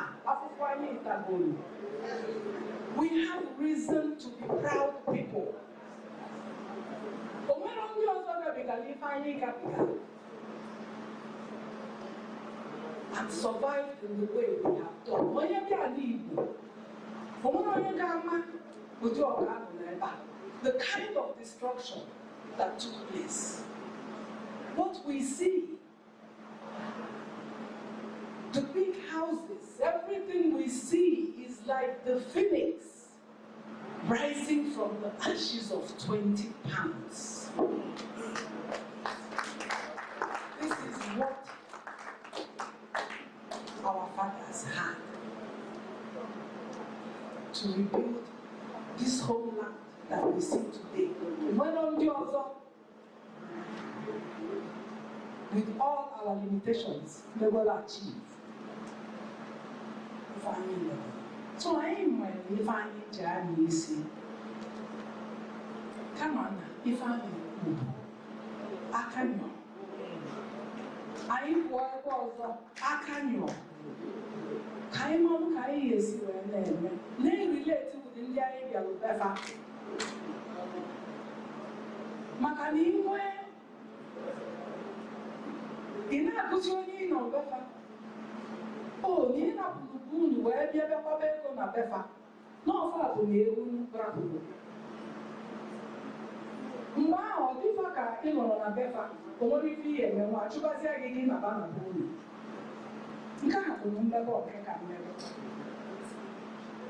Yeah, because I'm American. You are amazing for this very important engagement. I know what you know how to call you. Because I don't know any idea, but you can't know what the sanctions are. But only for Zion, or even just orientation in our communities, or any other way. I had to call Umbubai now, because they are like a giveaway government. Down. Every second, the world changes, markets rise, leaders speak, stories unfold. To keep up, you don't just need news, you need clarity, you need speed, you need perspective. That's why Aneke TV brings you the global pulse. Accurate, reliable, right when it matters most. Aneke TV. Move with the world.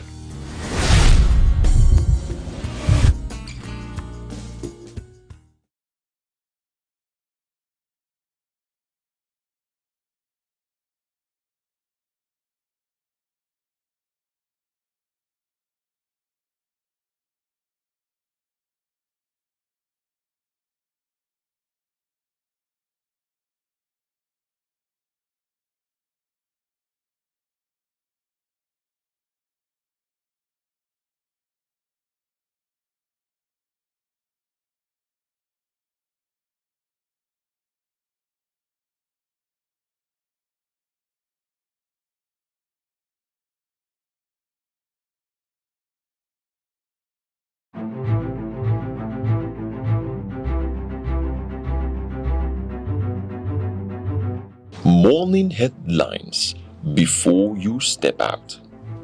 Midday updates while you walk. Evening analysis when the day winds down. Wherever life takes you, Aneke TV keeps you informed, connected, and ahead.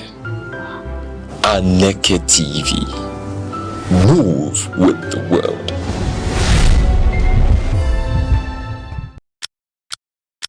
Every second, the world changes, markets rise, leaders speak, stories unfold. To keep up, you don't just need news, you need clarity, you need speed, you need perspective. That's why Aneke TV brings you the global pulse. Accurate, reliable, right when it matters most. Aneke TV. Move with the world.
competition is disappearing.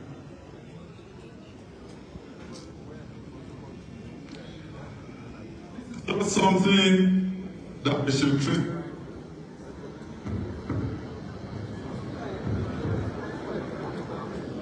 I don't want to think saboteurs are here.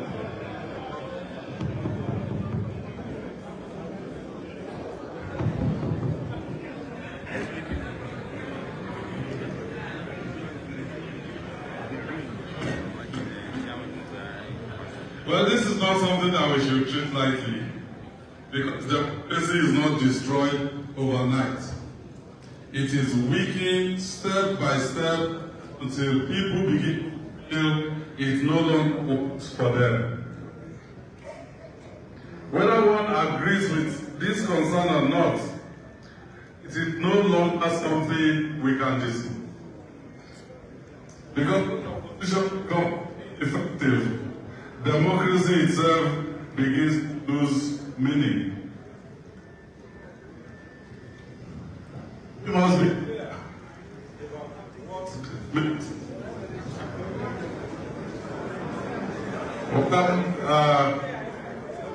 That is up front.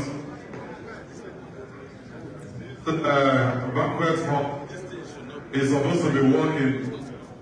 I want us to use this place today. So I asked them, whatever it will take, we must be inside banquet. So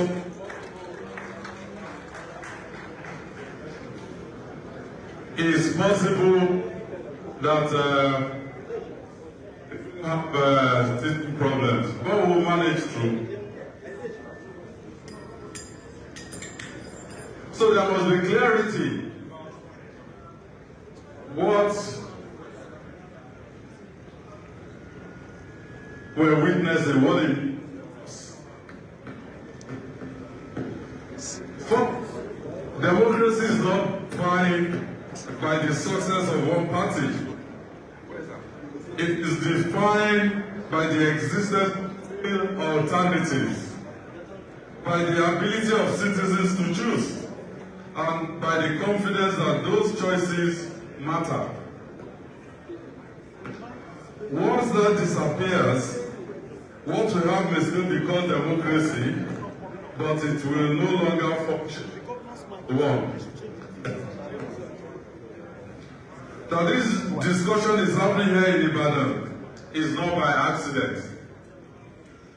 Ibadan has always served as the political capital of the Southwest, and indeed Nigeria. And let me sound a note of what for those that are carrying on as if there will not be tomorrow.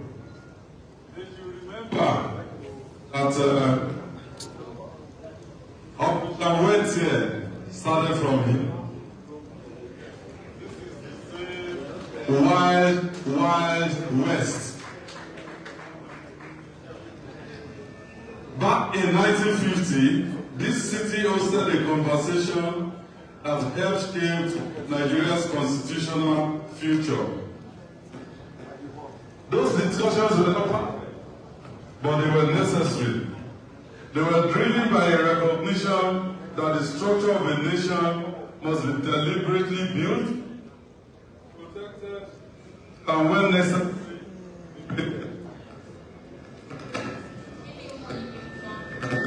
In many ways, the gathering we're having here today carries the same responsibility.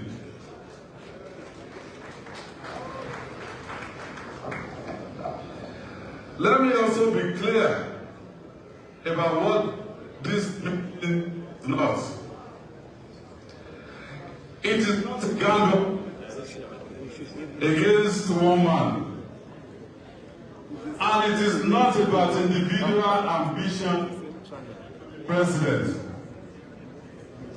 It is about the collective ambition of the Nigerian people to have a democracy that is properly defined. a gathering about something more fundamental, the survival of a system that allows Nigeria to remain open, competitive, and accountable. Because democracy without opposition is not democracy. It is a slow drift towards a one-party state. And Nigeria must not make that drift. The simple. No matter how strong any party becomes, no matter how popular any government may appear, the presence of credible opposition is not a threat to democracy. It is what sustains democracy. If we allow opposition to weaken, whether by design or by neglect, bear the consequences. So this is not a moment for fragmentation. It is not a moment for chaos. And it is certainly not a moment to disengage politically. It is a moment to think clearly, to speak honestly, and to act with a sense of responsibility that goes beyond party lines. Nigeria has come too far to pretend that this does not matter. And the responsibility to ensure that it does not go further than it should belongs to all of us. So I welcome you to Ibadan. I wish us a successful deliberation. Thank you, and God bless you.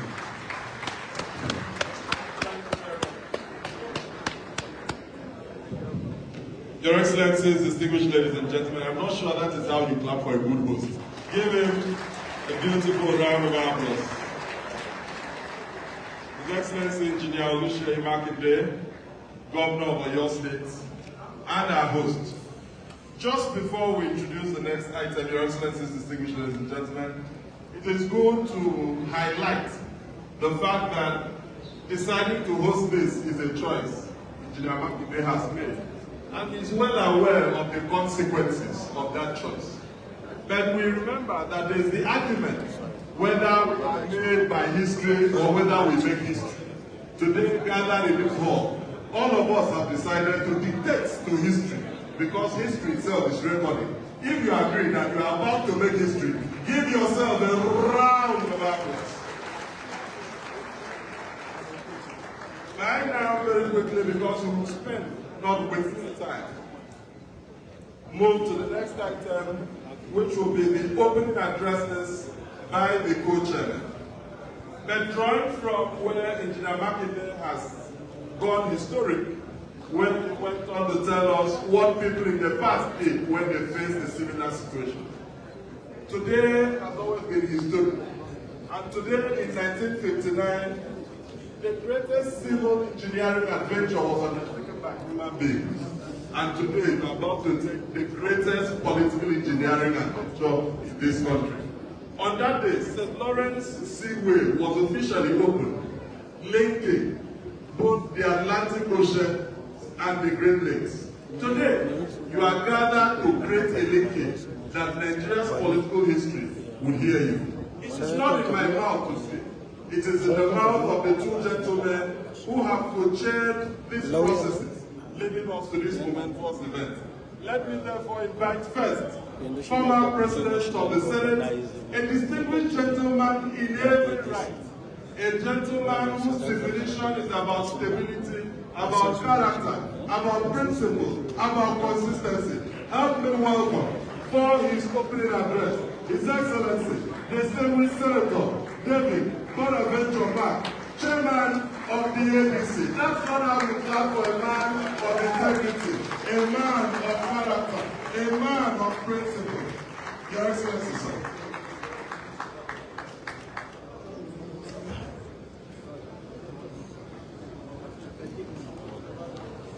That's it.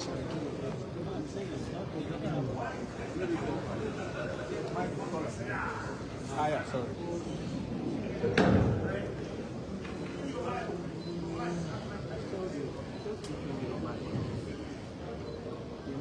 Ito on that of you.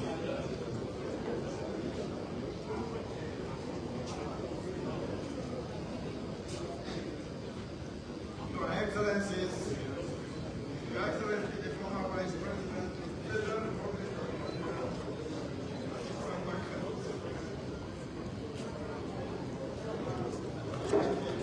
of Still the channel. Still the channel is now.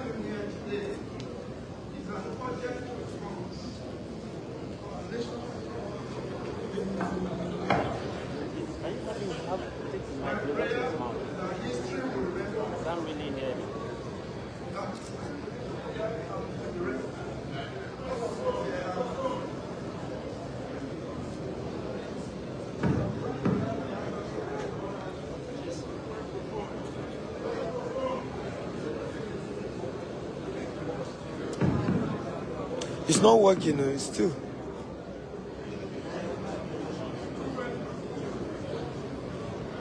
Can you hear me now?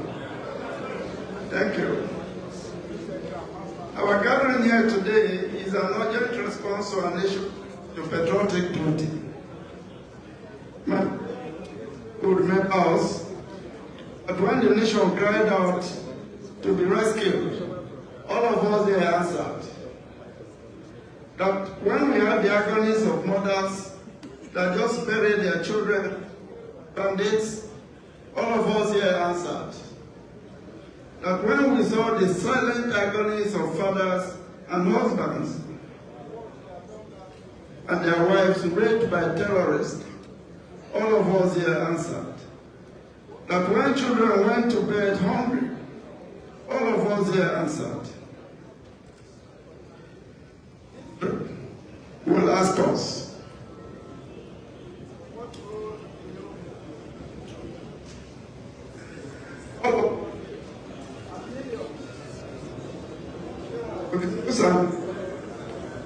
but for one reason or the other, they are physically positive. They call it Nigerian mere opposition slogan. The evidence is there for all of us to see.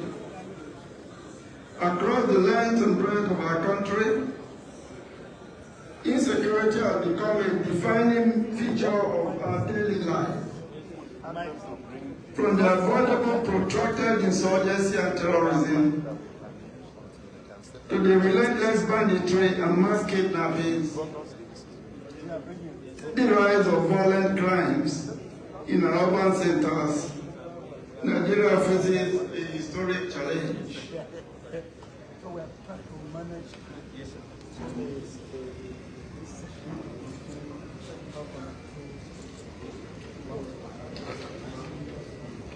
The statistics are very frightening. Nigeria is fourth in the global terrorism index. And the community and livelihoods are destroyed. Taking as replaced hope. The claims and posturing government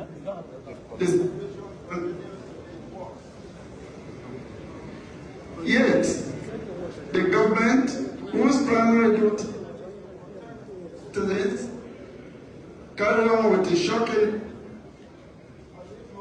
wrong. And constantly John criminal and protection.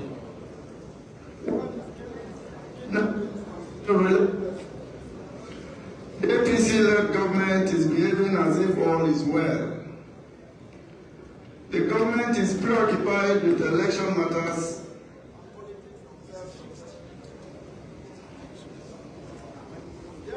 Democracy is to provide people with a choice. When one government, this government, the power to vote the government out.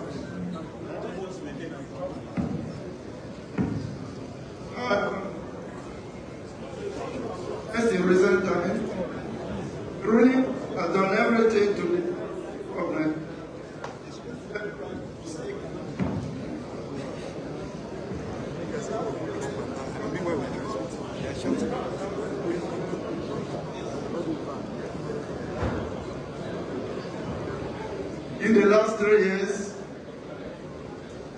this government has launched major attacks on the opposition parties, all in a bid to deny the people the right to choose. They want to foist a one-party state on Nigeria. Institutions that should safeguard our freedom and protect the will of the people are increasingly so. The right of citizens to choose their leaders is undermined. The independence of democratic institutions is being compromised. In fact, it is becoming increasing to describe what we have today as a fully functioning democracy, both form and substance.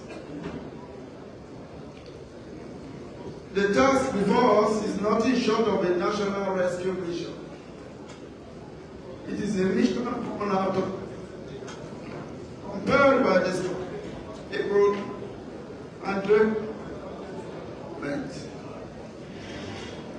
I must emphasize that this responsibility is far more important than sentiment, personal interest, or personal ambition. What is at stake is greater than it involves sacrifice by every member of the opposition.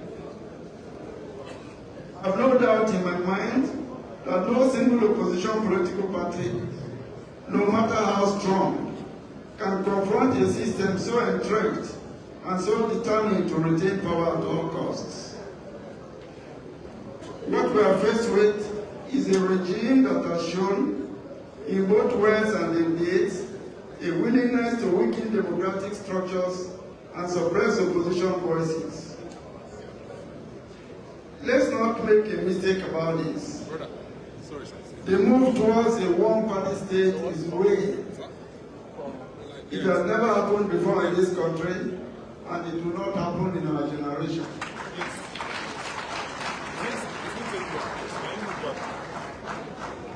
The government has argued that it's not their duty to help build the opposition. Yes, they are right. Nobody has asked them for that favor. They call what they are doing to opposition political parties strategy. I call it tyranny. But is it their duty to destroy the opposition, as they have brazenly attempted to do? Can one do what they have been doing and still claim to believe in democracy or to be a Democrat? The answer is certainly no. We must not be in doubt. The forces that have sought to destabilize our various political parties will not stop. Even as we gather here, they are already scheming out to further undermine us and divide our ranks and seek seeds of discord among us. But we must remember where the rain began to hit us. We must remember how we got to where we are today. We must remember what has brought us here. We must remain clear that we cannot confront the future as fragmented entities. We must be united to be able to salvage our nation. It is for these reasons that this gathering and our dealings must be anchored on honesty and integrity. We must put all our cards face up on the table and speak truthfully to one another. There must be no hidden agendas, no last-minute surprises, and no room for distrust. Perhaps more than anything else, the success of our collective effort depends on our ability to build and sustain trust. We are racing against time and operating within a limited window. The urgency of our situation does not permit repeated mistakes. We must be willing to rise above narrow sentiments and reject parochial attitude that has historically divided the oppositions in this country. This is the time to rewrite the story of coalition building in Nigeria. The record of the APC government is one of complete failure. What remains in its wake is an aggressive reliance on propaganda and a sustained assault on opposition voices. However, we will not engage in a contest of propaganda with them. We will not substitute truth for ignorance. Their reliance on propaganda only exposes a deeper problem, an inability to accept responsibility. Nigeria is watching, and Nigerians are watching. They have been through the smoke screen and the lies. They recognize a government that has failed to meet their expectations for their sufferings. This is why, as we have repeatedly maintained, is before no longer a conventional political contest. This contest is between the ruling party, APC, and the Nigerian people. APC is contesting against the mother who has just buried her child. APC is contesting against the father who works endlessly, yet cannot feed his family. APC is contesting against the young graduate who sees no future, and against the pensioner who has been abandoned after decades of service to the nation. We are on the side of the people, and therefore, the Almighty God on our side. Recent changes within the economic management team are themselves a tacit admission of failure. If the system is functioning effectively, you do not replace leadership. Rejigging the cabinet at this late hour cannot save them from the verdict of the people. Distinguished ladies and gentlemen, as I conclude, let me use this opportunity to emphasize that the ability of our democracy rests with the neutrality and integrity of its electoral institutions. When the referee clearly and proudly wears the jersey of the other teams in a match he should be officiating, then the legitimacy of the instance, Nigerians have lost confidence in the electoral body called INEC. INEC is no longer an impartial umpire, and if nothing changes, Professor Joe Amopitan is about to preside over the most distrusted election in the Nigerian history. The consequences are better left to imagination. Leaders of great parties, let it be said loud and clear that at a defining moment in our history, when Nigeria stood at the edge of uncertainty, we did not falter. We did not allow personal ambition to override the desire of Nigerians. We did not collapse under the temptation of petty partisanship, self-satisfying ambitions. Instead, we chose unity over division. We chose sacrifice over self. And we chose country above all. Let this summit go down in history at the moment when everything changed. Let this be the beginning of a decisive movement, a movement that will restore dignity of our democracy, secure the lives of our people, and rebuild the foundations of our nation. I am very confident that if we stand together with conviction, discipline, and sincerity, no force will be strong enough to stop the will of the Nigerian people. May history remember us for our courage. History remember us for our sacrifice, and remember us for our resolve to save our democracy and our country.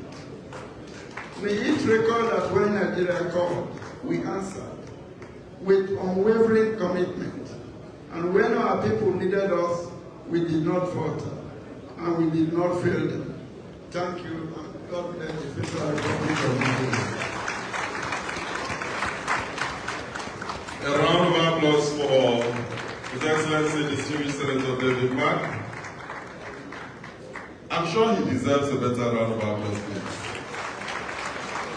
In his speech, he reminded us of the disposition of Barack Obama when he said, in every generation there is a defining moment. And he has reminded us that this is our defining moment. If you agree, say, oh yeah. This is that defining moment. Again, people write history. Again, people make history. But we know that at some point, history makes people. Therefore, ladies and gentlemen, Abraham Lincoln also said that men are the masters of both Congress and courts. Not to overthrow the Constitution, but to overthrow the people who pervert it. Let me therefore invite a gentleman whose life has been over 4 decades in the courts. A gentleman who has had the privilege of bearing the burden and the brunt of attack since November 15. Then today is homecoming for him. In Ibadan, he emerged. Little did he know that he will be fighting, and you have to come back to Ibadan to fight those who are fighting him. Help welcome to the microphone, Kabiru Tanimu Turaki, Advocate of Nigeria, National Chairman of the People's Democratic Party. A round of applause for him. Despite the fact he has not lost weight, a special panel must be made to probe him.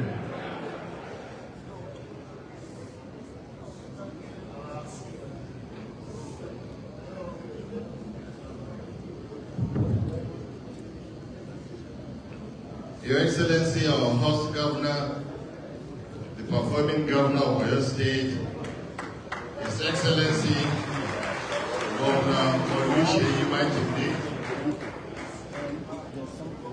Your Excellency, our most respected friend, Your Excellency, the former Senate President and the Chairman of the NDC, and with that also to recognize all the chairmen of the opposition political parties that are here with us this afternoon.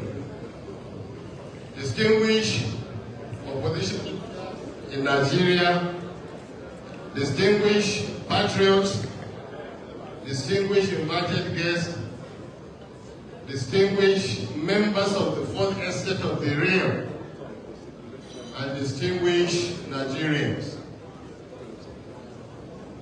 No moment in our political history since independence best exemplifies Shakespeare's immortal proclamation in Julius Caesar, and I quote, "There is a time in affairs of men which, taken at the flood, leads unto a fortune. Omitted, all the void of their life is bound in shadows and in miseries. On such a full sea are we now afloat, and we must take the current when it serves, or lose our ventures." Distinguished delegates, distinguished leaders, we are today at the cusp of history. The political stage is set, the dramatis personae are all ready, and time is passing and passing very, very quickly. But one thing is pending, which the world honestly awaits, and that is our action. That is our joint action. This is so important that even our inaction or refusal to act will be interpreted and recorded by us, by history, as an action. Never, distinguished ladies and gentlemen, in our democratic history, we faced the busy of the opposition as we have today. Never have we done so carelessly on the brink of being a one-party state in this. Current embattled condition of the opposition in our country is the result of a state-engineered crisis, tactically deployed to all opposition political parties with the prospect of a challenge to the lackluster performing APC-led federal government.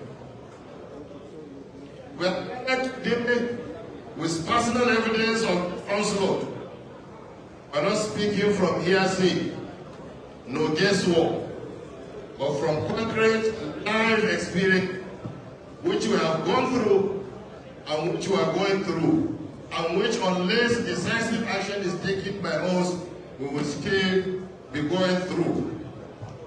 A situation where renegade party members have been stupendously empowered to create problems within the rank and file of our parties, ultimately to use and to sue the party, leaving us very, very vulnerable. National institutions, distinguished ladies and gentlemen, that are created as guardrails on the express lane of electoral democracy have all today either been captured or been seriously compromised. The consequence of this is that our nation has today been sent very close to the destination, either self-help or self-precipice, God forbid. Today, the possession of these critical institutions is at their lowest ebb, a point of almost no recovery. Deficit has not only increased, but has reached a historic level. Dear friends, dear colleagues, dear opposition leaders, dear patriots, there is an urgent need for act, and to act now.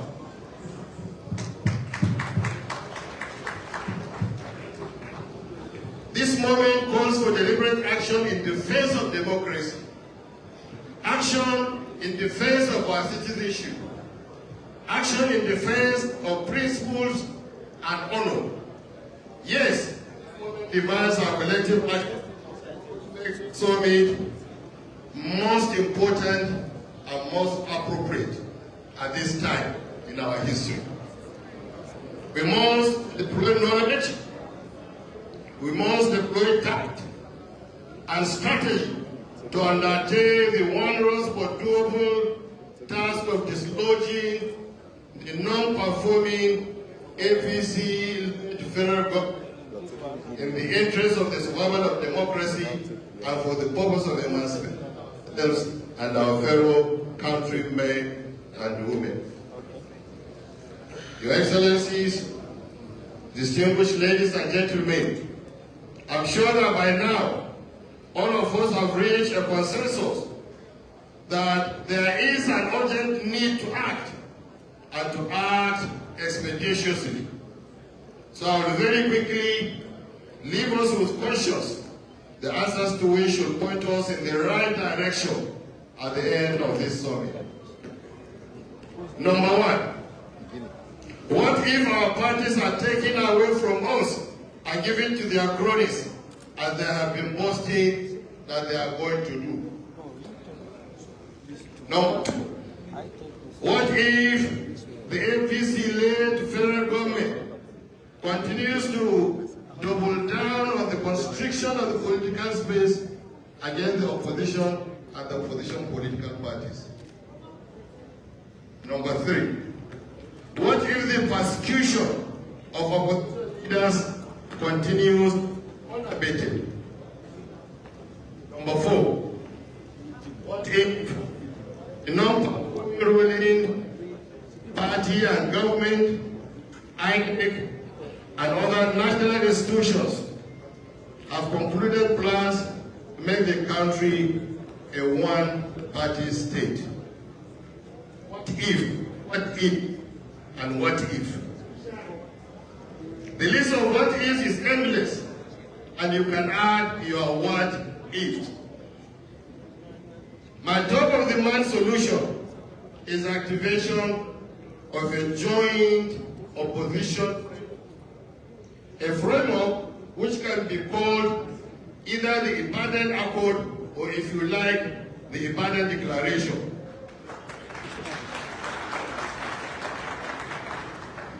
This accord or declaration will be a joint opposition platform where the defense of democracy will be the paramount interest.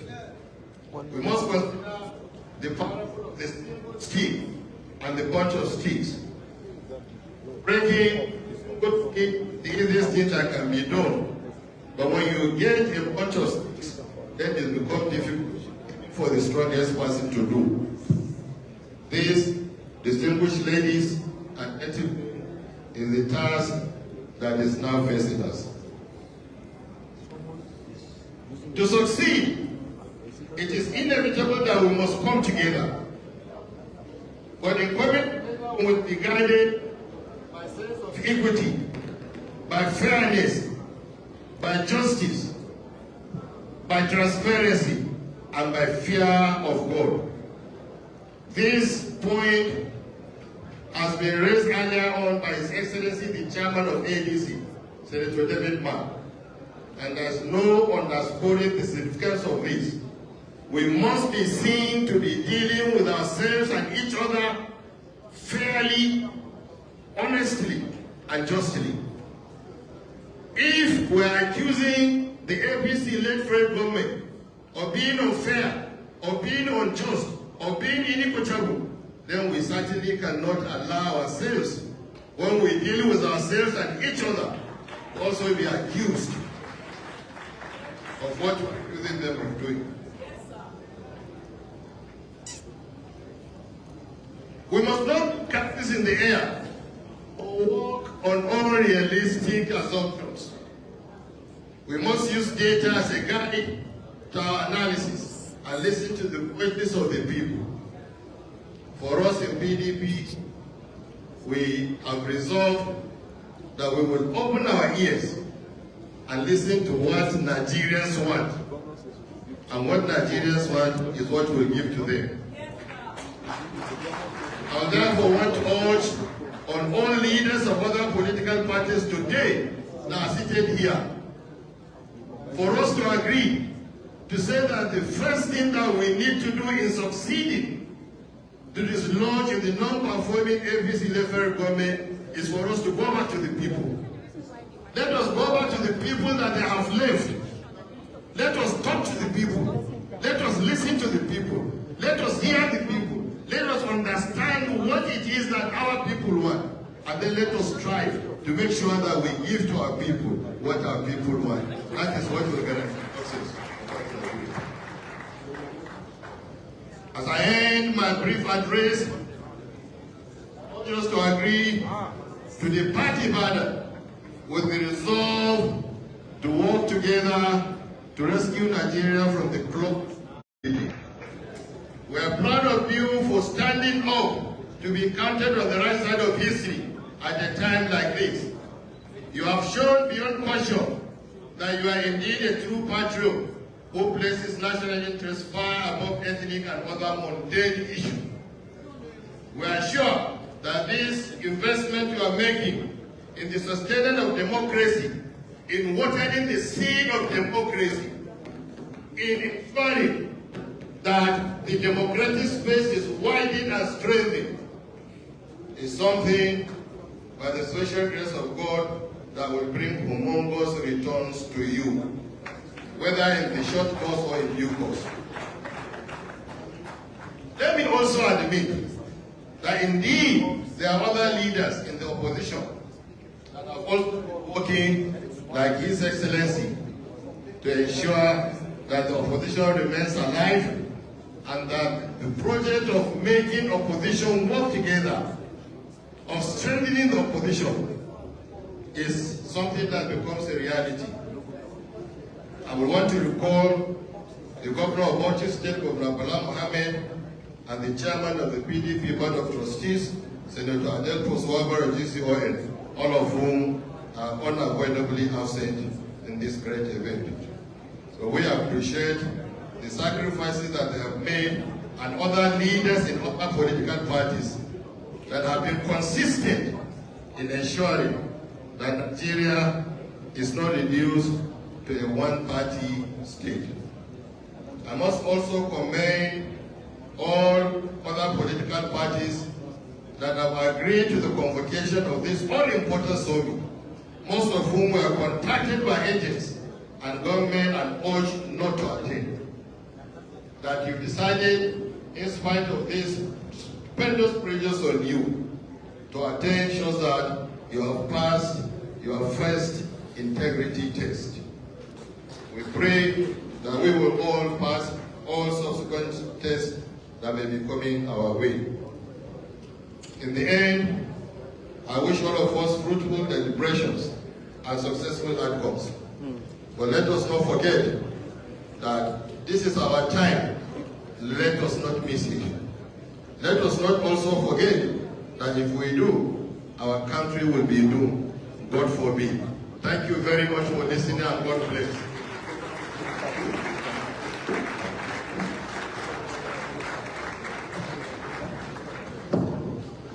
Please put your hands once more for the national chairman of the PDP,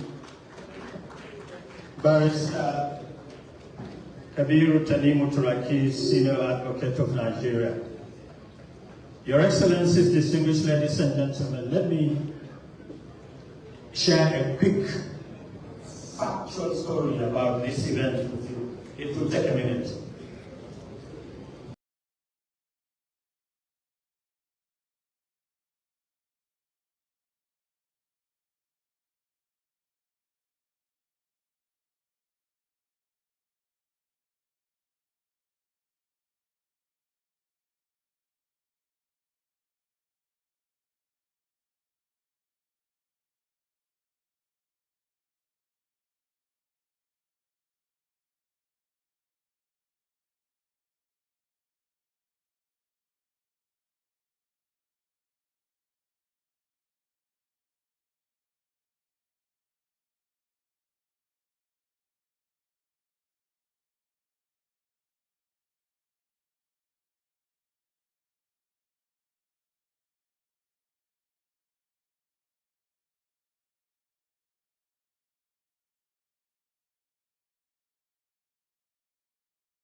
Chimamanda Adichie. Adichie gives voice to African identity in a global world. From half of a yellow sun to her TED Talks, she speaks truth with elegance. She urges us to reject the single story and celebrate complexity, a modern cultural beacon.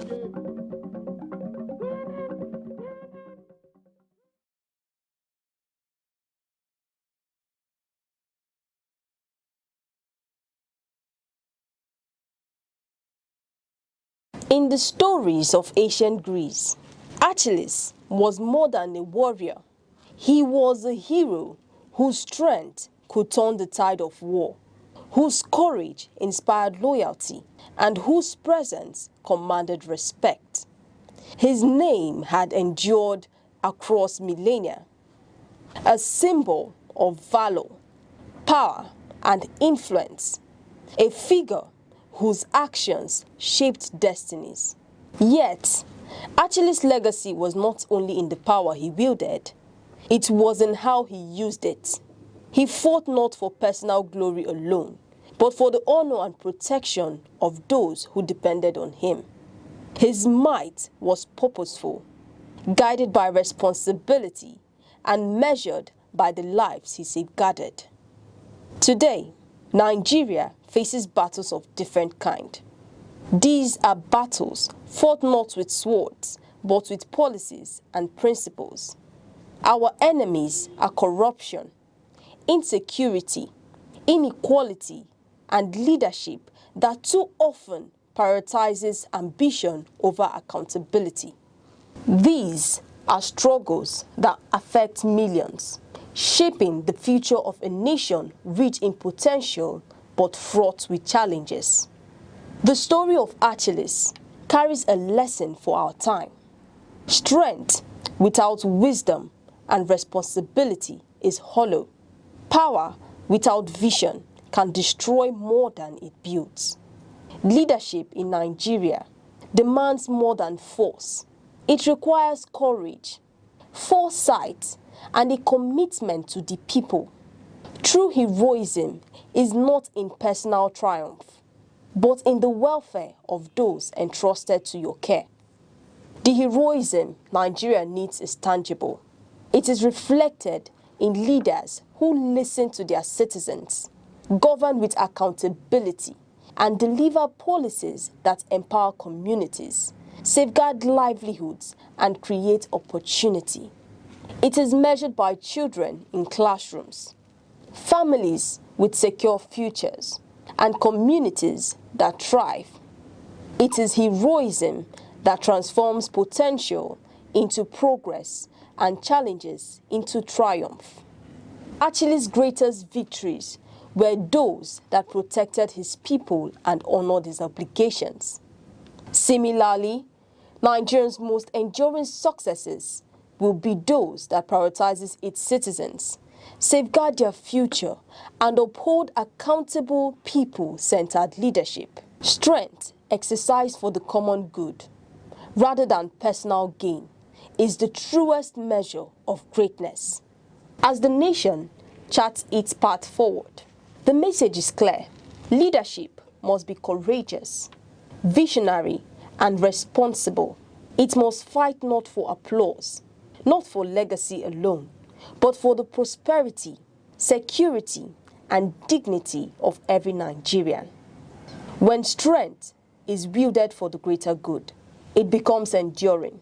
When power is guided by principle, it inspires. When leadership is accountable, it unites.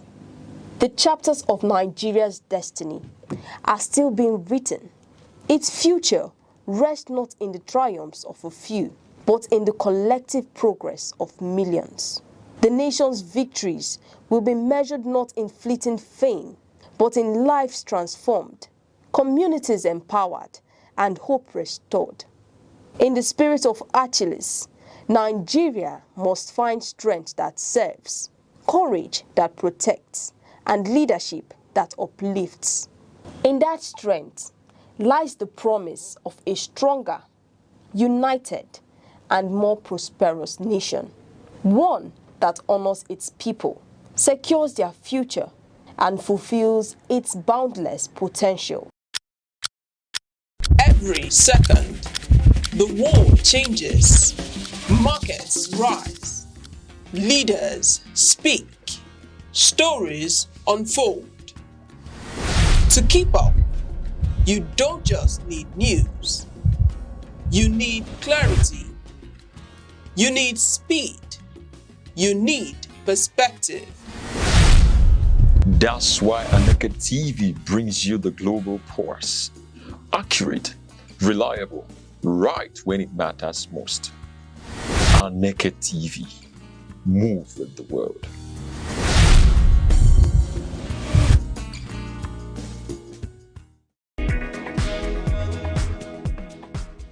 In every generation, there exists a defining force. A force shaped by curiosity, driven by ambition, fueled by possibility. Where ideas evolve into innovation, skills transform into enterprise, and vision becomes impact. Because empowerment is more than progress. It is transformation. The voices shaping tomorrow. The idea redefining possibilities. The generation building the future.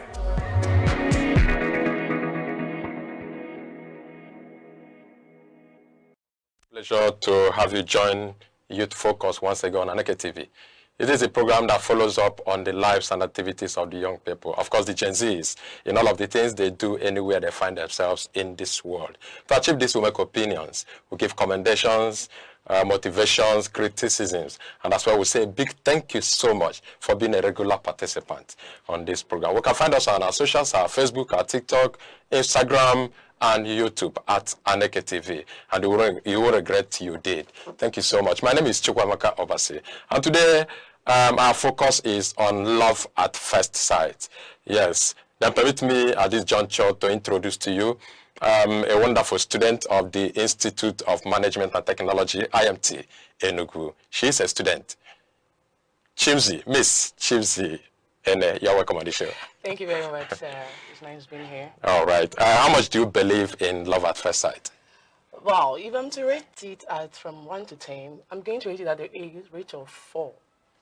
4 as in how? Yeah, because to me, personally, it doesn't work for me. That's why I don't believe in love at first sight. I want you to rate by percentage. Like, I believe in it, this so percentage. Okay, I believe I love at first sight by, let me see, 45%. 45%? Yeah. Okay, so against 55%? Yes, sir. Okay. Why don't you believe in love at first sight to that magnitude? Because personal experience, it hasn't been very, very nice. It has not been very good. So, because of personal experience, I believe that it doesn't work in as much as it works for other people. In as much as it's your personal experience, let us first of all know what love at first sight is to you before we know if really it didn't work for you. Love at first sight is a phenomenon or an instant likeness you have for someone or something, whereby you see someone for the first time, you develop this likeness that this person really suits me. There is a life together with this one. That's love at first sight. Instant likeness. Instant likeness. Yes. Okay. Now, you mean somebody sees someone and you instantly like the person. Definitely. What's the direction of it? Is it always the guy liking the babe or the babe liking the guy? It works in two ways. It works in both ways, where the guy likes the girl and the girl likes the guy. After the likeness, what happens? After the likeness, what happens? Then is it really likeness or the love itself? I think it's likeness, not love. Because to me, if it's love, it's called infatuation, not love. Because love needs patience. It needs time to develop. Love at first sight, I'll just say it's likeness. Because you don't know the person. You just like the person's personality, like the person's vibes, the vibes he brings to you, his stature. That's what you like. Because if you know somebody, that's when you determine whether you love the person or not. But you said you believe in love at first sight, 45%. Let's know what is surrounding your belief. Okay, because the way I believe I love at first sight 45% is because I get to see my spec, someone that suits what I really want, and personality, stature, vibes, and everything. That's why I believe I love at first sight. But after then, what comes after the likeness doesn't work for me. Is it possible that someone gets or sees everything he likes in a partner for love? Yes, it's possible. You see everything you like? If I'm to rate it, I'm going to rate it 85. Against 15. Yes, because if you ask a lady, what's your spec, best I want someone that is tall, fair, huge body, there is a probability that you're going to see everything. But the person might be lacking in character. That's where they say 15% comes from. In character and everything. Spiritual aspect, that's where the 15% comes. But the 85%, you see it when it comes to personality, physical appearance, and so on. Okay, after this love now, which you, according to you, is likeness, not love. Yeah. Okay, and you have your reasons for that. Then after the love at first sight, to me, it is love at first sight. What is the next stage of it? That someone sees someone and maybe likes the person according to you. What happens next? For me, what happens next is probably to walk up to the person. Okay. Make friendship or get close to the person. We start talking. That will be what will lead to love. Because I will like you. If I like you at the first sight, I will come close to you to get to know you. So that means if I'm going to love you or not. Because if you love at the first sight and after everything, when you get close and when you come in contact with the person, you might end up seeing loopholes. loopholes, you would notice that maybe spiritual aspect, this one doesn't fit you. Character aspect-wise, you both are not compatible. Destiny art-wise, you both are not compatible. In areas of life, you both are not compatible. That's why I call it likeness. So after likeness, what comes next is we come close to know the person more, to know if you will love them. Okay, what I take as love at first sight is what you take as likeness at first sight, isn't it? Yes, sir. Okay, can this likeness at first sight transcend to the love you are talking about? Definitely, it can. It can. Just that it will take time. This definitely brings us to the meaning of love. What does love have? What is love? To me, I see love as helping someone to fulfill destiny. Or we say God is love, like Christianity, generally we say God is love. But if you look at the characteristics of love, you will see that it thinks patient. The question said, sorry, come again, what's the question? After love at first sight, for me, it's a likeness at first sight for you. Okay, that likeness, how when it transcends into the love? Yes. Definitely it can, because after, like I said, after liking you for the first time, I will get close to you, we start talking, we build communication, we build trust, we get committed into the friendship, we check if we are spiritually compatible, emotionally compatible, and all around. So if we see that we are compatible in all this, that's where the love starts from. The love starts developing, which might lead to marriage or whatsoever. Okay. Now, what's the difference between this love at first sight to me, or your likeness at first sight, and the real love itself, or the ordinary love? The difference between likeness at first sight or love at first sight and love is that love at first sight might fade away. Okay. If it wants to transit into love. Okay. Because another thing is love at first sight, your brain takes charge. It triggers this hormone that like, this guy fits my vibe. This guy fits in. You start daydreaming about features with him. You start daydreaming, this guy will fit my son. My son will look like this. Forgetting that in love, there is commitment. But at that point where you are seeing the person, you're liking the person at the sight, you are not checking your future. What you're going to build with this person, not checking it. Just your brain is triggering that hormone that, I love this person. This person is going to fit my vibe. Imagine me being tall, curvy body, and this guy huge. Guy, if you come out, people will stomp, people will shout, wow, these couples are looking good. But when it comes to love, you will check, you consider your kids. Is it suitable to father your child? You consider your destiny. Is he working in the same pattern with me in destiny? You consider your business. Can we do business together? Will you support my career as a woman, as a guy too? Will she fit in? Is it good enough to be the mother of my kids? And so on. So that's the difference between love at first sight and love. There are semblances, I can see that. Yes. But then let's dwell more on the ordinary love apart from the love at first sight for me. Okay, now there in that love, what does that love entail that is not on the other side? Well, what love entails, does it not fade out in any way? Does it not disappoint? But commitment will keep you going. Commitment and what you people want to build will keep you going. Mind you, in love at first sight, you want to please the person in all round. You want to make sure that this person gets your attention all around. But when it comes to love, and you check the commitment you have so far, the things you have built so far, you keep on going. I understand that love at first sight, according to you, is instant likeness. Yeah. Very good. I understand that even in the ordinary love, there was a day it started. Somebody made a move, and something started. Yes. Just like the love at first sight. Can I ask you a question? If you meet the lady immediately, will you tell the person, I love you? Me as a person? Yes. If I love the person, I'll tell the person I love her. Immediately? If I love the person, I'll tell the person I love her. That same day? I'm telling you about myself. Wow. If I love the person, I will tell the person I love her, and that will be the love at first sight. If it's likeness, I'll tell the person I like her. But it's different. And that will be likeness at first sight. But it will be different from the love you're talking about. Because in love, it needs commitment, like I said. You need to build trust. Okay. Yes.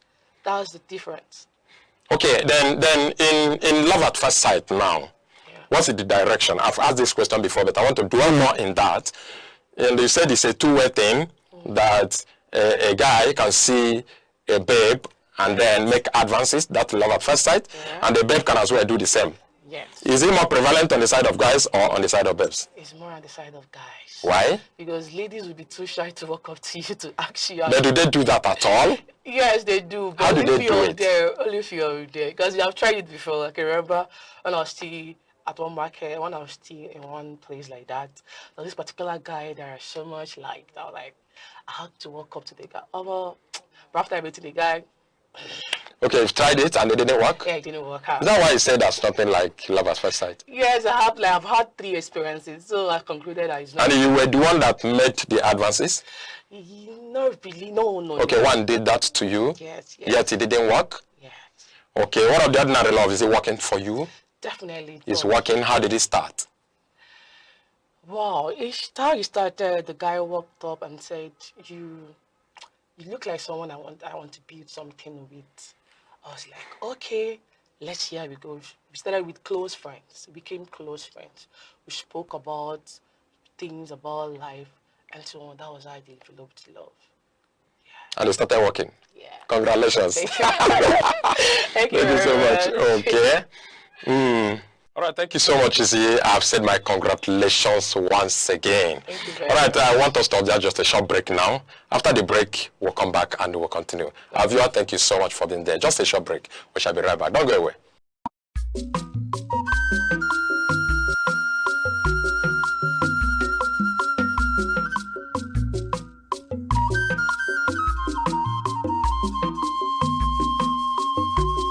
Aneke television. How I get one of the father and I am what you how Mbo Wabian here, Bube, Mabo, Wabatawan here, Bube,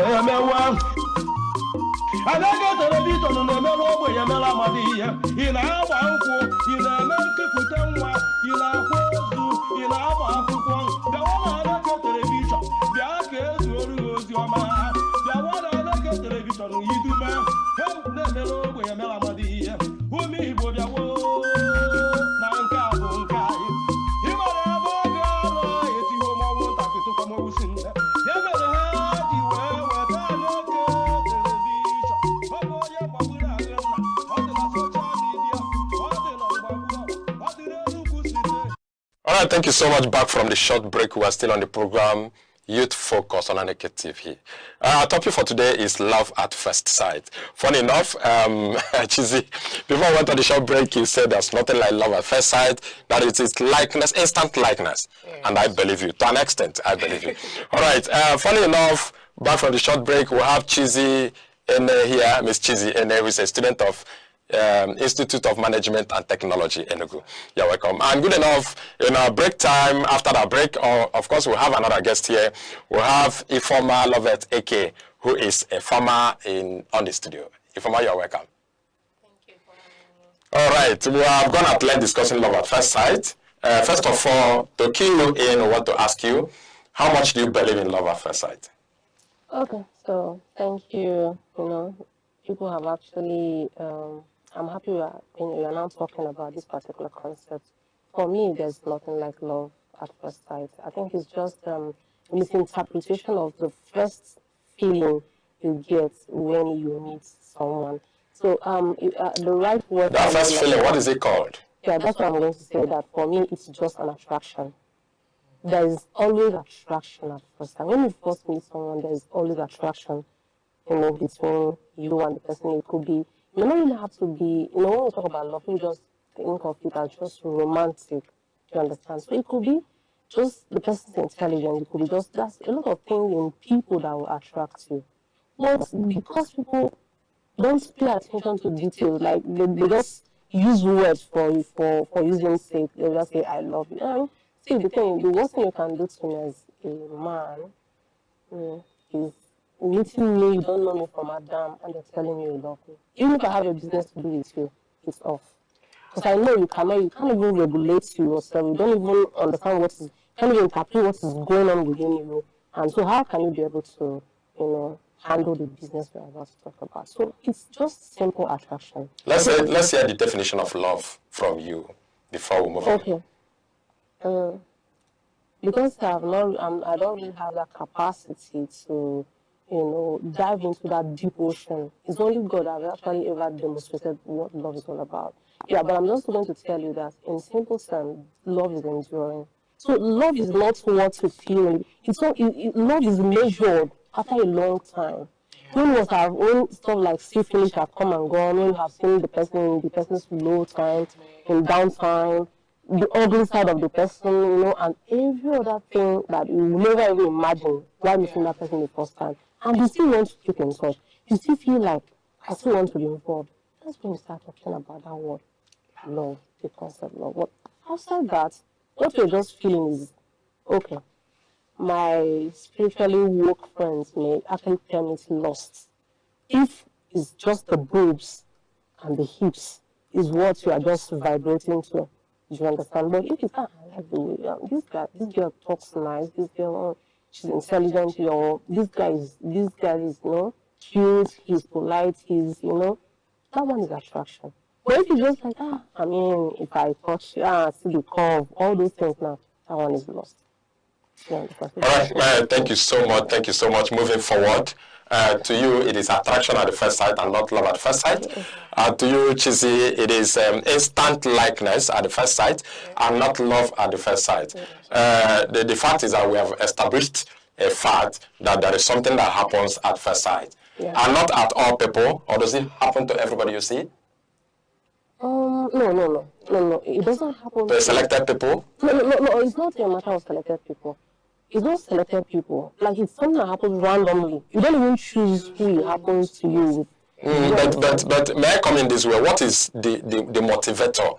What is the pusher in you that makes you begin to see the person as someone you could be attracted to, or someone you could have an instant likeness to? The only thing that can push me is the person's confidence, the person's boldness, not even more of his. How have you known the person's boldness or confidence before the instant likeness? It depends on the incidents that brought us close. Probably I might meet him in a meeting where he's a speaker, or in a church where he's doing something, or even outside.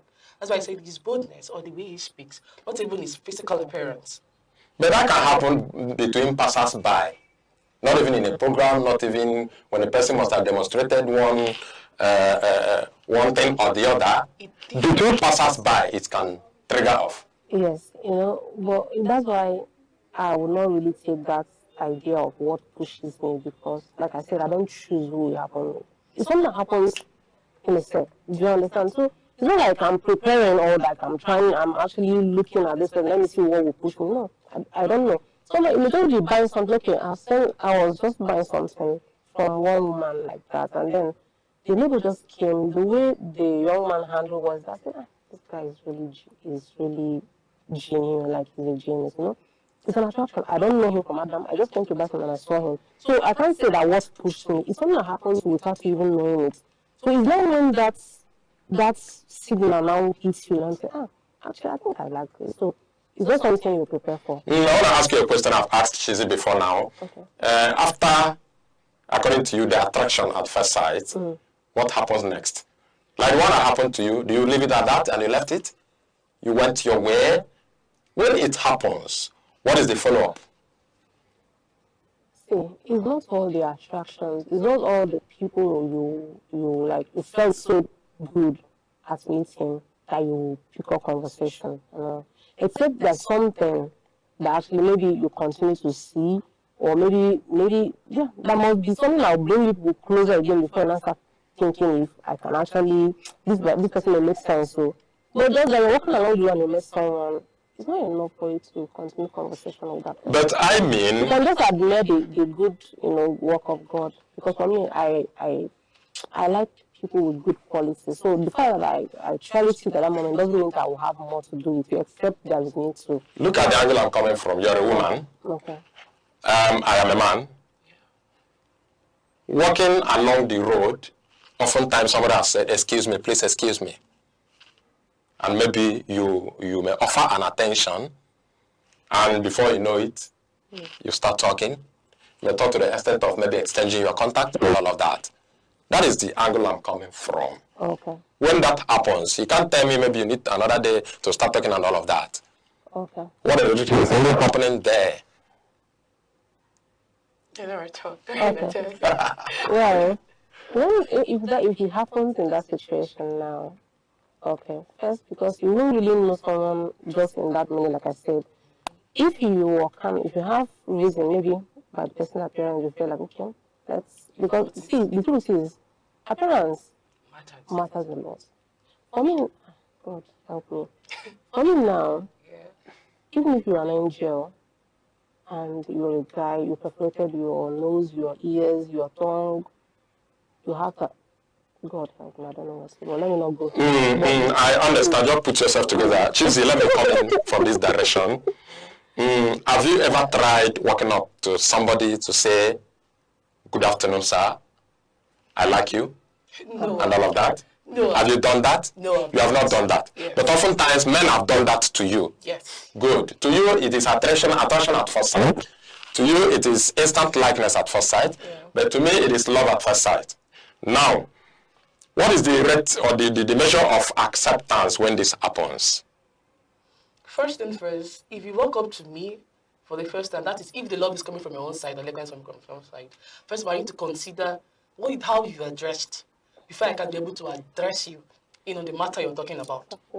Because you cannot dress like, cannot dress like a tout and walk up to me knowing fully well that the way I dress and the way I carry myself, we are not even aligning.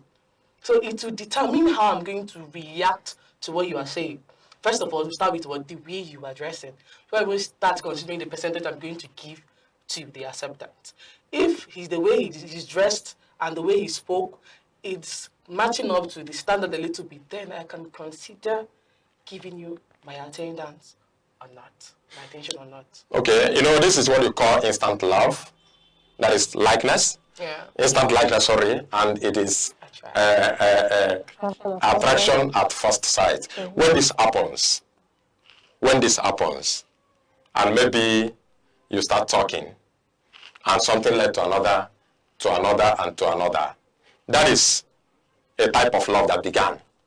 Another type is somebody maybe gave someone your contact. I'm going to give somebody your contact. Maybe you need a friend in your life. You need to be in a relationship, something. Somebody you didn't know, you didn't see. Then you start expecting somebody's call. And at some point, your phone rings. I'm so person gave me a number, and all of that. And something starts happening. What's the difference between your attraction at first sight, your instant likeness, and that which you didn't see, but you received a phone call and something started? It's why I told you that there's no love at first sight. You understand? Because if there is a stuff like that, then that means are you now going to rule out the fact that these people never even met, but they are already building something? So it's more on the connection. It's more on, like I said, something that lingers. Because they have not seen, they are just paying attention to details, how this person addressing me, this person's values, like and dislike, and that's how they're actually building something. Yeah. Do you understand? So this actually is a good sign or a good proof that there's nothing like love at first sight. Do you understand? Because many people have gone to people to say, "I like you," or "You look good," "I like the way you speak," but when they now find out to see that the other side of the person, the way they are going to run, like even if you use bulls, cannot even catch them. You understand? But when someone walk up to you, maybe after you have performed on stage or anything, and say, "I like the way you performed," and it ended there, is it really an attraction? Yes, definitely. Of course, the way you displayed what you were displaying, yes. And it ends with thank you. Say, "I'll respond with thank you." It ends there. It ends there? Yes. Okay. It's a compliment. And some others will not end there. It depends on how you give the person your attention. Okay, now, some people won't end there. That person that walks up can actually, find another way of having your attention, having your time, so that you'll be able to say what you feel or what, to let you know how attracted you are to the person. Now, if, by just mere observation, you think you can actually give the person a chance to talk, to get to know the person more, that's okay. But I'm not going to say that nothing like love happened on that stage. Okay, Chizzy, let me come to you again. What you called instant likeness, that is not love at first sight. When it happens, to what extent can it turn out to be infatuation?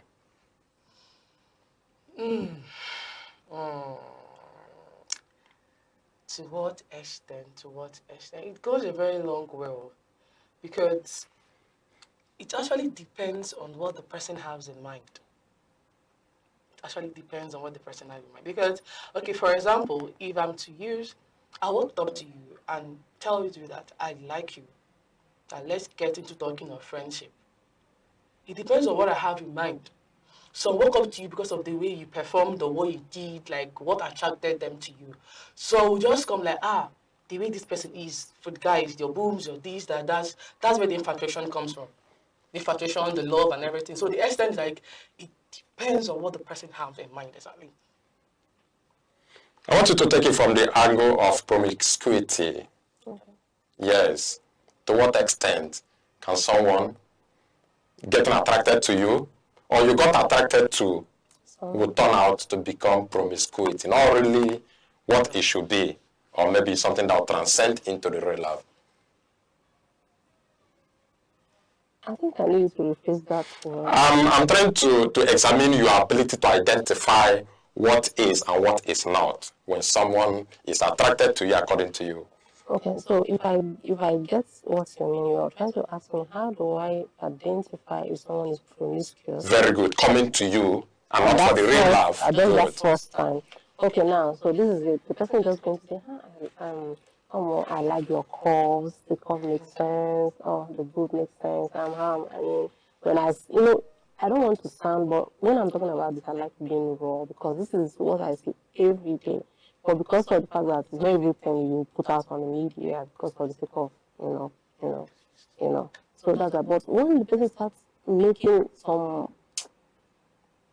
statements that don't really direct towards the value that the human carry, I'm ruling it out. Okay, for instance, I went out with my friends to shop, so we just picked one of the things from the mall and we are going back. And so this guy picked us. And then so he was like, yeah, then no, he was like, I like your skin, you look so nice, and you talk so good, and I mean the curves, he was just thinking, and I was just like, where do you live? I said, yeah, I'm good, don't worry, we'll have the conversation a lot. Then because my friend knew who I am, she was laughing, like she kept laughing along. The girl thought she was enjoying the conversation, but she stopped because she knows that within me I'm already pissed off. But just because I remember one time my father used to tell me that no matter what, when people come to say I like you, even if you don't like the person, you don't need to be rude. Yeah. So it's something I remember and it can guide me. Like, even though I am talking nice to you, doesn't mean that I'm actually agreeing with what you're saying. I'm only trying to just get you off the way so that I can move. Do you understand? So I was like, yes, that's good, what I have. And I said, and then on a very rainy day, we can hang out, chill, and this is not somebody you've not even known. But it felt like every girl out there are just about cute guys, tall guys, sexy guys, those who would, give them all the styles the way they want. This is the conversation these guys are having that moment. So I don't need Abraham to come and interpret me that this guy is just there. Yes, and it still works together what I said, because what the person has in mind, the person can't hide it. He has to speak out. And once he's speaking, he can be able to dictate if the person is really attracted or he came for something else. That's the attention to details. Yeah. Okay, now, let's take it this way. Chizzy, if the instant likeness happens from a direction or from your own direction to someone, for instance, is it possible that it will also come, or let me put it this way, can instant likeness happen from both directions at the same time? Like you see someone, you happen to like the person for one reason or the other, and the person happens to like you instantly for one reason or the other. Yes, it happens.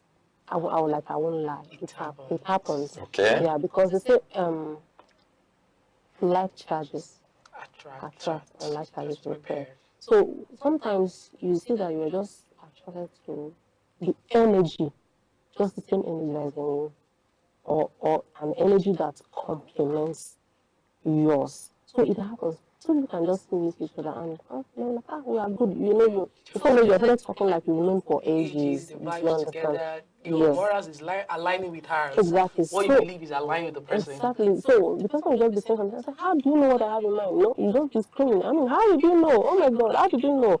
This is just your reaction. It happens. But in many cases, I won't lie to you. It's not something. How much do you believe in the saying that love is blind? Oh. I don't really believe that. I don't really believe in that. No. You don't believe that love is blind? I don't. Okay, love has a full sight to you? It has. Love has not just 2 eyes, but also has an extra lenses attached to it. Okay. Because without those lenses, we won't be able to identify the little things that matter. Definitely. You made mention of infatuation. So that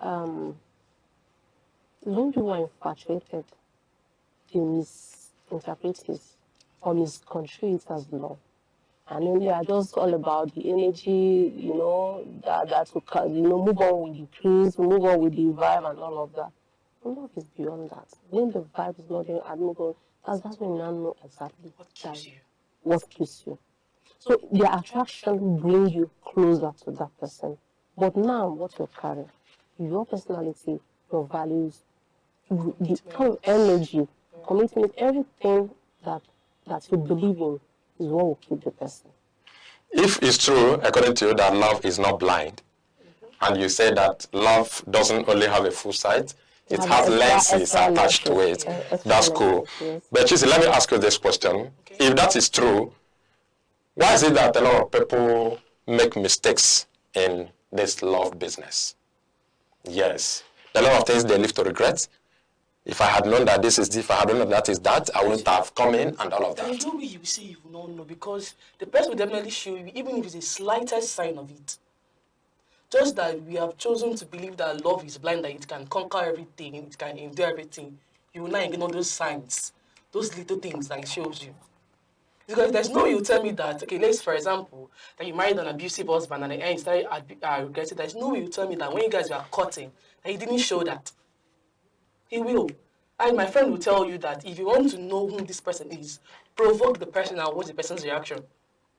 That's when you determine to know the person's self. So you cannot tell me that. And of course, you rarely meet people who you provoke and they will not react. Definitely. Rarely. Yes. I have a friend. Once he gets angry here, you have to leave him entirely, because he can stone anything close to him. Be it television or he will stone you. So that's when you will not tell me that whoever that will marry me, whoever that got married to the person, you will not tell me that the person did not see it. That you never in your life, you never provoked the person. Or that the person did not even show you an atom of that. But even at that person still has a lover that will love him the way he is. True of us. Yes. And that's why they will live to regret. When you love somebody the way he or she is, do you live to regret anything? Okay, now here's the thing. But before I get to that question, actually love conquers everything. Do you understand? But it's now when you have gotten to that when you have gone through that testing time that you're not sure that what you're feeling, what you have inside you is love, not any of those things. If you have been actually, observed, and watched for a very long time, that you have actually stood the test of time, at that point you can actually conquer everything. I believe so much. Love is the strongest force. In fact, the greatest force you can ever observe in the universe. Nothing can stand before it. And that's why they say God is love. That's just my own submission. Now, to that point where, the question is how, when people will now start regretting why they. Yeah. So here's the thing. At the beginning, there was misplacement of priority. Do you understand? They were not looking for something that actually love, that shows the sign of love, something that can stand the test of time. like the character, the personality, how they treat people. And that's when I use that word attention to details, this is exactly what I meant.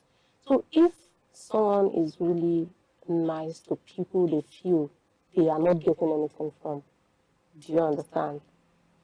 That this tendency that even in your low state of life, even when you are not bringing any other value, like most times you are now weighing relationship at what you drop on the table. I mean, what are you offering? What am I getting from you? So at that point, when they are not now getting anything from you, they are sure they are staying.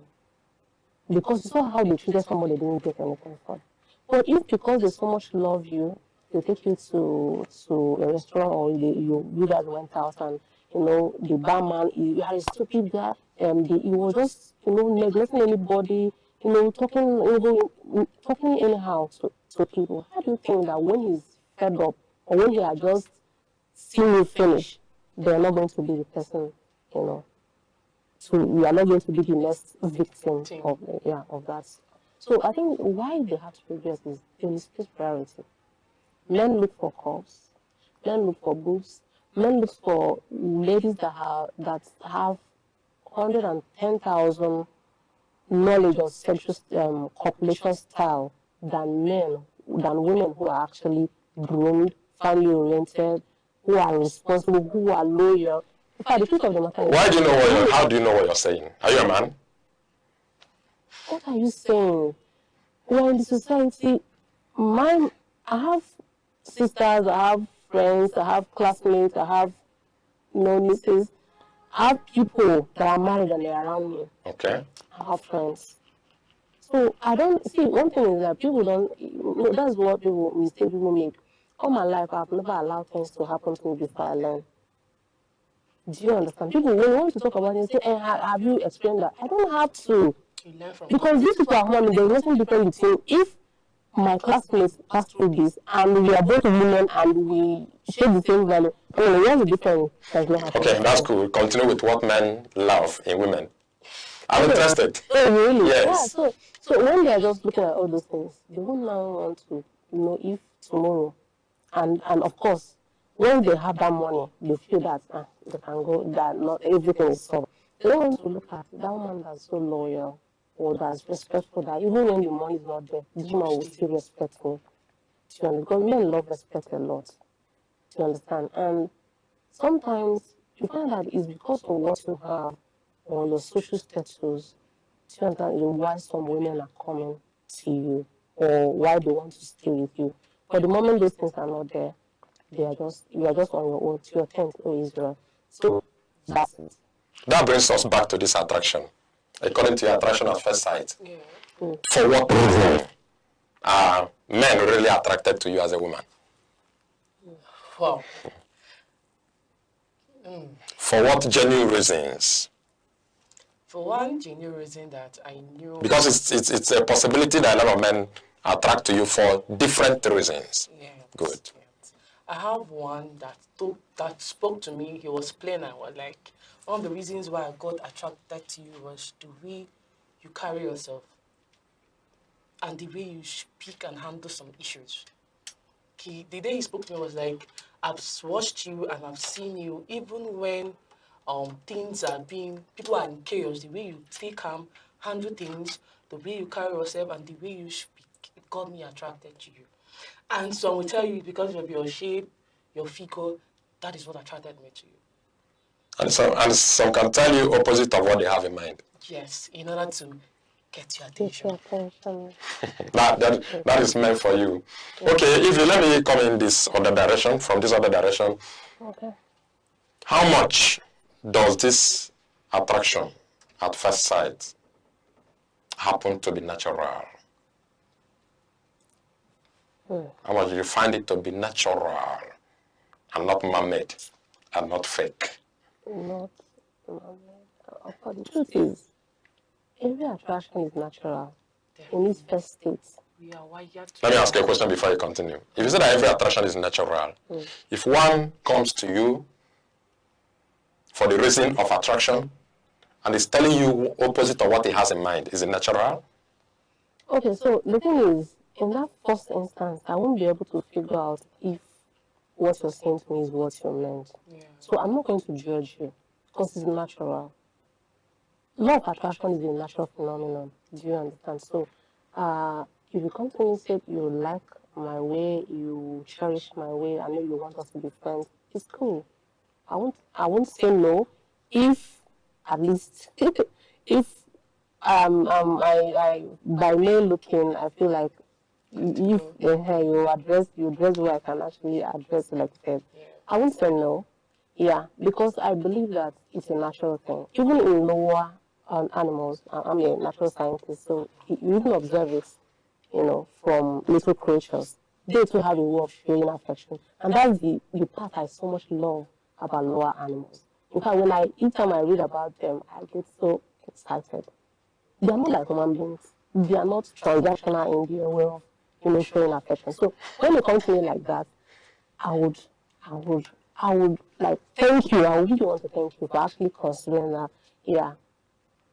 And when you start having that conversation and you start noticing angles that you're coming from, and I know it's off.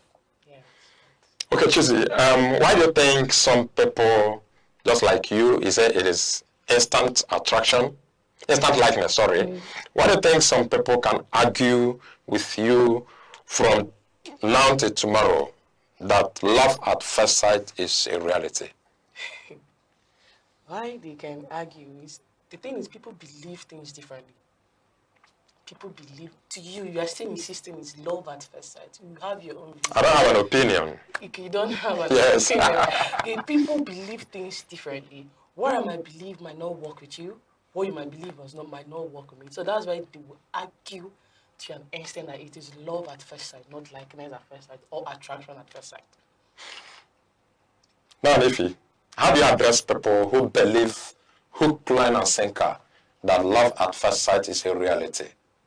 Just like you believe that it is not love at first sight, it is attraction at first sight, and it is a reality. Okay, so I'm just going to say to them, it's good to believe in whatever thing you want to believe, but take your time, pay attention to little things that matter. After 2 months, place your priority right, thank you. After 2 months or 3 months into it, you come back and tell me if there is or not. I don't have to be the one to actually, you have to come and tell me. And definitely I know what you're going to tell me. So there's no stress. I will like for you. Oh, yeah. All right, quickly on a conclusive note, Chizzy, I want you to also speak to the couples outside there whose marriages today came up as a result of instant likeness. And something led to another, and today they are happily married. Oh. Yes. She said it's not love at first sight, that it is instant likeness. And a lot of people got married, and they are happily married today as a result of the instant likeness. Okay. So you speak to them in any way you can. The only thing I can say is, the truth is, I've not seen anyone that got married through love or likeness at first sight. I've not seen, but people do say there are. But the only thing I can say don't get me wrong. Maybe you didn't understand my question. Okay, can you believed, or you made an assertion before that after the instant likeness, people can get talking. Okay. From their relationship can trigger in. Yes. From their marriage can come in. Okay, yes. Those are the people I'm talking about. Those who are in marriages today and they are happy, and the marriage started from what you called instant likeness and not love at first sight.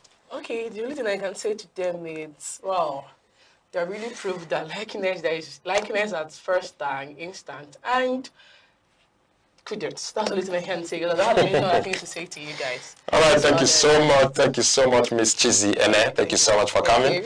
And thank you so much, Ifoma Lovett Eke. Thank you so much for coming. And as you are, thank you also for being there.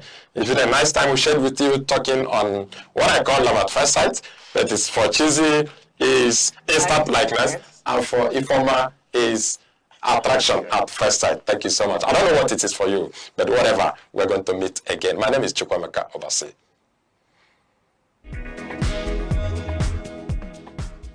In every generation, there exists a defining force. A force shaped by curiosity, driven by ambition, fueled by possibility. Where ideas evolve into innovation, skills transform into enterprise, and vision becomes impact. Because empowerment is more than progress. It is transformation. The voices shaping tomorrow. The idea redefining possibilities. The generation building the future.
From the tiniest cells to the farthest galaxies, life holds secrets we are only beginning to uncover. Why are we here? What connects us all? What unseen forces shape our destiny? Join Professor Jude Udenta as he explores the wonders, the questions, and the revelations that define existence. Mysteries of life, where every answer sparks a new discovery. Watch now on Aneke TV every Monday.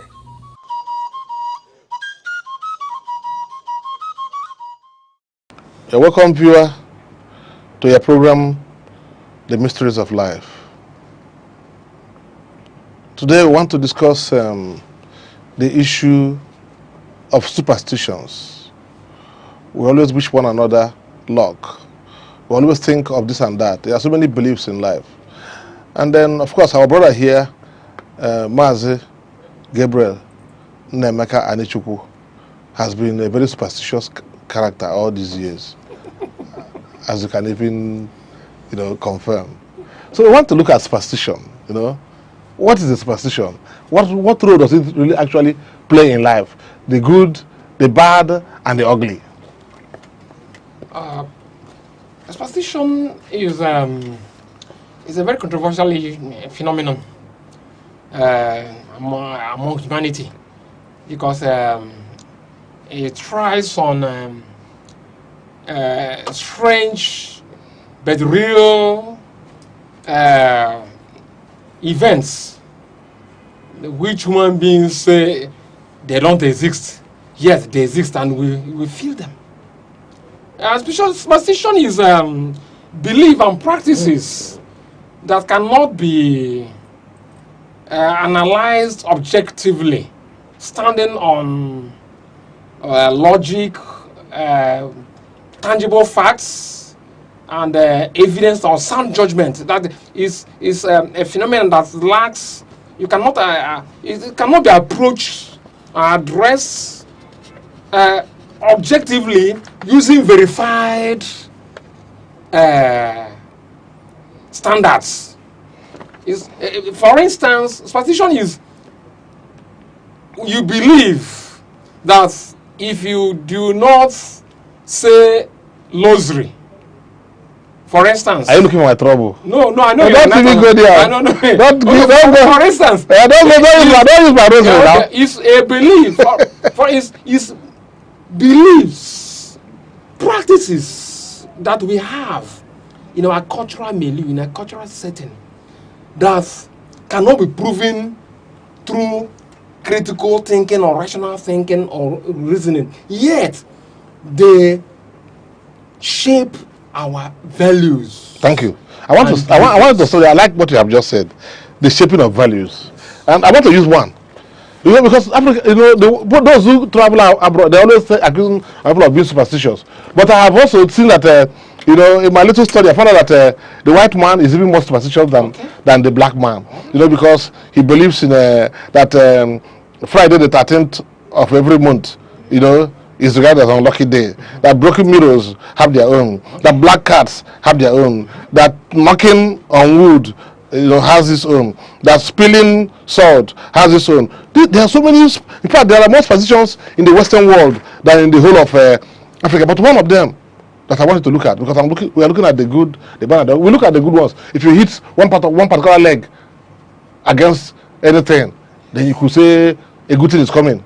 If your finger starts itching you, you could say, money is coming. Good omen. Yeah, that's ego nabata.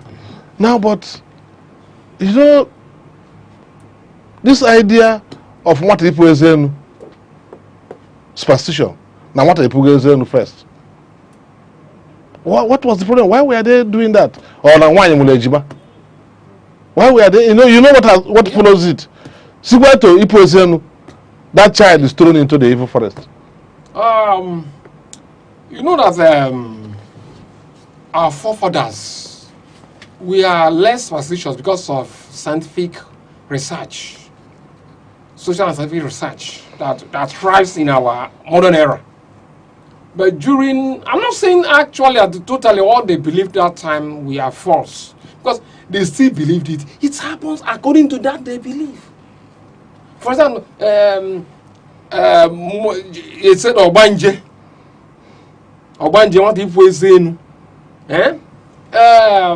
Obanje, what is this Obanje? Obanje is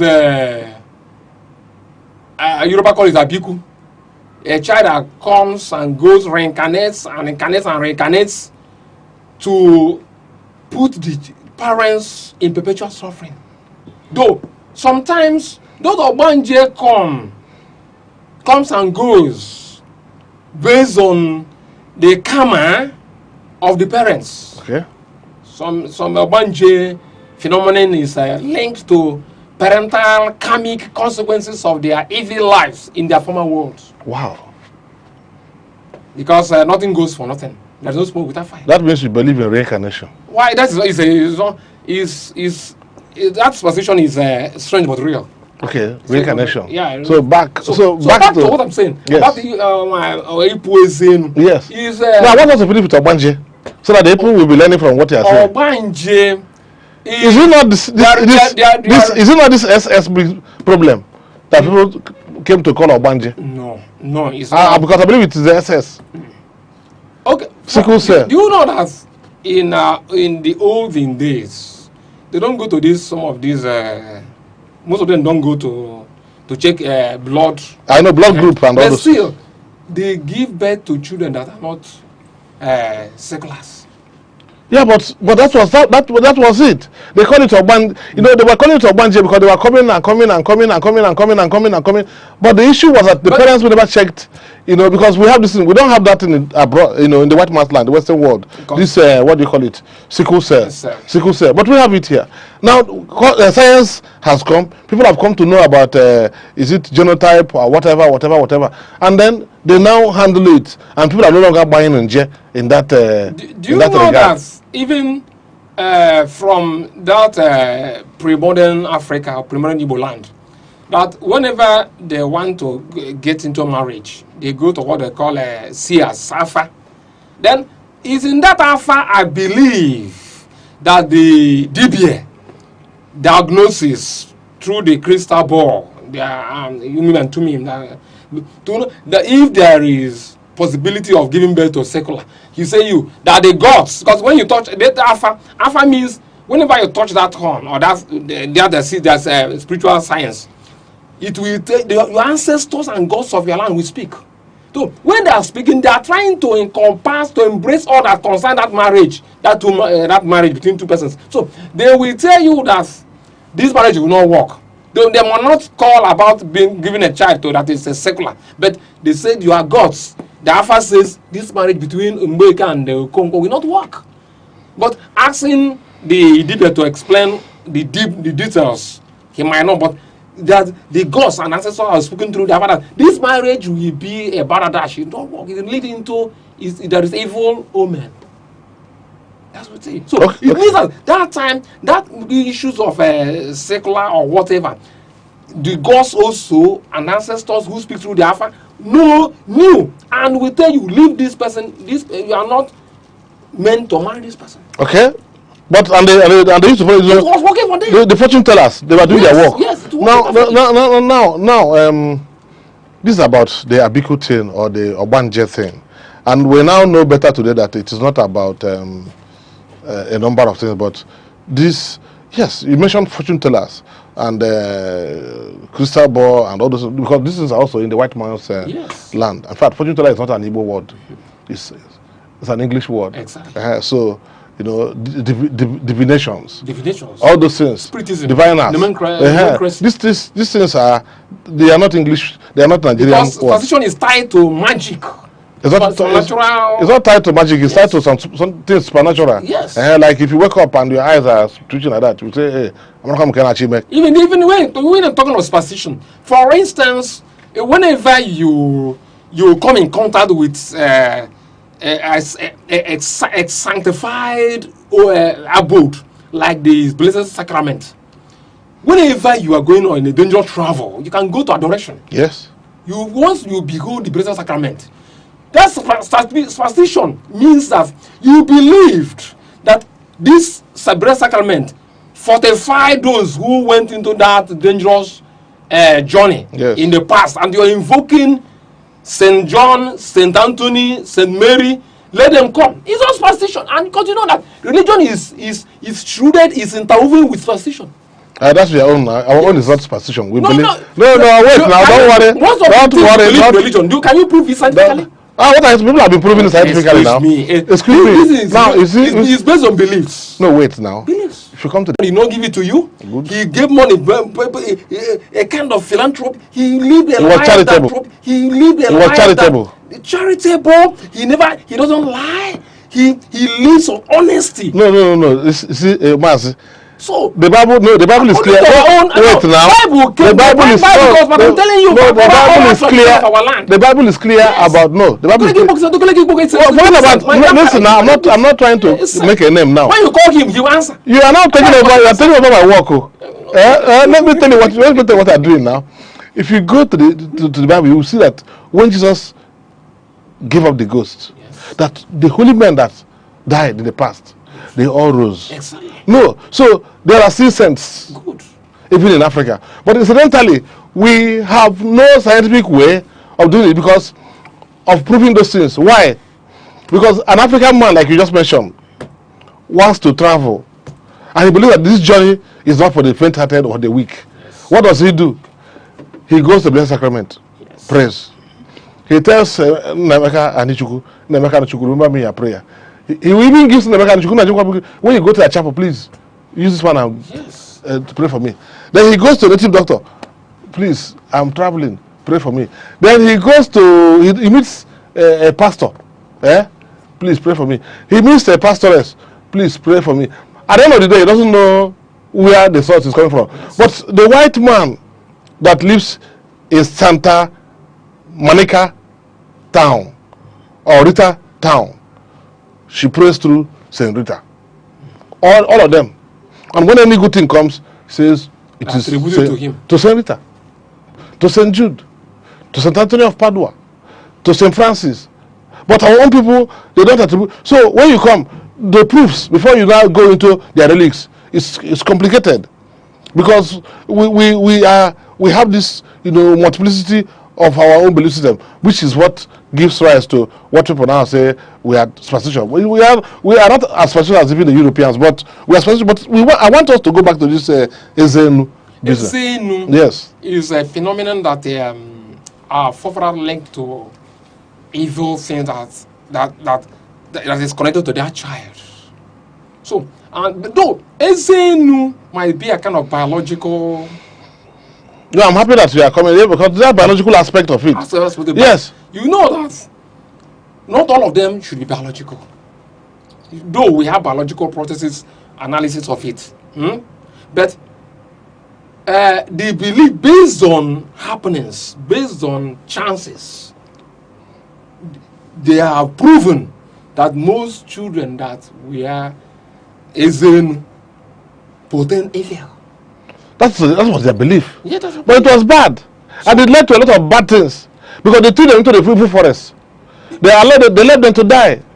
Because, we can discuss positions until the end of the world. And we will not end. Because I just picked Ezenu. And then we can just pick equally these twins. A woman giving birth to twins. Or triplets. The children were allowed to die. These are the negative aspects of our superstition in those days. Because of what you said. You said that they believe that those things portend evil. Because they couldn't understand it. But nature is complicated. Yes. That's why you could see a child that is a witch. A little child that is a witch. You could also see a child that is a saint. Yeah. A little child.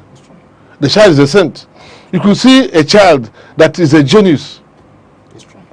Knowing more than the elders, even before the age of Daniel.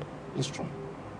When Jesus came at the temple, he was 12, and he was teaching the teachers. That is infused knowledge. That is infused knowledge. So, and that infused knowledge sometimes confuses our people. If there is atavism, coming up of ancient, characteristics upon somebody, people will now say it is evil. It may not be evil like you used to. It's not. It might be just that it's atavism, or that something just came up and the person has just grown. It's not just about growth, about physical growth. Some children that are 9 years today are by physical structures as old as people, women and men that are 20. It's true. So Ezenu could just be one of those aspects of nature, and then we kill the person. Just like today we enjoy twins. All of us are happy that we have twins, we have triplets, we have quadruplets, we have quintuplets, we have all those kind of plates, and everybody's happy. So these are the issues of some aspects of superstition that we are going to be looking at, so that people will follow us. So we'll take our little time, come back, and then complete this particular discussion. Every second, the world changes, markets rise, leaders speak, stories unfold. To keep up, you don't just need news, you need clarity, you need speed, you need perspective. That's why Aneke TV brings you the global pulse. Accurate, reliable, right when it matters most. Aneke TV. Move with the world.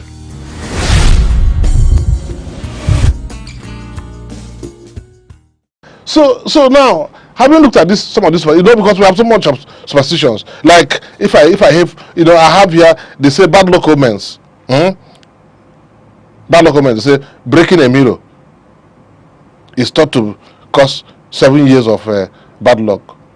That is in the white man's land, though.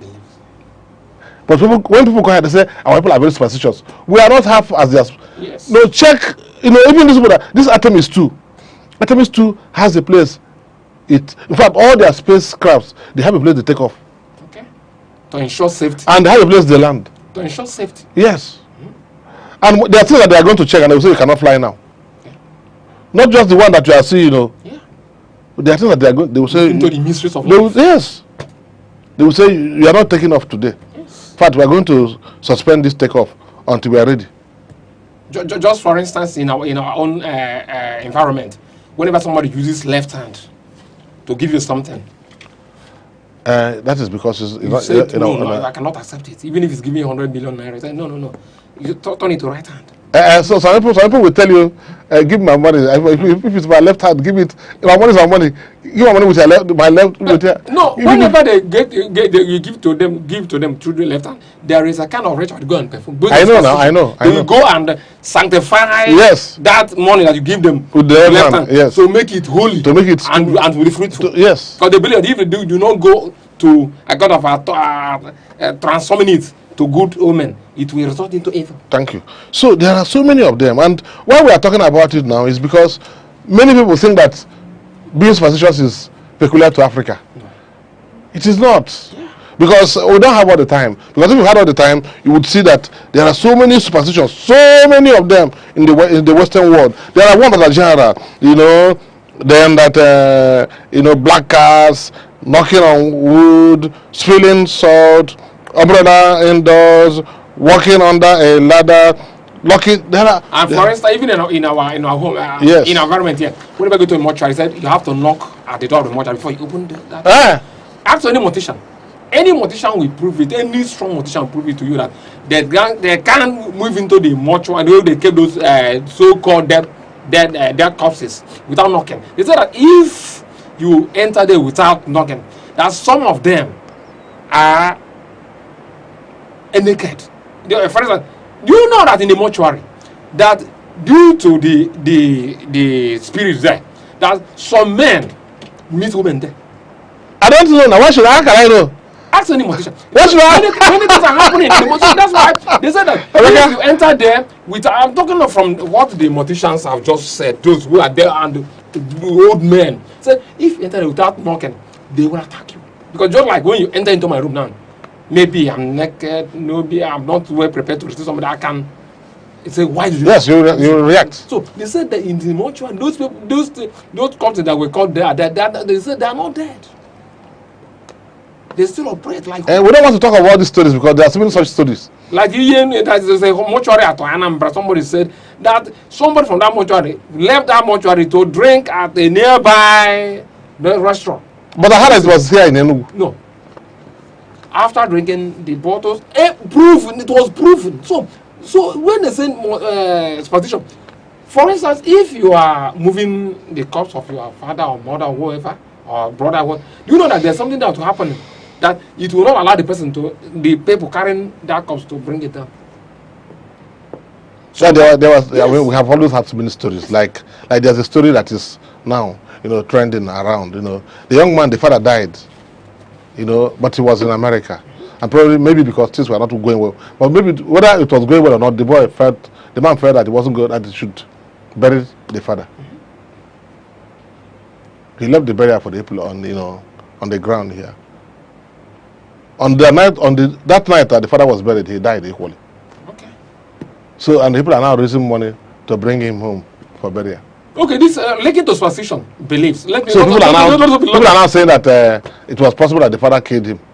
I said I don't know. Look, linking it to what you said now. Yes. Looking at superstition. Do you know that in my town, no matter how born again you think you are, if your father has died or mother has died, you could not give your father a befitting burial with a cow, a fee, or this.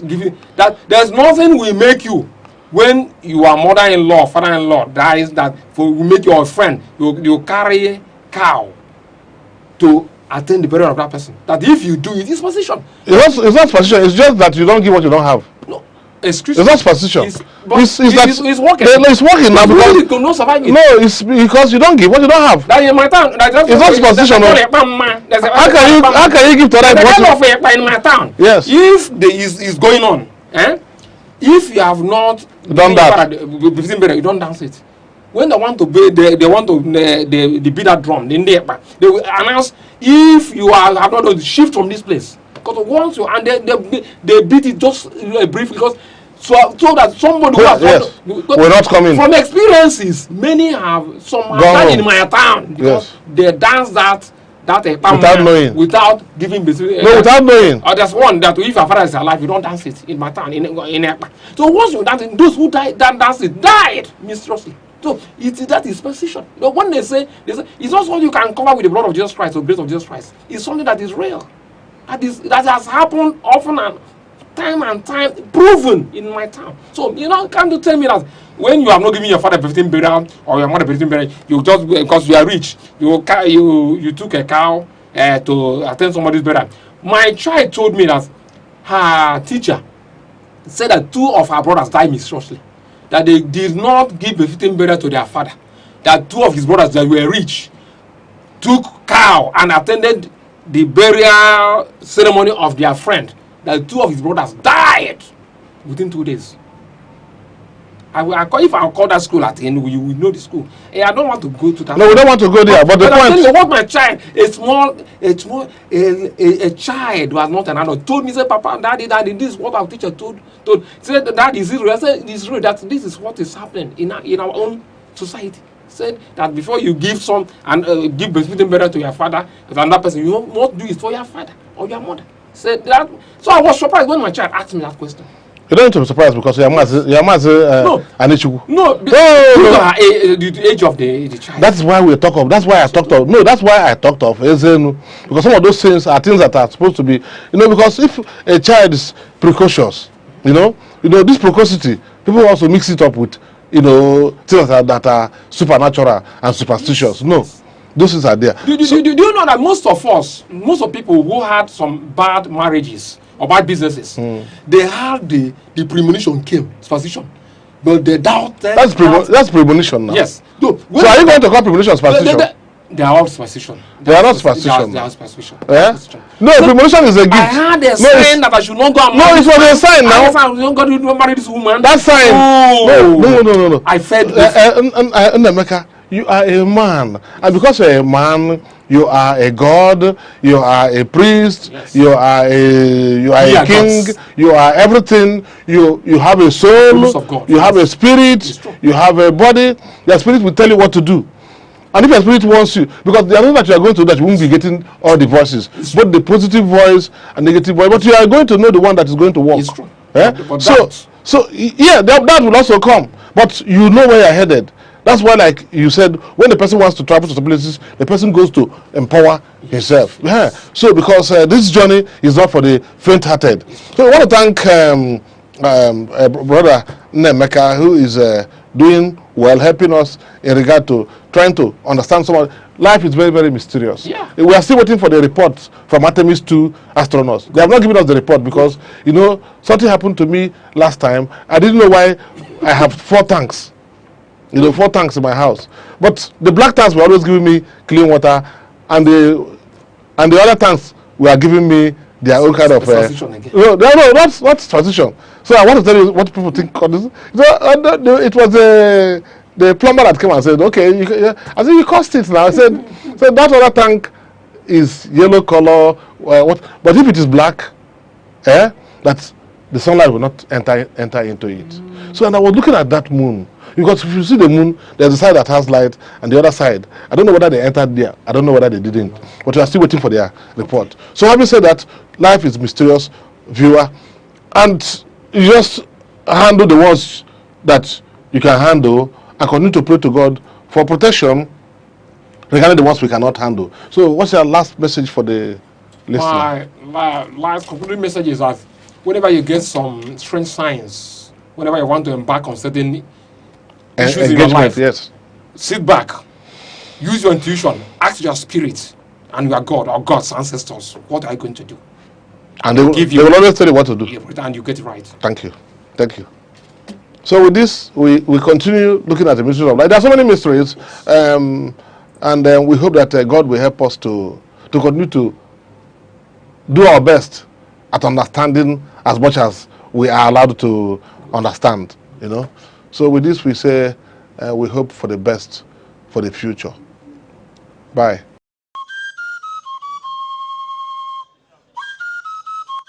From the tiniest cells to the farthest galaxies, life holds secrets we are only beginning to uncover. Why are we here? What connects us all? What unseen forces shape our destiny? Join Professor Jude Udenta as he explores the wonders, the questions, and the revelations that define existence. Mysteries of life, where every answer sparks a new discovery. Watch now on Aneke TV every Monday.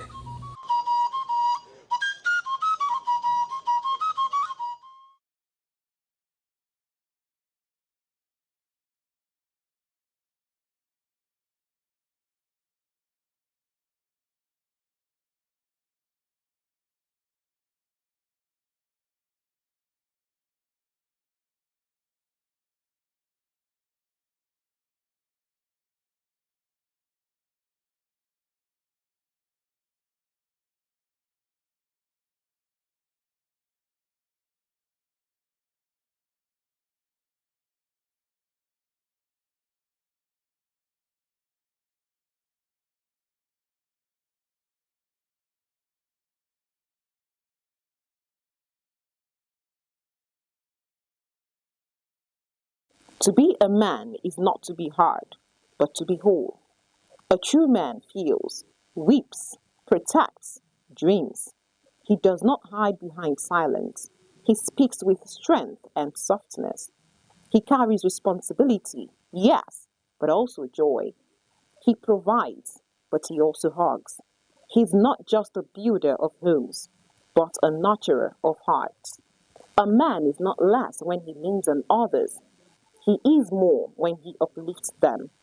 In truth, in tenderness, in integrity, that's where manhood truly begins. Time, the silent witness to human courage, the keeper of memory, the archivist of greatness.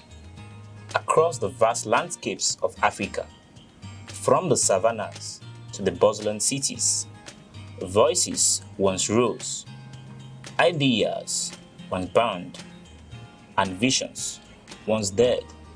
to challenge the limits of their age. They were not merely individuals. They were epochs in human form. In literature, minds such as Chinua Achebe, Wole Soyinka, and Ngugi wa Thiong'o reclaimed the African narrative. Through ink and imagination, they dismantled distorted histories and restored the dignity of African identity. Their words were not just stories. They were mirrors, reflecting a people long misunderstood, and windows opening the world to the depths of African civilization.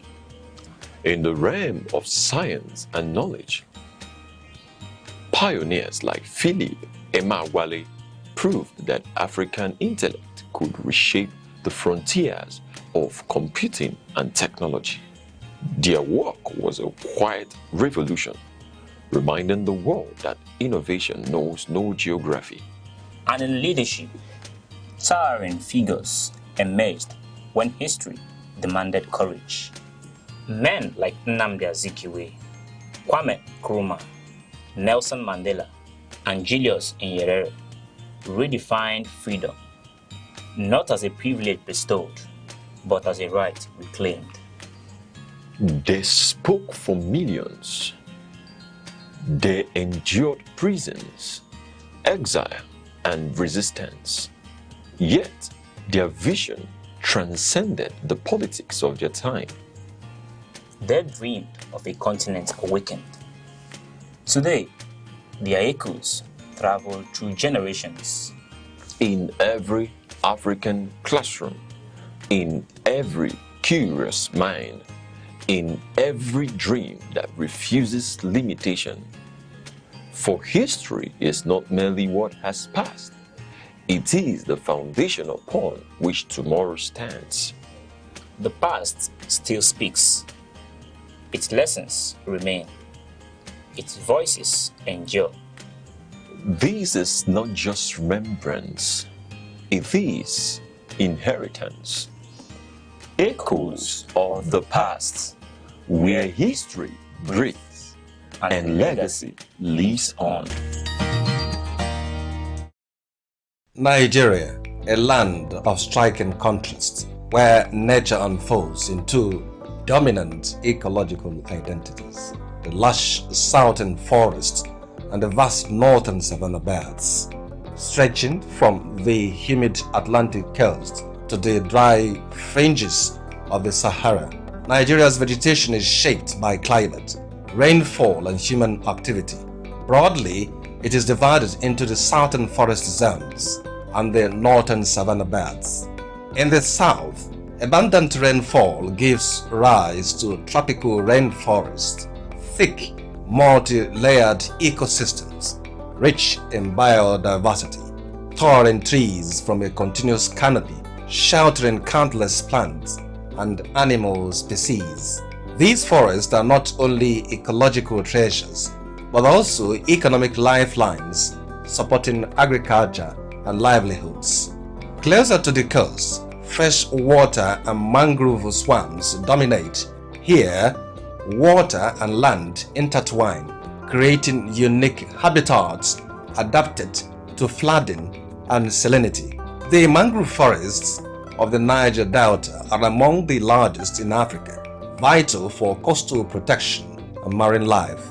Moving northward, forests gradually give way to the Guinea savanna, a mix of tall grasses and scattered trees. This region supports farming and livestock, forming Nigeria's agricultural heartland. Further north lies the Sudan savanna, where rainfall decreases and vegetation becomes sparser. Life here adapts to longer dry seasons and harsher conditions. At the northern edge, the Sahel savanna marks the transition to the desert. Vegetation is sparse, and survival depends on resilience of both people and nature. However, Nigeria's vegetation faces growing threats. Deforestation in the south and desertification in the north are reshaping the landscape. Population growth, agriculture, and climate change continue to exert pressure on these fragile ecosystems. Yet, hope remains. Across the country, conservation efforts are taking root, from reforestation projects to sustainable land management practices, from the dense forests of the south to the open savannas of the north. Nigeria's vegetation tells a story of diversity, resilience, and responsibility. A story that calls on all of us to protect the natural heritage we share.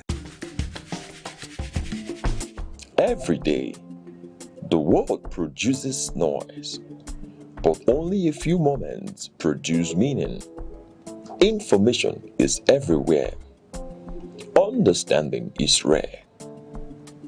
Because facts alone do not enlighten, context does, analysis does, perspective does. Welcome to Aneke TV, where news is not merely reported, it is examined. Where conversations are not merely held, they are elevated. Where stories are not merely told, they are understood. In governance, in business, in society, in the global arena, clarity is power, discernment is advantage, awareness is responsibility. This is broadcasting with purpose, journalism with depth, programming with intellect. Nigeria, the world, we are live. Aneke TV, broadcasting daily, informing minds, shaping perspective.